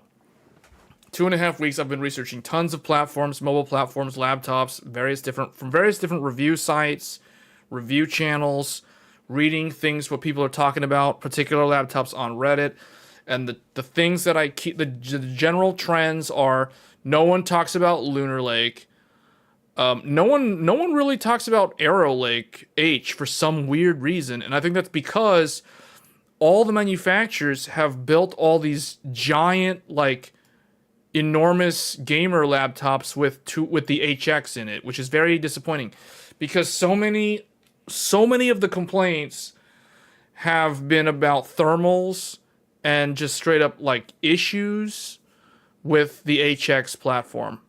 Just pick any random gamer laptop and just start Googling about it online, the problems about it, and you'll find that there is a mountain of issues.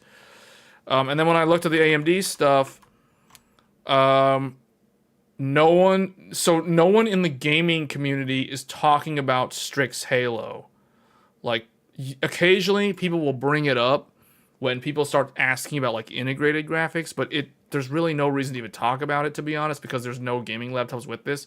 So this is kind of like in a league of its own. What I see people talking about and complaining about when it comes to AMD gaming laptops is lack of availability. Like everyone who's looking for a gamer AMD laptop, they keep talking about the 9955 HX3D and how they can't buy one in their particular country, or they're waiting for it to become available, or when it shows up it's like too expensive and there's not enough options, or it's like, oh, this vendor doesn't offer it in white or gray or whatever, like this, or it's like, oh, why does it have to have this? It's like cosmetic complaints and availability complaints. Those are the main complaints that I've noticed when it comes to the Ryzen gaming laptops.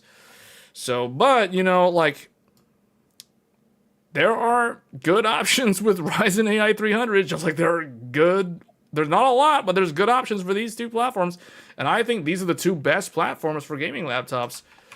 But that's just me. So anyway, we will be doing more content with the HP Omen Max in the future, so stay tuned for that. I'm still trying to figure out how to present the Thunderbolt stuff. We did not get into what I wanted to talk about with Thunderbolt on this stream, so I'll have to do that in the future. You have two USB Thunderbolt ports. Can you gang up the ports for more PCIe links? Oh yeah, if you're asking, can you run multiple docks? Yes, you can. Yeah, typically what I was doing for a while, I would connect my external graphics card to one Thunderbolt port, and I would connect my regular Lenovo ThinkPad docking station to the other Thunderbolt port. So yeah, you have dual 40 gigabit. That's the reason why, I mean, I'll say one Thunderbolt 4 is better than no Thunderbolt 4, but it's nice when you get two of them. But yeah, that is that. Yeah, the problems for AMD that I'm noticing is lack of availability. Oh, and there's also the other thing too that I read online. People keep thinking that everyone's trying to gimp AMD. Like, the problem is, I've heard the whole thing about Asus, the Strix, Scar, the situation where, because I was looking at Asus laptops for a while, like 2 weeks ago, and everyone kept complaining about how Intel's getting the best new Asus Strix, and AMD's getting the last year chassis and all this stuff. And I'm thinking, like, okay, I don't know if that's intentionally something that Asus was doing. Okay, first of all, I don't believe that Asus is trying to gimp AMD or make AMD look bad. I don't believe that at all. I'm under the belief that Intel can offer Asus the amount of CPUs that they require. So if it's like, okay, Asus is probably like, hey Intel, we need like 50,000 CPUs over the next 6 months. And then we need, maybe, depending on how much we sell, we might need to cut another order for Q3 and 4 for, X amount or whatever. And if Intel's like, yes, we can do that, then they're going to go with Intel for those laptops. If they go to AMD and they're like, hey, we need, 100,000 or 50,000, whatever, and AMD's like, well, we can give you, we can do like 20,000 for Q1 and maybe 15,000, depending on your sales, how much you push into the market, we can give you. Like, if AMD is not going to be able to deliver the quantities, then what do you think is going to happen, man? At the end of the day, Asus has to sell stuff, so they're going to go with Intel for their latest and greatest. Maybe they worked with Intel on the co-development of those chassis.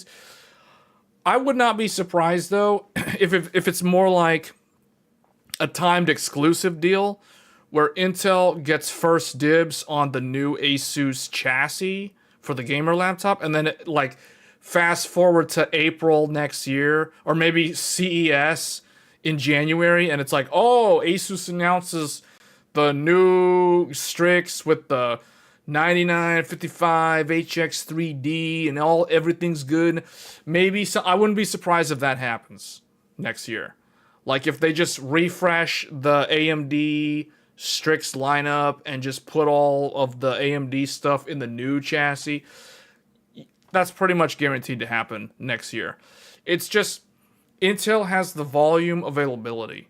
AMD doesn't. It's that simple. If AMD, you guys have to realize, AMD is dependent on TSMC wafers, and so is everyone else. Intel wasn't always like that. Intel used to make everything themselves so they could determine how much they wanted to make. Now, Intel's like, well, we got to buy from TSMC the wafers, so we're going to have to allocate to where our largest customer segments are. And where does Intel sell most of their chips? In two areas, mobile and server. Not enthusiasts. Regardless of what you guys think, 13900K, 14900K are not the volume sellers for Intel. Those are like the niche products that are low volume for them. For the real deal, where Intel makes their money is in Xeon servers and mobility. It's all the laptop stuff. So that means when they order the wafers, they're going to buy so many wafers from TSMC for the purpose of their laptop CPUs. That is why Intel can basically deliver on the quantities required by these laptop manufacturers. And that's the reason why you see, oh, Asus has a new Strix, and it's an Intel only. And if you want the AMD one, now you're getting the old chassis. You know, like eventually they're going to give AMD's CPU the same new chassis that the Intel one has. So it'll all work itself out. They also are prioritizing different business lines. What I've noticed is it's like, okay, for gamers, like let's just keep using Asus as an example. Arrow Lake HX is going in like all the Strix gamer laptops. You know what I mean? Like they're going in all of them. But where is Asus putting this? Remember, Asus has that convertible tablet slash all kind of laptop thing. The what is it? The ROG Flow, the Z13 Flow or whatever, like that has Strix Halo. So Asus has a premium device featuring Strix Halo. What is Asus doing with this? Where are they putting AMD's arguably best mobile platform? They're putting it in their really nice thin and lights.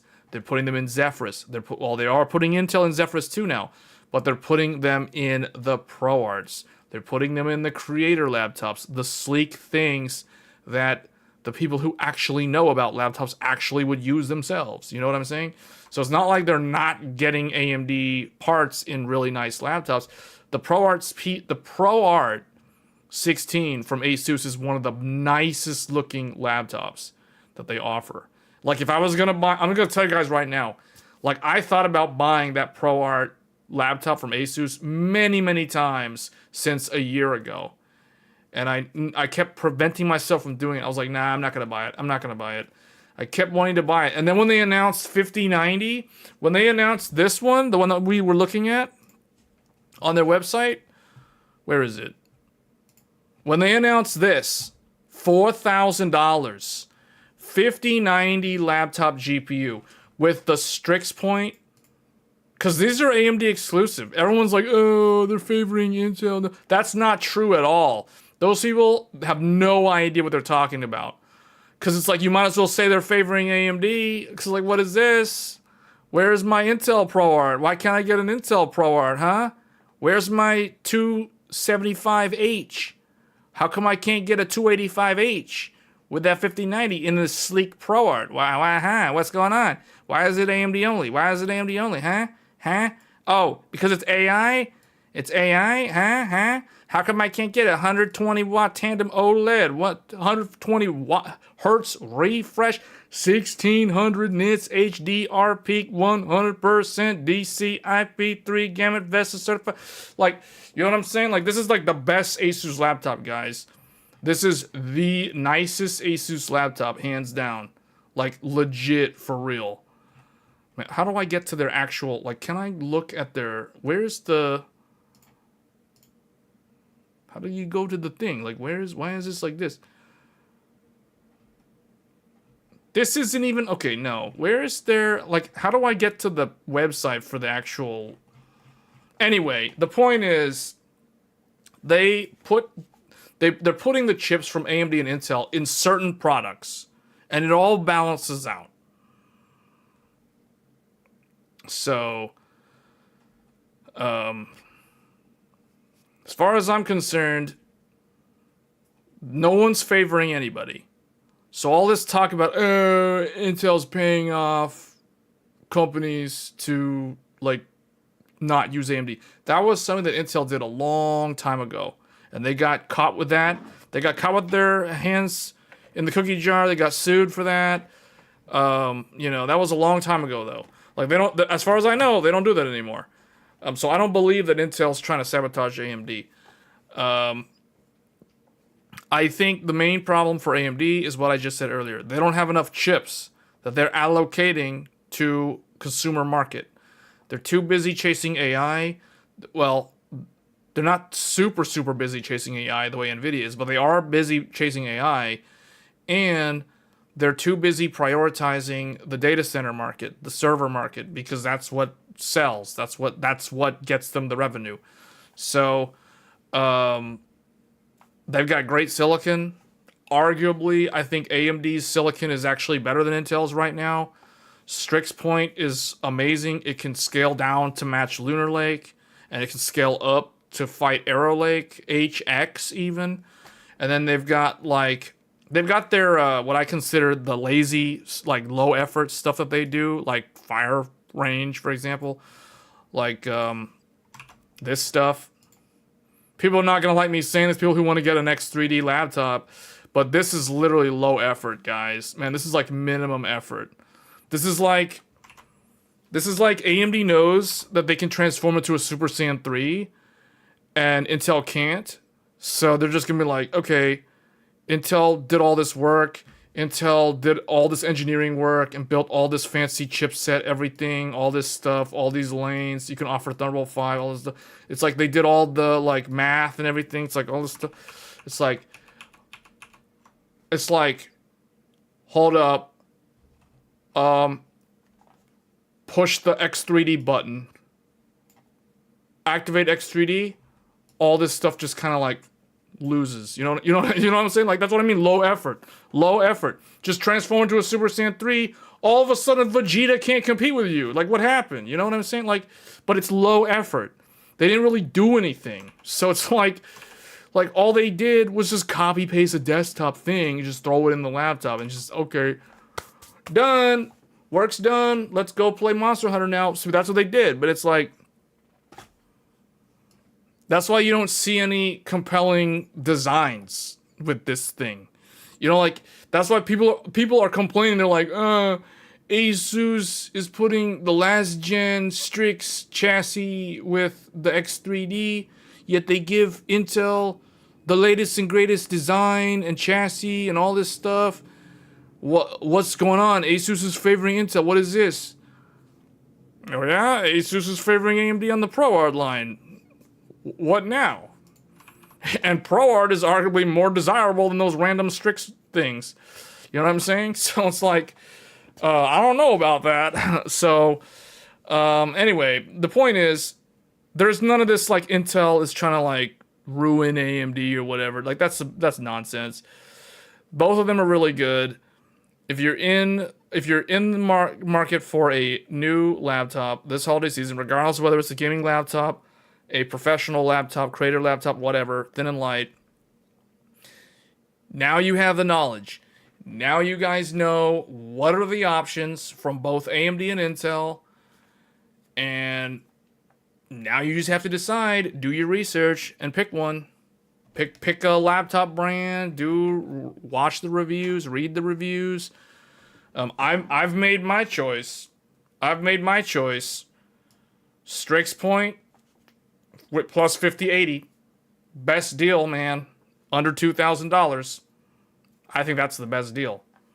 All I know is I got a gaming laptop that has really good battery life and is not super loud, because when gaming, the 5080 gets the lion's share of the cooling, because that's what runs hot, and the AMD CPU can keep up with it. And it doesn't use so much power, so it's not going to ramp the fans. So, and on battery, the thing is like dead silent. The fans don't even spin. That's how good it is. So that's what I look for in a gaming laptop, but I don't know, maybe I'm not the typical gamer.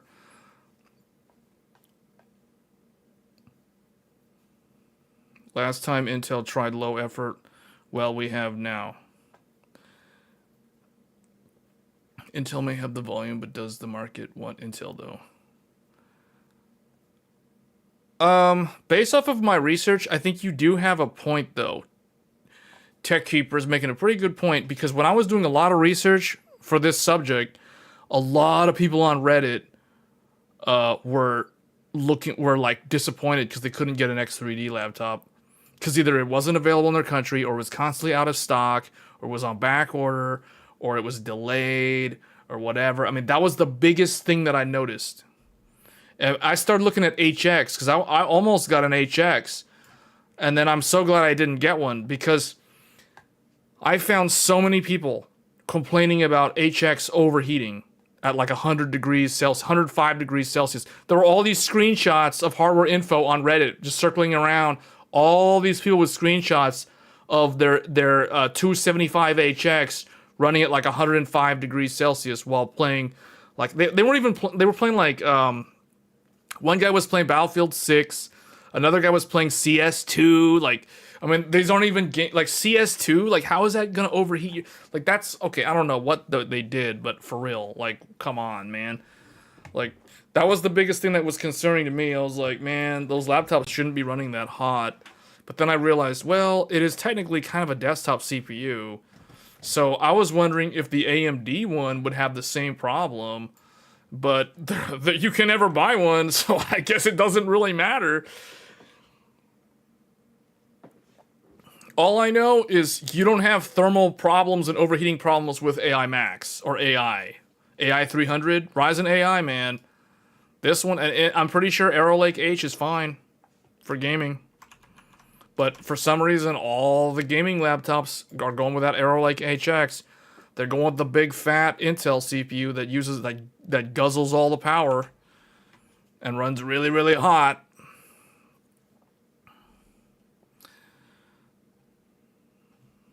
Anyway, I feel like I'm repeating myself. Seeing some actual Strix Halo Z books as well in the configurator. You can buy one easily here, probably because they are so expensive that barely anyone can afford it. Which one? You're talking about this one, like X3D? X3D is available in Brazil. X3D seems like it's never available, man. Like, you can't get one. You cannot get one at Micro Center. I'll tell you that. You can't get one at Micro Center. You can't get one. You can probably get one off of like Newegg. You can probably get one off of Amazon in the US if you're gonna overpay, which I would never do. But anyway, yeah, it's like the problem with the complaints that I've seen are lack of availability for X3D. HX Intel runs too hot. And then there's also problems with software bugging out with like fan profiles or whatever. Maybe that has something to do with it. But no one complains about Arrow Lake H. No one complains about Ryzen AI. Again, pointing to the reason why I recommend these two. Like, no one's complaining about them. They don't use that much power. And they still perform really well in games. So, like, wow. Like, I don't know. Too much marketing from influencers and reviewers on Arrow Lake HX. And I guess to a lesser extent, AMD's Fire Range. But I guess people don't care about battery life and fan noise. Like, you're using liquid metal on the 5900X, max temp goes to 75 degree. Yeah, but that's a desktop, so that, I mean, that's okay. Like, that's not, you know what I mean? Like, that's like us talking about weather patterns and then someone's like, I like turtles. That was like the most random comment. It's like random off the wall. It's like, oh, I have liquid metal on a desktop CPU in a desktop. Yeah, because that's totally on topic when it comes to talking about laptops.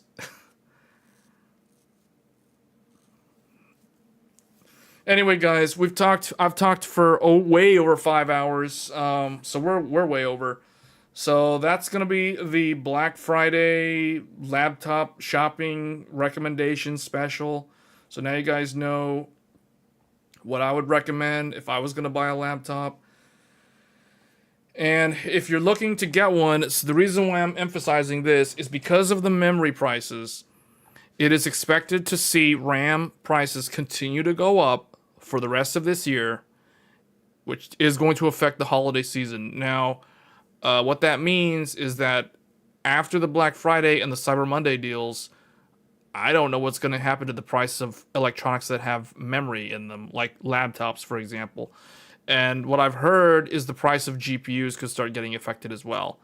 And it's there was one article circulating around that AMD said that they're going to raise the price of their GPUs, and Nvidia is probably already doing that. They're already in talks of doing that. I remember I saw the Founders Edition RTX 5080 on BestBuy.com went up $500. It went from $999 on Best Buy to $1,499. So $1,400, basically $1,500. It went from $1,000 to $1,500 on the Founders Edition 5080. And that I would think that has to do with the VRAM being the culprit of that. So the bottom line is, if you're thinking of getting a laptop, you might want to get one this holiday season, because otherwise you're going to be stuck with your old laptop for a whole nother who knows how long, because the price of these things are going to start going up. They're only going to start going up. They're not going to go down. They're going to go up. The Amazon prices are already going up. Amazon's starting to take advantage of people who refuse to go into stores. That's the reason why, I mean, someone pointed out earlier, the laptop that I was showcasing from Micro Center is like, what? Someone said $2,600 on Amazon. This exact laptop is $2,600 on Amazon, or whatever, 25, whatever it was. So the point is, the prices are going up. The ironic thing is, if you were to go to HP's website and if you were to try to buy this exact laptop from HP.com, you would be paying way over $2,000. You'd probably be paying close to $3,000. It'd probably be like $2,700 or something for this exact same laptop. So this is the example of a Black Friday deal. This is a Black Friday deal. If you don't believe me, go to HP's website right now. Try to configure this laptop on their website, and you will see that it's not going to be this price. It's going to be way higher. RTX Pro 6000 went down from 9,000. The GPU supers will not happen, believe me. The 6,000 cards will come out a little late in Q1. Really? Well, I think the super... So here's what okay, man, we're going to be talking for another hour if I start talking about roadmap stuff.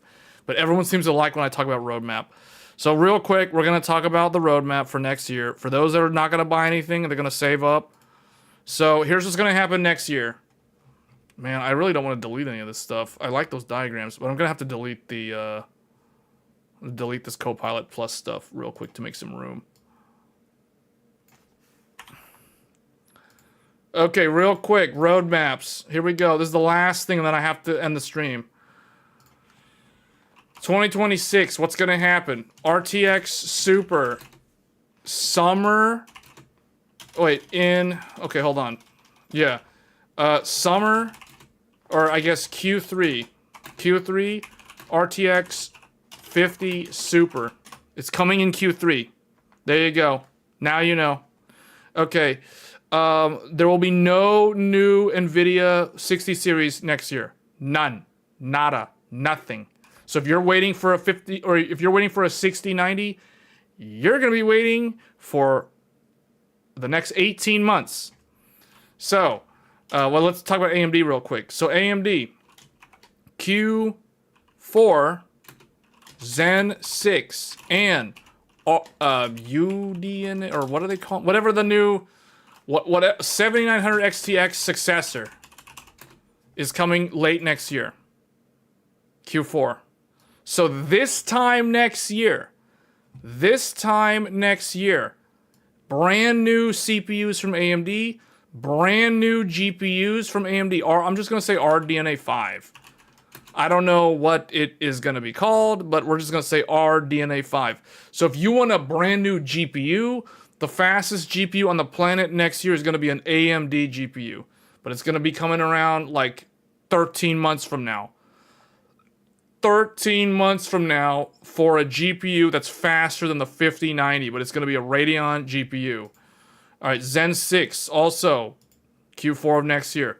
So the only thing from NVIDIA coming next year is the Super in the summer. July through September will be RTX 5080S, 5070 Ti S, or 5070 Ti Super. Same thing as the 40 series. There's going to be 3 SKUs. There's going to be a 24 gigabyte 5080 Super.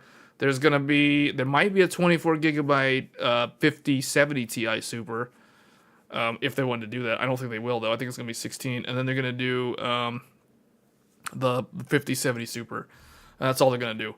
Okay, and then Zen 6 and RDNA 5. And then Intel Q4. Intel next gen. New socket. So if you're thinking of getting Intel's wait a minute, hold on. Refresh is coming, isn't it? Intel 300 series is not Q4 though. That's not Q4. Q2 I think. It's Q1 or Q2.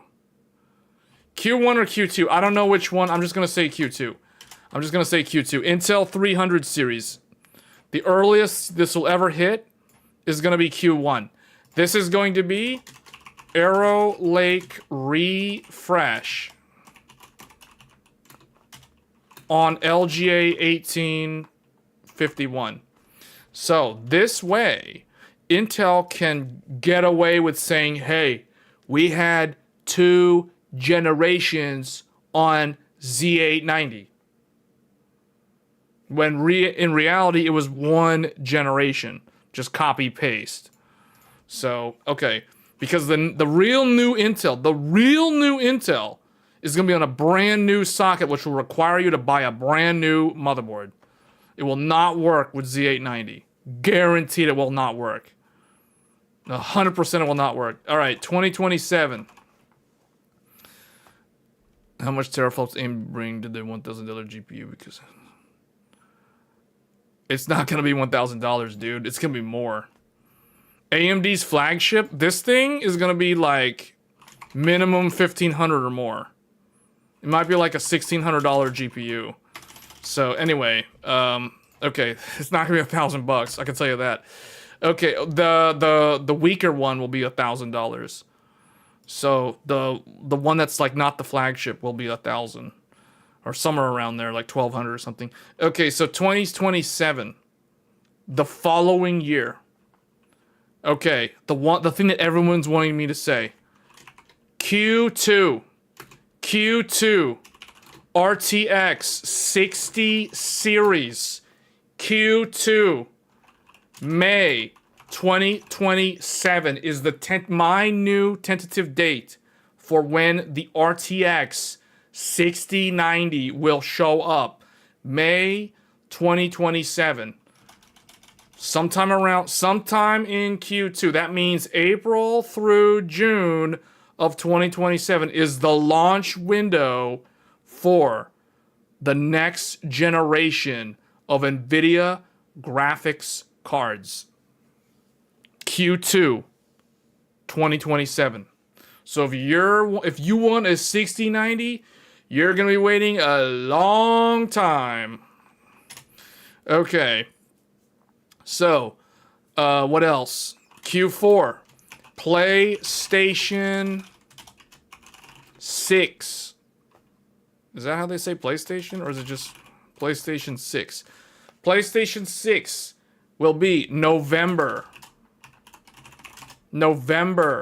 of 2027. This will be May of 2027. So we will see if I'm right. I'll either be 100% right. I know I'm going to be right on that. I'm not sure if I'm going to be right on this, but I mean, it's going to be Q2. Maybe I should just erase May. It's going to be sometime in Q2 of that year. But that's definitely going to be November. That's 100% November of 2027. It would take a natural disaster to prevent this from showing up in November of 2027. So the Xbox One, I have no idea. I don't know when that's going to show up, so I'm not going to declare anything on that. So what is missing here? Oh, Intel CPUs. Intel CPUs. When would those show up? I don't know when those will show up.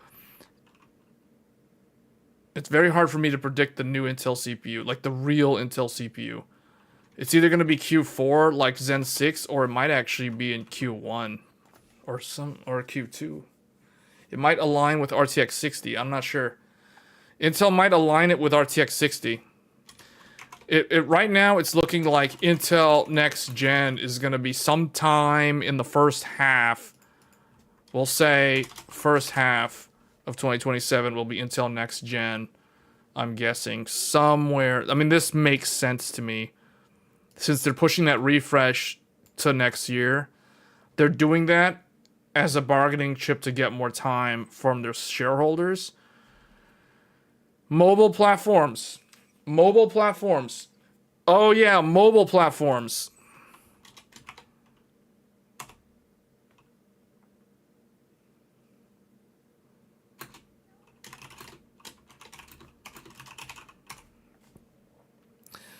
Sometime in Q2 or Q3 of 2027 will be AMD's Zen 6 mobile platform.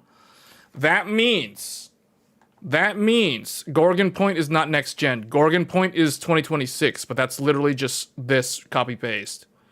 For those wondering, Gorgon Point is a refresh of Strix Point. So next year, AMD will have refreshes of their existing lineup. So Gorgon Point will be Ryzen AI 400. It will come out in I guess we can put it here. Q2 Gorgon Point. This is basically Strix refresh. This is going to be Strix Point refresh. So this is not new. This is not going to be brand new. Medusa is 2027. Medusa is 2027. So that's going to be this one. That's not coming out for a long time. So, people are probably wondering, like, why are we waiting so long? Well, you know why? Because Moore's Law is slowing down. The releases between the next gen and the current gen are going to start stretching. They're going to start stretching.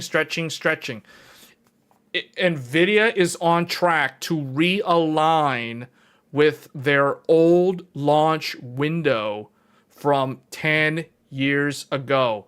Because our GTX 10 series launched in May of 2016. It was a spring launch. NVIDIA knows this.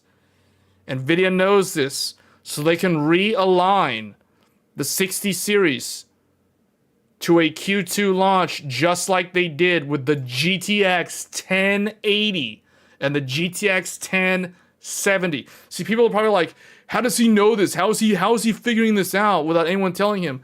It's because I understand how companies work. I understand how they do product life cycles. That's why I can guess with high degree of accuracy. I'm not just randomly making this up, guys. Like, I'm using context clues and pattern recognition of how these companies behave to figure out how these things work. You see? So they're going to realign because there's been a lot of complaints, like from retailers, e-tailers, but especially retailers, that all of these guys need to stop launching their stuff in the exact same 90-day window. And it's good that they stagger them out from each other. So NVIDIA's like, well, we'll just go back to... I mean, they need more time anyway because they're starting to get a lot of scrutiny from the investors, from analysts. There's all this talk about the AI bubble going to burst in the next 3 years. And NVIDIA's like, well... everyone's getting mad at NVIDIA. All these AI people who spend millions upon billions of dollars buying Blackwell chips, and they're trying to get their ROI, and they're starting to get what's called AI fatigue. AI fatigue can mean multiple things depending on who you're talking to. When I say AI fatigue from a neo cloud, they're like, hey, you just sold me all these Blackwell 300 GPUs, and now you're telling me that it's obsolete? Like, you haven't even delivered the GPUs to me yet, and now you're telling me that my stuff is last gen? Like, there's people that are getting very angry with NVIDIA about this, but no one's talking about this. So what is NVIDIA gonna do? Sacrifice the gamers. They're just gonna, like, stretch the roadmap out a bit so that the AI people feel like they're getting their money's worth. So what does that mean? Longer generations between hardware launches. So they're going to stretch. They're going to stretch the 60 series. And to appease the gamers who can't wait, they're going to launch the supers next year. Drive up hype. Get them reinvigorated. Get the gamers reinvigorated. Get them inundated. Get them brainwashed again to spend money on the 50 series all over again. And then in less than a year's time, drop the 60 series and just sell even more. You know, like, that's what the strategy is. It's pretty obvious that this is what's going to happen. So we're seeing this happen with software development. Final Fantasy, Yoshi P, the producer of Final Fantasy XIV, talked about this recently. He talked about how hardware is stretching out, software development is getting more complicated, it's getting more expensive to maintain. So what are we going to do? We're going to stretch out the patch cycles for Final Fantasy XIV. Final Fantasy XIV used to do a patch every, like, 3 months. Now they're doing it more like 4 to 5 months. So everything is getting longer. It's stretching out further and further in terms of the time domain. So these are going to be the tentative launches. I'm going to save this document once we're done with the stream. I don't want to delete this because I want to be able to trace back to this to see how much of this is accurate. Most of this is accurate. I would say that the only thing that I'll tell you that I'm not 100% sure of is Intel's next-gen CPU. This one could be the end of next year. It could be Q2 of 2027. It could be Q1 of 2027. I kind of put it in first half of 2027 because I don't know when they would actually launch it. But, I mean, I think that is an accurate estimate for Intel. The other reason you could tell I don't really know about the Intel one is because I'm saying first half. Everyone else, I'm giving you a more accurate window. Intel's the only one where I'm like, I'm not 100% sure, so I'm just going to go ahead and give myself a 6-month window of when it would show up. So anyway, guys, there is your time frame for these things. PlayStation 6, so between now and the PlayStation 6 launch, which is literally 2 years away. It is 2 years. A little less than 2 years because it'll be in the first part of November of 2027. But we're literally 2 years away from the PlayStation 6. And between now and PlayStation 6, there will be a 6090 launch. There will be an RDNA 5 flagship. There will be Zen 6. There will be a refresh of AMD's stuff. There will also be Panther Lake. Panther Lake is coming on mobile next year. So, I forgot this one. Mobile. Panther Lake Mobile is coming next year. This will arrive Q2 to Q3 of next year. It'll be announced it might even be shown off as early as CES. This is literally only like a month. It's like a month and a half away, or a little less than a month and a half away. Panther Lake will be announced. It'll start shipping in Q2, and with volume availability will be second half of next year for laptops. So Intel is relentless when it comes to the laptops.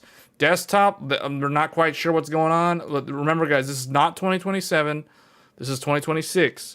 So we've got all of these things for 2026.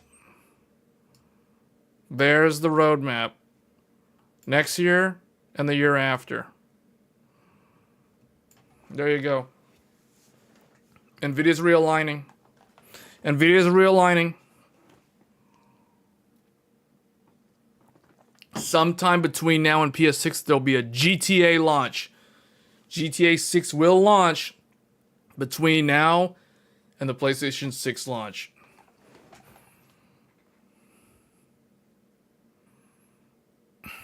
Isn't that like Zen 6 or whatever? So, Gorgon Point is a refresh. Did I say, yeah, Medusa's 2027. So AMD is gonna have some trouble, guys. Like, there could be some headwinds for AMD's mobile lineup next year. Because if you guys look at next year, what do we see? We see Panther Lake. We do not see any new AMD CPUs for mobile next year. Unless they can preemptively launch something in the lineup early, which I don't think they're going to do. They're just going to rebrand a bunch of stuff. Yeah. So Intel's going to dominate mobile next year. I mean, it's super close right now, but Intel's still outselling AMD in mobile by a lot. A lot. As good as AMD is right now in mobile, their silicon is in much lower availability, and that is their Achilles heel. Intel is outselling them. Intel is reclaiming market share in the mobile space. Intel is continuing to lose market share in the desktop space. X3D is demolishing. Not only is it demolishing Intel CPUs, it's demolishing AMD's non-X3D CPUs. So it's like X3D is pretty much like the one CPU to get on desktop. But in mobile, it is a completely different battle. It is neck and neck, and Intel has the edge because Intel has more volume than AMD. They're shipping more units to the laptop manufacturers, and ultimately that's going to make Intel win market share in mobile, and it's going to continue next year. Next year, it could even become an onslaught where Intel just dominates in mobile next year because of Panther Lake, and AMD's literally a sitting duck, man. All they've got is like a refresh. Like, what are you doing, man? But it's because they're stretching the development cycles. Stretch those development cycles. So you're not going to see anything like super amazing from AMD in the mobile space until 2027.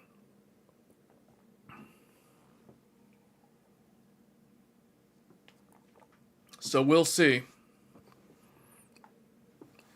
Yeah. Well, Zen 5 is going to have some long legs and it kind of already does because it came out in 2024. So Intel, man, is firing on all cylinders. They're trying to get back. They're trying to get back, and it's working in mobile. I can already tell, looking at all the different people that are buying like HX laptops, and some of them are happy, some of them are regretting it. A lot of people have mixed feelings about this, but they're selling this. They're selling these in a lot of professional business laptops, and that's where the money's to be made, man. So they're oh man, yeah. This is the reason why we don't really need to worry too much about Intel. Like when everyone's like, "Oh, I'm worried about Intel." You shouldn't worry about Intel, man. There's nothing to worry about. It's for their mobile division. It's business as usual. There was a little bit of a scare last year with Snapdragon. Business as usual. AMD can't compete with them on volume, so Intel just defaults to victory for that reason. Regardless of who has the better chip, that's typically how these things always play out with these two. But anyway, guys, that's going to be it for this episode of Tech Thursdays. We do this live stream show every Thursday. If you're new to the channel, do get subscribed. Do hit the bell icon to get notified when I go live. Sometimes I do random live streams that are unannounced, like the one I did on Monday featuring the HP Omen Max. We will be doing more streams like that in the near future, and we will be doing some gaming-related streams on the weekend. So you can always just tune in, but you need to be notified when I go live if you want to participate with the chat. So that being said, I'm going to go ahead and get on out of here. Thank you all for tuning in. Hopefully this stream was somewhat educational for those looking to buy a laptop during the Black Friday season. And we may do another kind of like Black Friday deal special stream early next week. But until then, take care and I will see you then. Thanks.